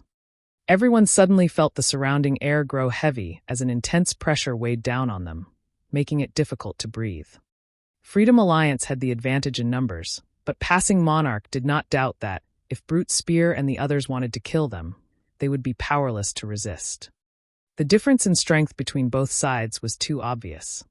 Compared to the black-clothed ranger he had fought earlier, Brute Spear and the others were much stronger. If they simply fell in a fight against Brute Spear and his companions, they could deal with the outcome. However, when the black-clothed ranger had killed his companions, even resurrection hadn't revived the dead. His companions had been thrown from the game and hadn't been able to log back in.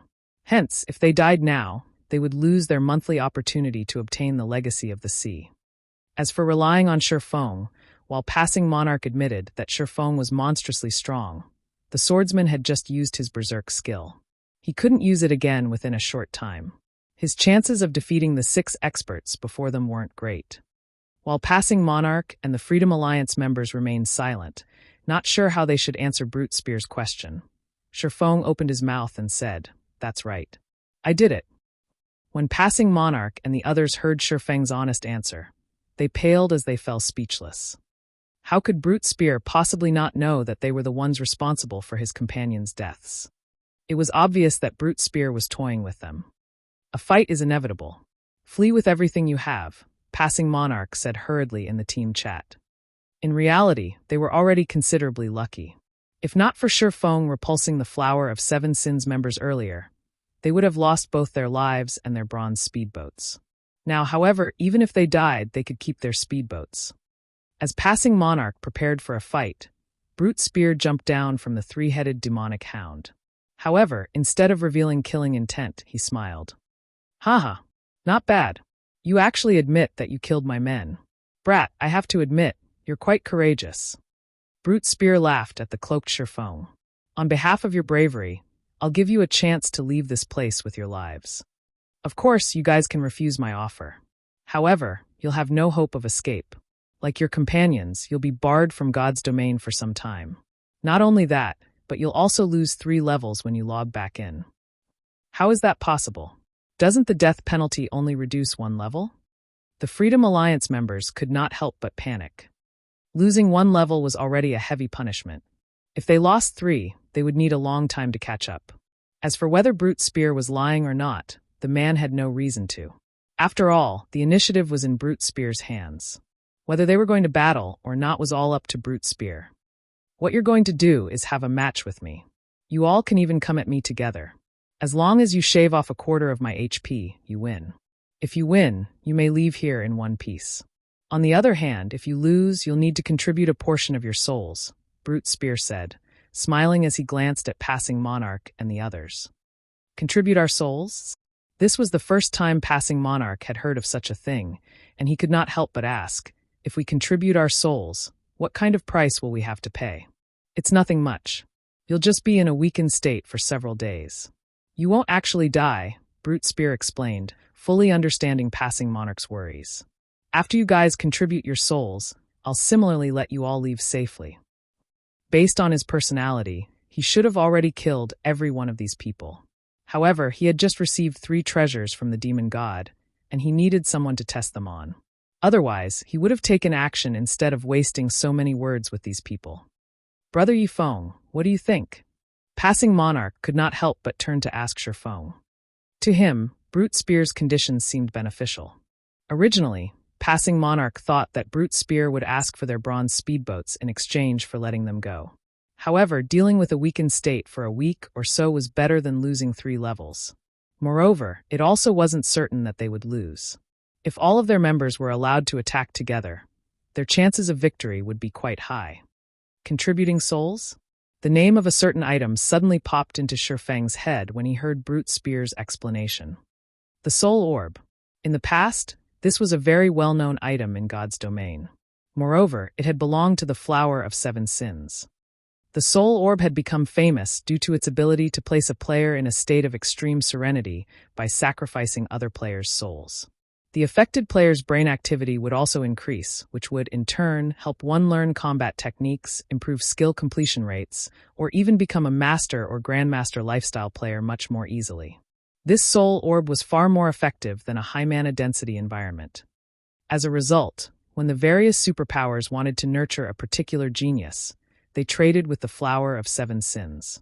The Flower of 7 Sins was also more than willing to trade. After all, just by using the souls a few players contributed, they could obtain a large amount of resources and excellent weapons and equipment. In the past, Shifeng had heard that, to nurture Alice, the Witch of the West, the Miracle Guild had traded a fragmented legendary with the Flower of 7 Sins. Currently, based on Brute Spear's description and the demon god's appearance, Shifeng was 80% certain that Brute Spear had the Soul Orb in his possession currently. In God's domain, aside from basic attributes, skills, and items, combat techniques also affected a player's combat power. The Soul Orb was a treasure that could allow players to learn and master combat techniques quickly. Thinking up to this point, Shifeng looked at Brute Spear and said, "Don't even think about it. We won't agree to your condition. Shifeng's sudden rejection stupefied everyone. Passing Monarch gaped at Shifeng. He could not fathom why Shifeng would say such a thing. Was there really a need to fight Brute Spear and the others? That means you want to die, then? Brute Spear's expression immediately darkened. Suddenly, the surrounding atmosphere became extraordinarily heavy, and Passing Monarch and the other Freedom Alliance members struggled to breathe. Do you think you can kill us without paying a price? Shifeng asked. Before anyone realized it, 2 magic scrolls appeared in his hands. These magic scrolls were none other than the Tier 3 magic scrolls he had obtained from the Sea Serpent King. One was a Tier 3 defensive magic scroll, while the other was a Tier 3 large-scale destruction magic scroll. Tier 3 scrolls. Brute Spear's complexion turned ugly when he saw the 2 scrolls in Shifeng's hands.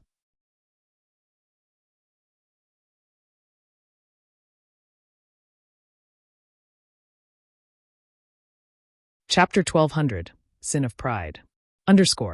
Chapter 1200, Sin of Pride. Tier 3 magic scrolls were extremely rare in God's domain. It was nearly impossible to find one on the market. Even if one went to a large guild to purchase Tier 3 magic scrolls, they would need to a close relationship with the buyer and rare items to offer in exchange. Meanwhile, Brute Spear recognized both of Shifeng's magic scrolls. One of them contained a Tier 3 large-scale destruction magic scroll, and when this scroll was activated, even demon players like himself, with high HP and defense, would die instantly.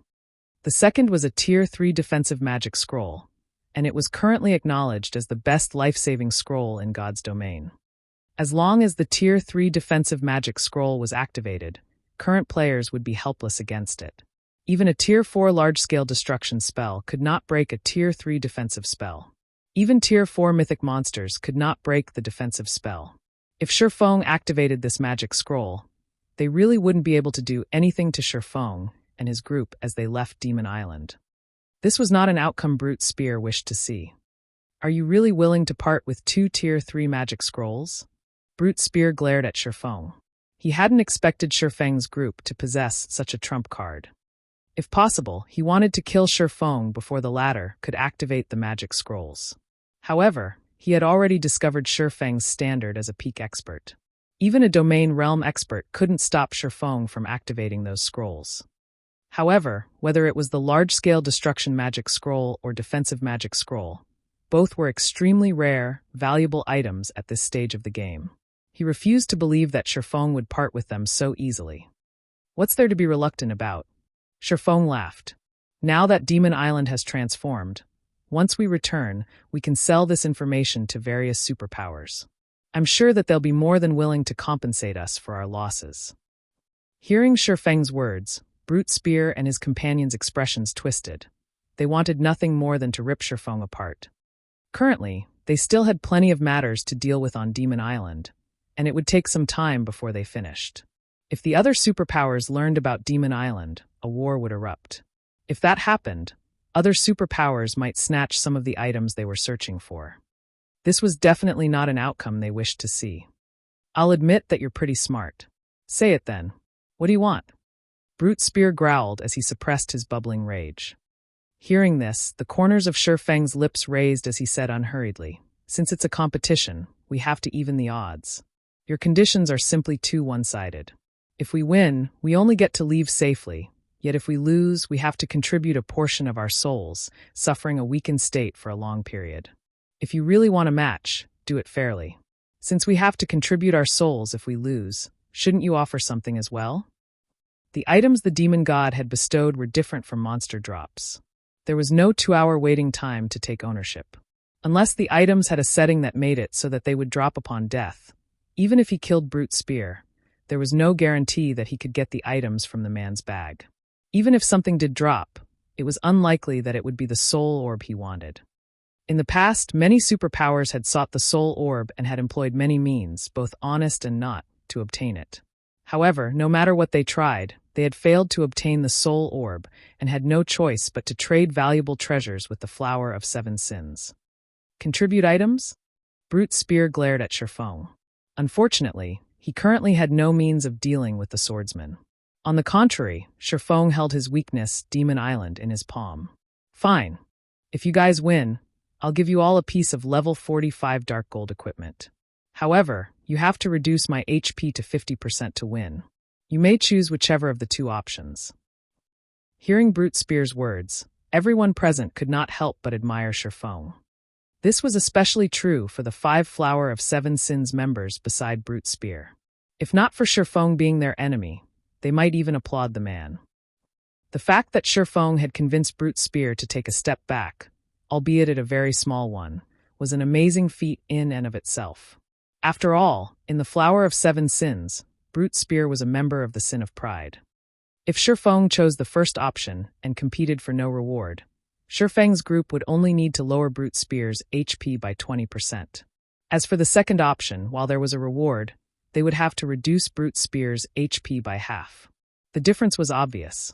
If Shifeng's group wanted to win, they would definitely choose the first option. In the end, nothing would change. So, are you saying that, if we decimate all of your HP, you'll give us an epic item? Shifeng asked, smiling. You really are a greedy bastard. Do you think you guys are worth one epic item? Brute Spear said in disdain. While level 45 dark gold equipment is tempting, do you think I would lack something like that? Shifeng said, chuckling as he exposed the Angry Tyrant Bracer's glow effect. Immediately, the Angry Tyrant's epic rank glow stunned everyone present. Previously, Shifeng had hidden the glow effects of his weapons and equipment, making it very difficult to determine his item's quality unless one had done their research into God's domain's various materials. Obviously, nobody present could determine his item's quality. Otherwise, they would have been astounded. Epic equipment. Passing Monarch was taken aback when he noticed Shifeng's bracers. Even the Freedom Alliance only possessed a few pieces of epic equipment. It was unbelievable that a lone player like Shifeng possessed a piece as well. It seems I really have underestimated you. When Brute Spear looked at Shifeng's Angry Tyrant, greed flashed in his eyes. Epic equipment was even rare in super guilds. Super guilds had far fewer epic items than peak experts. Only peak experts that performed exceedingly well were assigned epic equipment. Even Brute Spear only wore 2 pieces of epic equipment. He had received one of them from the Flower of 7 Sins, while he had just obtained the other from the Demon God's quest. He did not have any epic bracers. If he could obtain them, they would undoubtedly increase his basic attributes. If you want to do it that way, we'll do it fairly.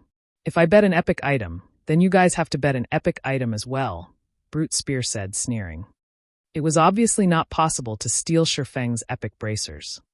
Even if he killed Shifeng, the swordsman would drop random items. The chance of obtaining those epic bracers was simply too low. If he wanted, he had to gamble. If you lose, you only need to hand over 1 epic item, yet if we lose, we need to offer our souls and an epic item. You call that fair? Shifeng smirked. If you wish for absolute fairness, fine. You and me one-on-one. Brute Spear said. If you win, I'll give you a top-tier epic item. A top-tier epic item? Shifeng's expression twisted into one of contempt. He then publicized Angry Tyrant's attributes for everyone to see. If you can offer a better piece of epic equipment better than mine, I'll consider it. If not, no deal. You're tuning in to the Blee Maze Sword of Destiny YouTube channel. We're so grateful for your support, and don't forget to subscribe to join us on this incredible journey through captivating stories. Your generosity through donations truly makes a world of difference, as it's the primary source of revenue that allows me to expand and enhance this channel for you. Thank you from the bottom of my heart for being a part of this adventure.